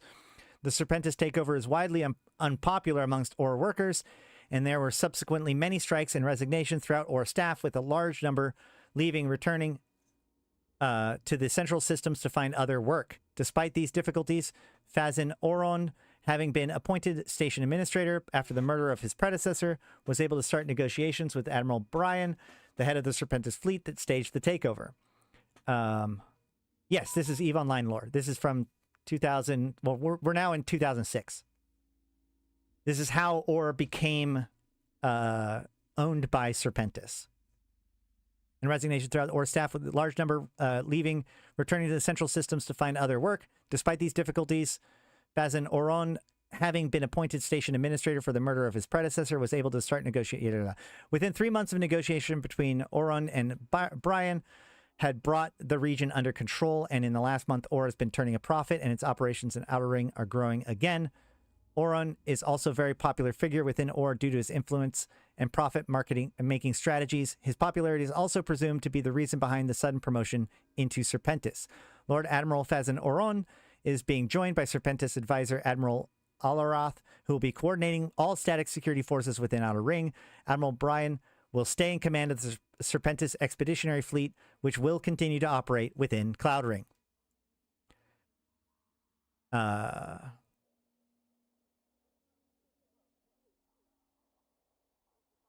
do I have this pulled up?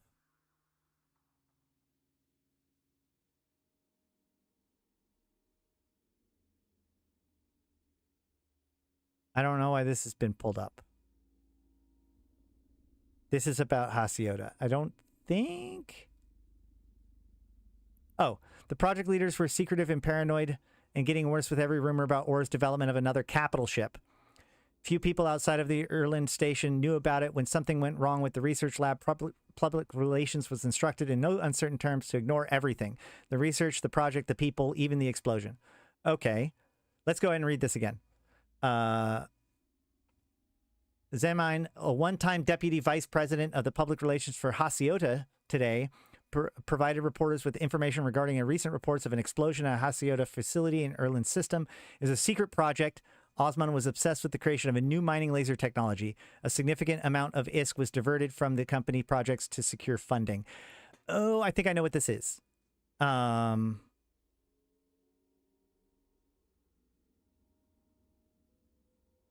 So... yeah, this is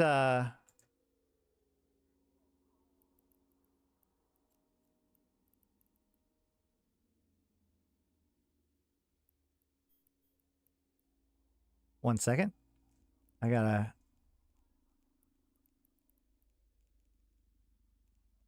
This is not the right one. If we... Hold on.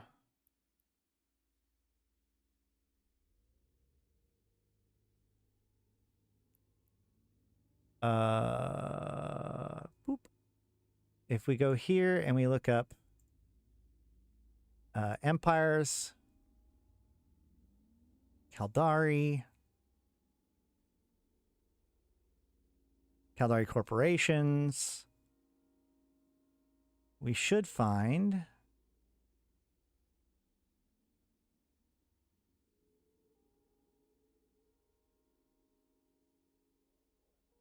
Deep Core Mining. Deep Core Mining is a young company that was founded on the base of revolutionary new mining drill technology. This new technology, details of which have never been revealed, gives a much higher yield than older technologies and have promoted DCM to the top echelon of mining companies very quickly.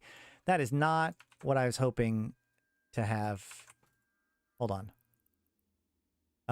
Deep Core Mining Incorporated. No, it doesn't say...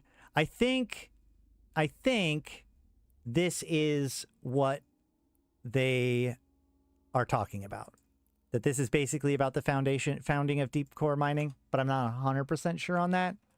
This is all very old stuff, obviously. All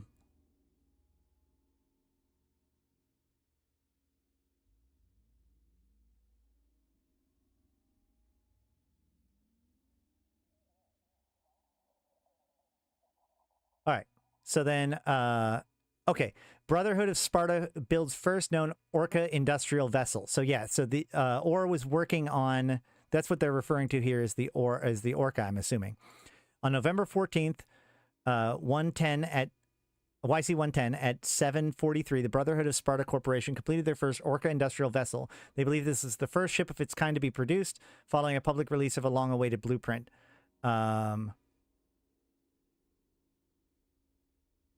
There's old pictures, but I don't think we're going to be able to see these. This is probably going to be not anything. Yep. I don't think we're going to be able to pull these things up. Yeah.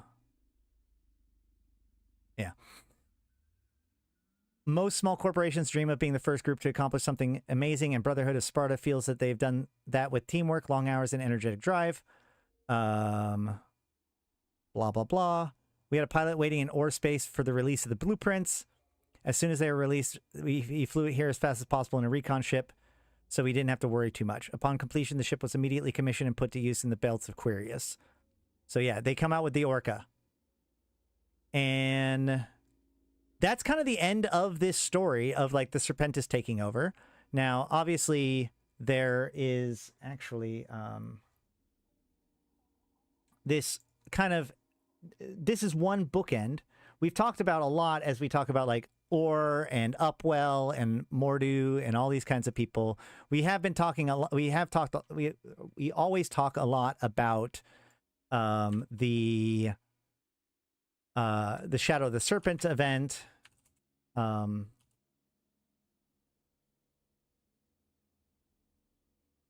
see if I can pull this up real quick. I should have pulled this up.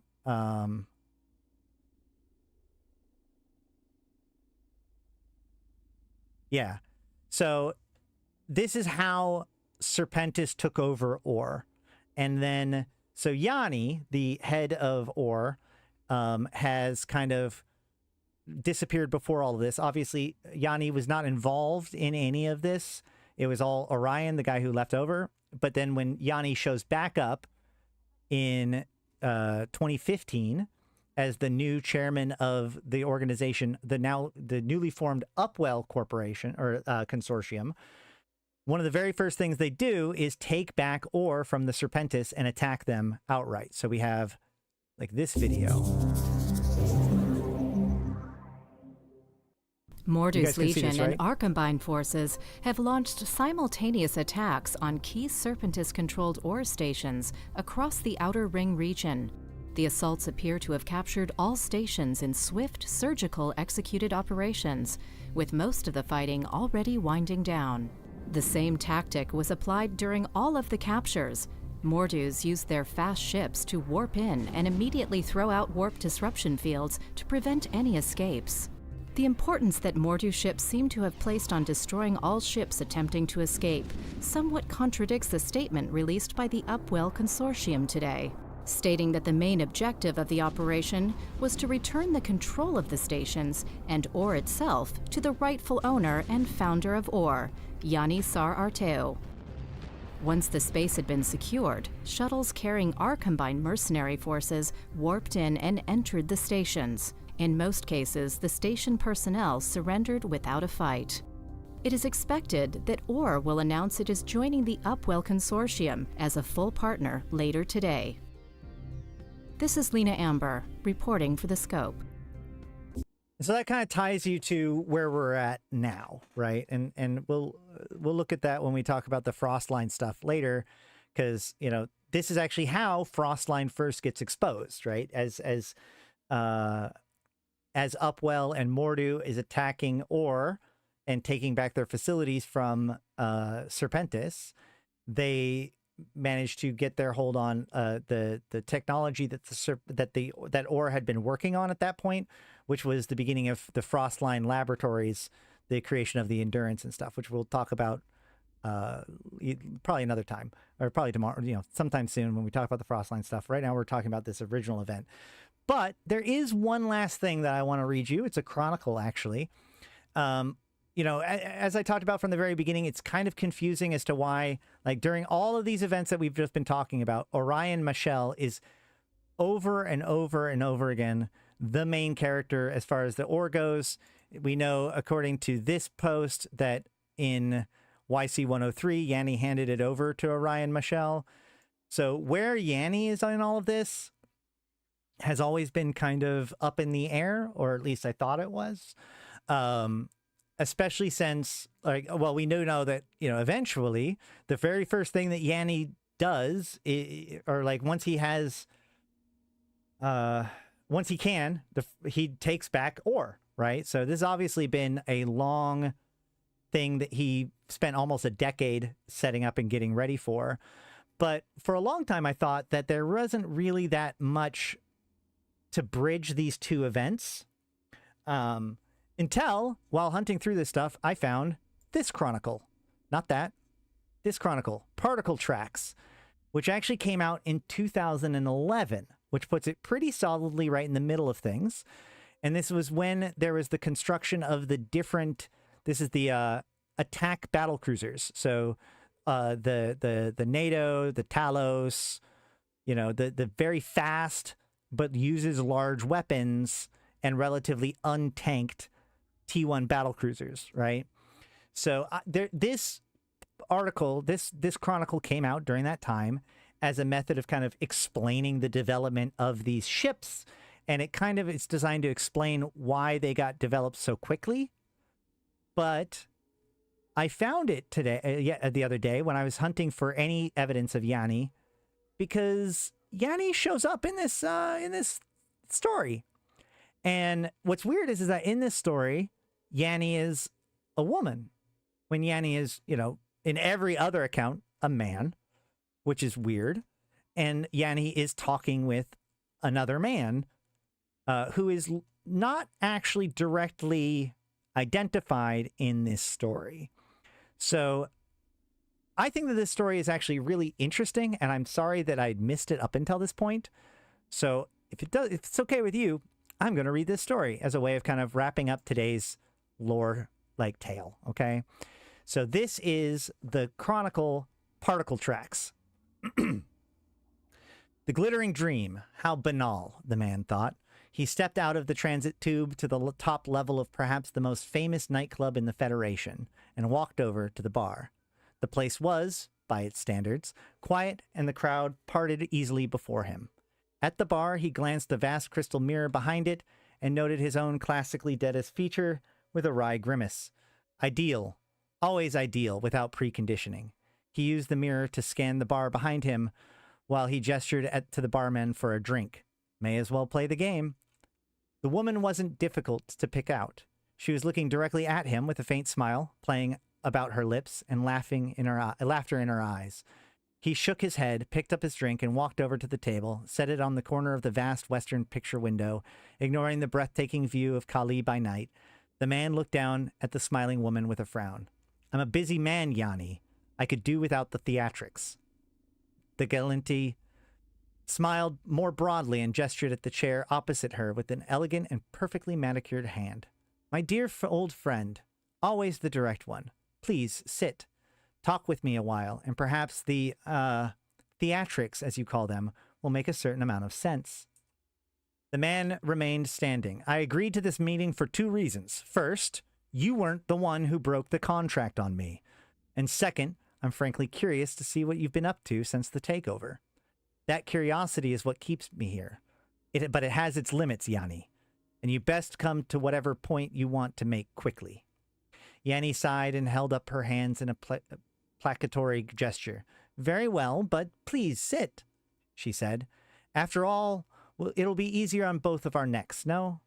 The man grunted and sat down at the indicated seat, at right angles to the woman. He took a sip of his drink, raised his eyebrow, and looked at Yantey with renewed interest.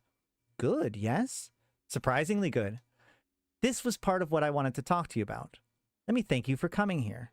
I realize that you're taking something of a risk. Minimal, the man interrupted. Well, just so, but by coming here, you put yourself on my home ground, so to speak. And I appreciate this. Rare is the chance to destroy your enemy from his home. Therefore, consider his home your ideal ground. Rare is the chance to destroy your enemy away from his home. Therefore, consider his home your ideal ground.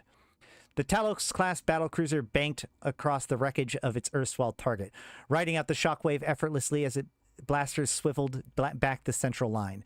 The rogue pilot was still cursing over the local band, but he must have understood he hadn't stood a chance. Just thrown in the multi-scenario mix along with the rest. The Talos pilot smiled in his mind. Pride was a notorious failing of his kind. He'd fallen prey to it enough times himself. Kind of pointless to get upset in here, though. Ah, the controllers were speaking to his mind again. Annoying, like a rasp on his skin. Something artificial to him. Not like the Neocom. What's that? They wanted him to take on a Drake in close quarters? He locked down the reflex reaction. This was his job. They were paying him. And what did it matter in the end? Maybe the Drake would be a suboptimal fitting. Heavy missiles and Slaver's breakfast shield tank, perhaps. Even so, he didn't fancy his chances.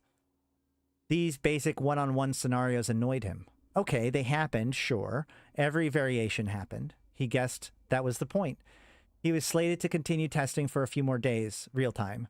That was a lot of scenarios in here. He groaned inwardly, partially at the thought of the grind he just realized lay ahead of him, partly at the sight of the drakes accelerating to meet him. Damn. Rare is the chance to destroy your enemy away from his home, therefore consider his home your ideal ground. Well now, Analyx of the Rata Empire. No, the war commentaries of Das Ravenor. More appropriate for this setting, surely.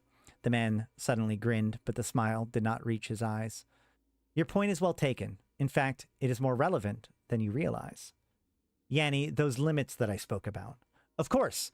First, do you require any further guarantees of security? No. Get on with it. As you wish. No doubt you're aware of the latest arms race between the core empires? I am aware of very many arms races, Yanni. I make it my business, you know. All of this may not take much... all this may not take much time out there, the man gestured vaguely upward, but it does take some time, and yours is running out. Understood. I'm speaking of the new battlecruisers, those fast attack heavy hitters the empires have decided are the new paradigm in warfare they're going to try out. Oh, those. Yes, of course I know about them. What of them? The woman smiled and unfolded her hands. The Deadist noticed that she was wearing an exquisitely cut and polished black gemstone in her left ring finger. Despite himself, he smiled too. You're familiar with the pattern of this particular escalation. The Amar came up with the Oracle, a ship designed quite out of character for them, and then the rest either dusted off some old concepts or rushed new designs through. We've seen this kind of thing before. The man sighed inwardly, but gestured for Yanni to continue. The interesting aspects of these ships is that, as an attempt to shake up the Empyrean War, they're all designed around the capsuleer market, and as such, the designs will be on the market very soon. Yanni, please tell me you did not drag me to this ridiculous proscenium in order to breathlessly offer me advanced copies of starship designs that will very shortly be available in the open market. Please tell me you do not take me so lightly that you imagine that I've not already have copies of said design. And please, for the love of the winds, tell me that you have not completely wasted my time and yours with this nonsense. Yanni sat back a moment and regarded the Deadist with hooded eyes. Evidently, you take me lightly, old friend.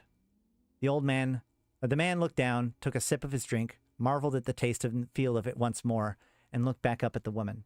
Point. I apologize. Please continue. What I was about to say is that as warships intended to upset the balance of the Empyrean War, each of these designs have been put through a crash program of testing with capsuleer pilots.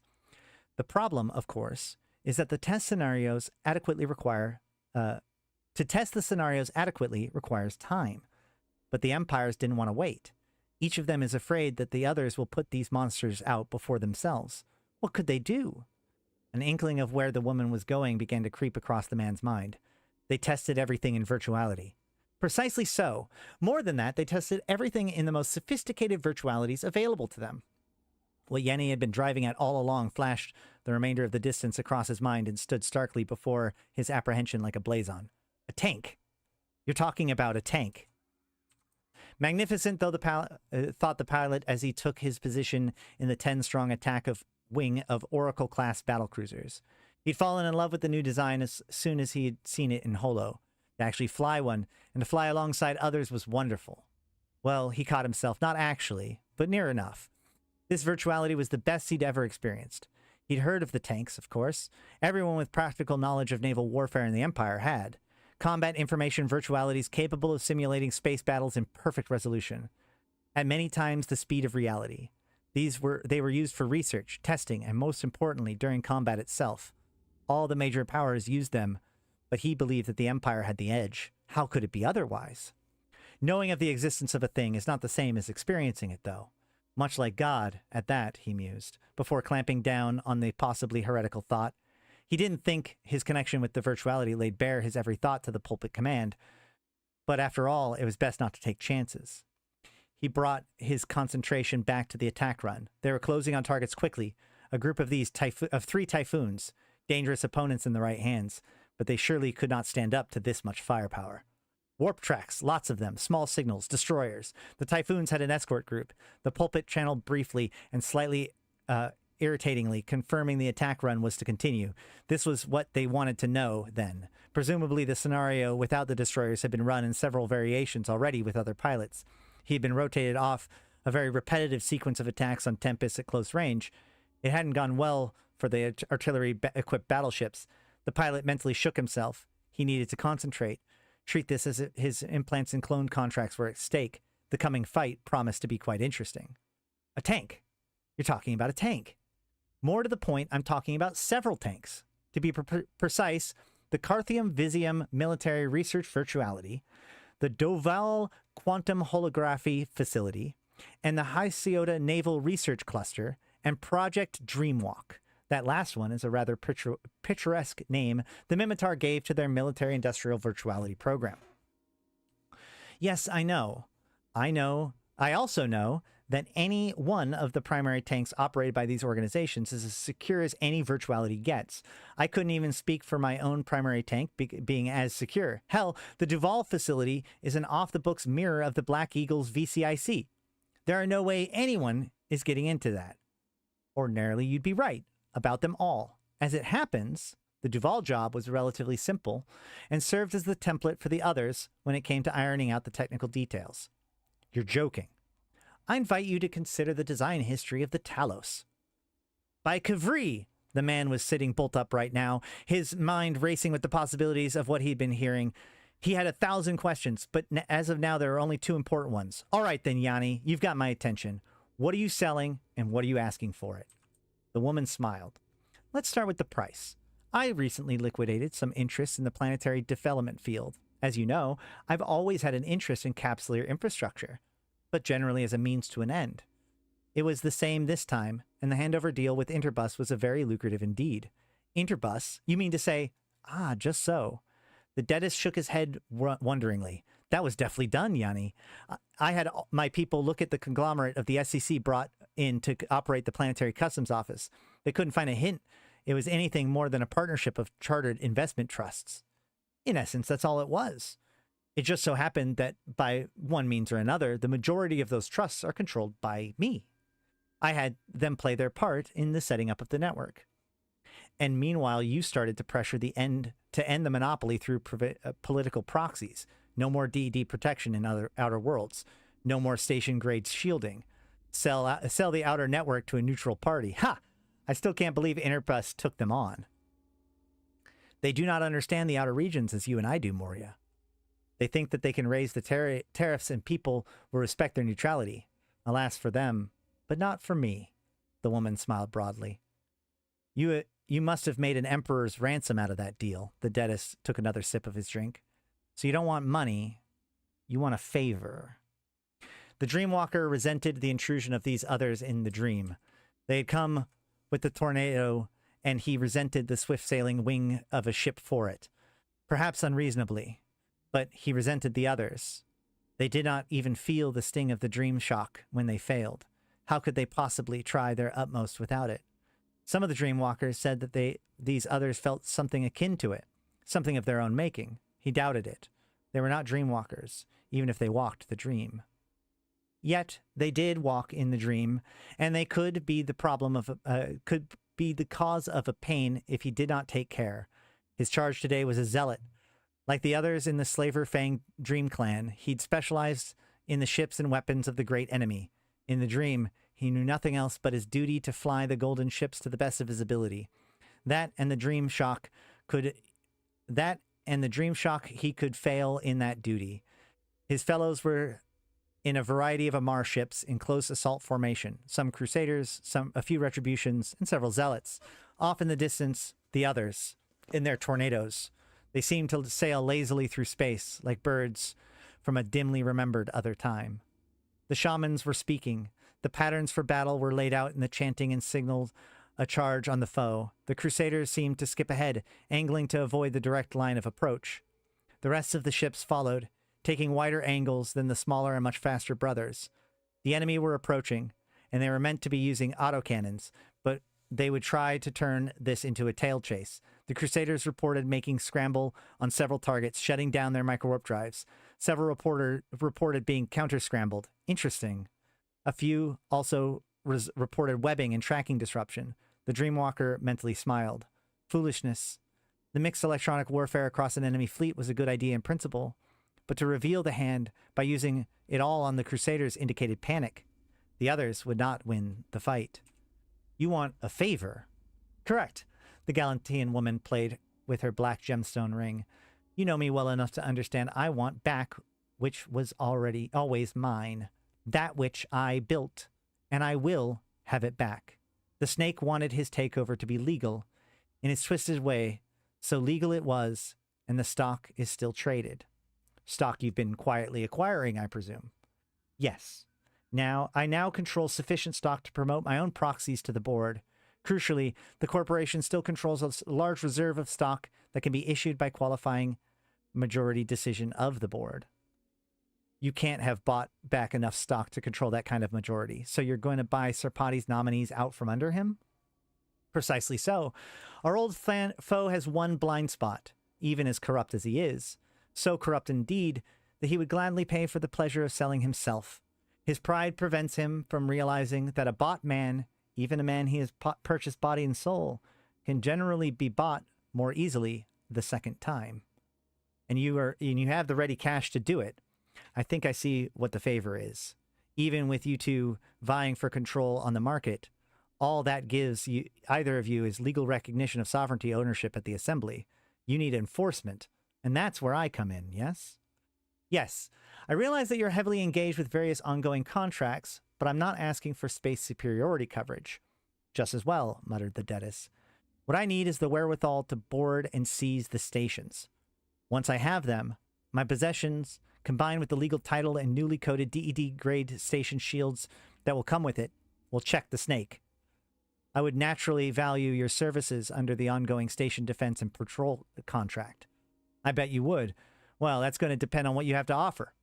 They've shut you out of those tanks by now, I take it? Of course. It was to be expected that any intrusion into their facilities of that kind would be relatively brief half-life. The Galantean woman shrugged slightly. Fortunately, our bandwidth was wide enough to extract a considerable volume of tank telemetry in such case. Incredible, whispered the man, half to himself. He finished his drink, the marvelous sensation cutting through his thoughts again, and then looked up sharply at the woman. That's what this is all about, the man gestured around him and lifted his empty glass. As he adjusted to the virtuality, he realized that the base specs of the Naga class had changed since his last session in the tank. Okay, they fitted rails in this scenario, but that wasn't exactly a change. Ah, he chuckled. So they'd given up on that idea. Yeah. He'd not been entirely impressed with the suicidal nature of the Naga as a giant torpedo bomber himself. He called up the daily brief, unacceptable ratio of losses to tonnage of enemy material destroyed. Well, that was one way of putting it. Megacorp technocrat speak could make a Fedo crap sound like a mildly annoyed stain on the deck plate. So today was a basic gunnery run.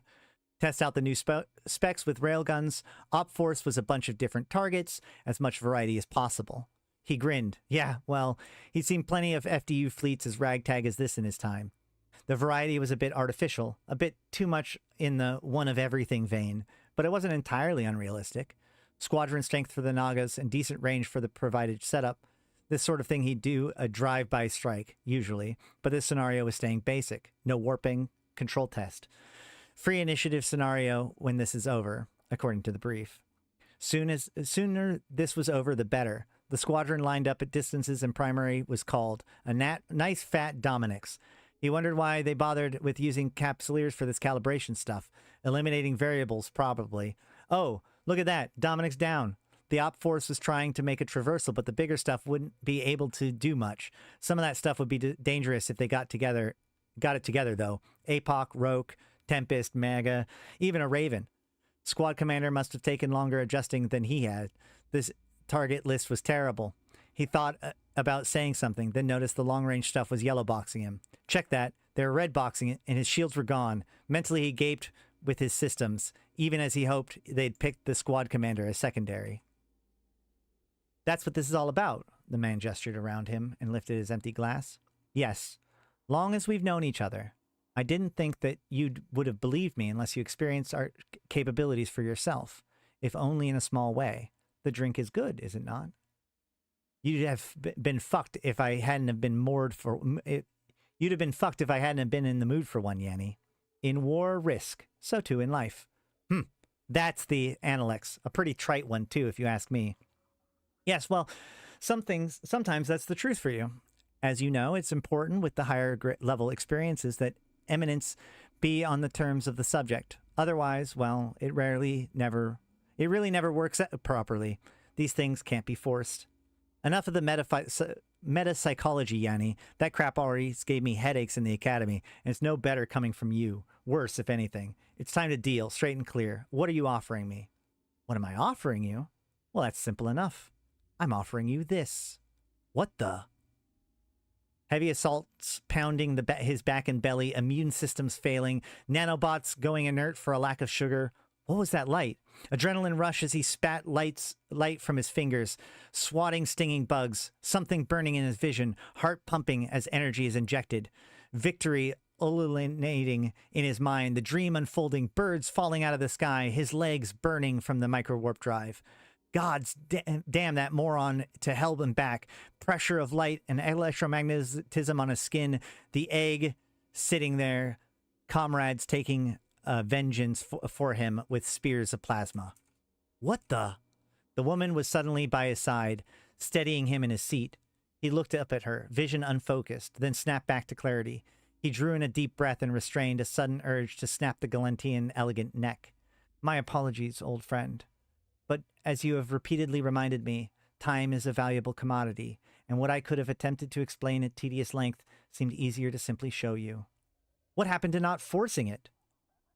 For the purposes of this demonstration, the raw scope of what I'm offering, rather than the synesthetic accuracy that would have required several baseline hours of preconditioning to appreciate, seemed more convenient. Once again, I apologize. Do I have this right? You have personality-level telemetry of Capsuleers operating in multiple scenarios for no less than 4 of the most advanced combat information tanks in the cluster? The woman smiled. Yes, that is precisely what I have. The man grinned back, and this time his eyes were dancing. Okay, Yanni, when do you want to meet for real? I think I can make some room in my calendar. He paused and then added, even if you won't look as good. So this is the Chronicle, Particle Tracks, and this is a very, very interesting chronicle for me for various reasons. So obviously, Yanni is the former founder of OR and then later became the head of Upwell, but the Upwell takeover occurred in 2015, and this chronicle took place in 2011. So this chronicle takes place 4 years before the actual formation of Upwell, even though this is clearly pointing out like what eventually becomes Upwell and Mordu, like this attack that the scope reported on here, right?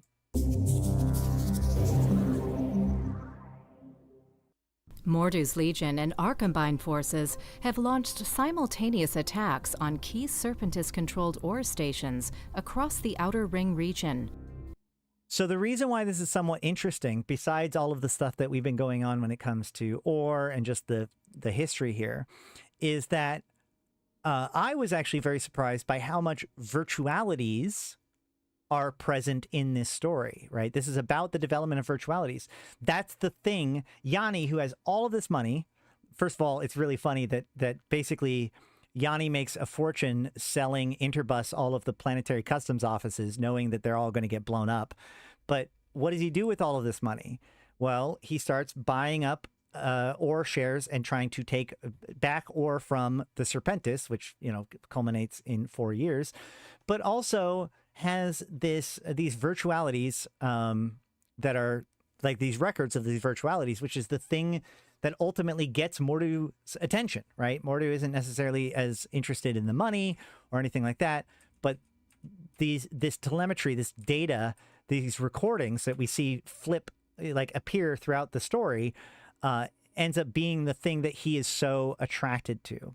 So the question is, and also like they point out at the very beginning that like, so in this story, they are in a virtuality, right? He says at the very end, let's meet up for real. You're not going to look as good. Yanni is a girl in this story when Yanni is actually a male in real life.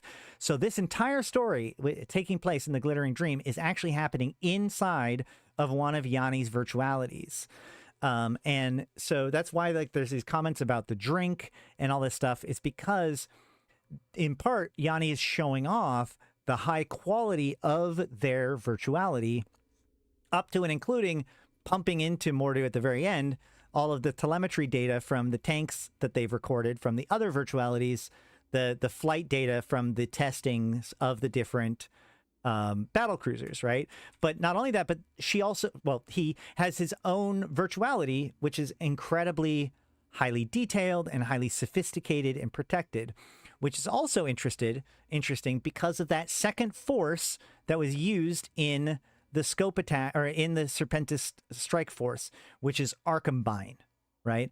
Arcambine is a group of clone soldiers who were part of the original clone project for like Dust 514 and whatnot, and in fact include a lot of first generation clone soldiers, and has been assisted by the Life Giver basically forever, right? And these clone soldiers actually have to live in a virtuality. This is the big thing that the Deathless provides, right? The Deathless and the Fulcrum provides a virtuality. This is why, you know, years later, Arcambine defect to the Deathless for their superior virtuality and systems, right? But at this time, Arcambine still works with Mordu's Legion. And this, you know, we can go through the history, and it'll be interesting to go through the history again and look at this and see that, like, actually Mordu in particular was interested in virtuality technology far, far further back than I previously thought, and in connection to specifically Upwell, right? Upwell, the people who build these giant facilities for players, you know, capsuleers rather. And you can even see, like, Yanni even talks about how Yanni's always been focused on the, you know, space colonization efforts, especially when it comes to like capsuleers and such. And so, you know, you can see the very beginnings of his desires to build Upwell and the Upwell structures. But also in this, we see his focus on developing advanced virtualities, something that has, of course, become significantly more important given the events of Vanguard and stuff. And so I do find this very fascinating, especially since, you know, Vanguard originally was supposed to be against like Edencom, and then they sort of swapped in Ore and Upwell in the last minute. And so I've always been concerned about like a break in continuity with lore when it comes to this. But the more I look into this, the more I find these small clues in the lore that shows that like Ore and Upwell and their relationship and conflict with the Deathless and with and their connection to, you know, the clone soldiers and the Vanguard and Arcambine, is there are little hints and details about this going back for quite some time, all the way, including this story here, which of course this story did come out basically as Dust 514 was taking prominence, if I remember correctly. So, yep, I hope that this has been a fun time for you guys. And if you're watching this live, thank you for making it this far. If you're watching this, hopefully I edit this out so that way you can watch this as its own chronicle. I did cover previously some information about the origins of Ore, and of course there's lots of news or like versions of the lore on my YouTube, including a lore playlist, which you should check out. But I think that that's about it for today. If you're watching live, we will be back tomorrow to show off the winter event and the winter nexus, as well as talk about Frostline and what is actually going on. But until then, I have been Ashtarothi. I've been playing this game since 2010, talking about it since 2012, and I'm here to put Eve into context for you, my fellow Empyreans. Thank you guys so much for checking out the stream, liking, commenting, subscribing, sharing it with a friend, checking out the merch if you want to pick up some merch. my video feed is broken right now, so I can't even see what I'm showing you guys. But I've got all kinds of stuff available, including the Convocation Empyreans logo on mugs and shirts and totes, and my software developer not equal tech support setup, and much more. But I do want to thank, especially during this holiday season, everybody who's taken the extra measures to support the channel and what I do. Things. Times are hard for everybody right now, so every little bit counts, and I am incredibly blessed and fortunate to be able to do this for you guys in spite of everything. So thank you guys so much for your support. And like I said, even if you just watch this video all the way through, like it and comment it, you are doing a huge part in helping make this channel popular and out there to help players learn about EVE Online and get a deeper, more richer experience in EVE Online, because that's what I'm here to do, is maximize player engagement with EVE Online and increase literacy in EVE Online, because I think that a better player base makes a better EVE Online. Thank you guys so much for coming, and I want to give my special shout out to my top supporters, who are, of course, not coming up as is normal. 745 MPSI, Arydanika the Queen, Bad Boy Smooth, Eboleet, Erladis, Elange, Flash Gordon, May, Malak Starfire, Malin, Mercuton, Mayak, Neelam, LM1, Sheesh, Susuro, Thrans, and Rid. Thank you guys all so much. I've been Ashrothi, the voice of New Eden. And until next time, I'll see you in space.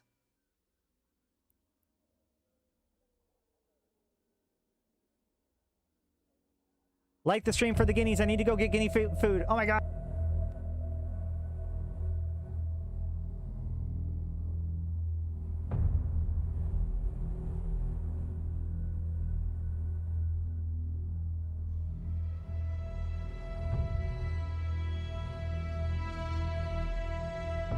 Bring on the wrecking machine.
For every city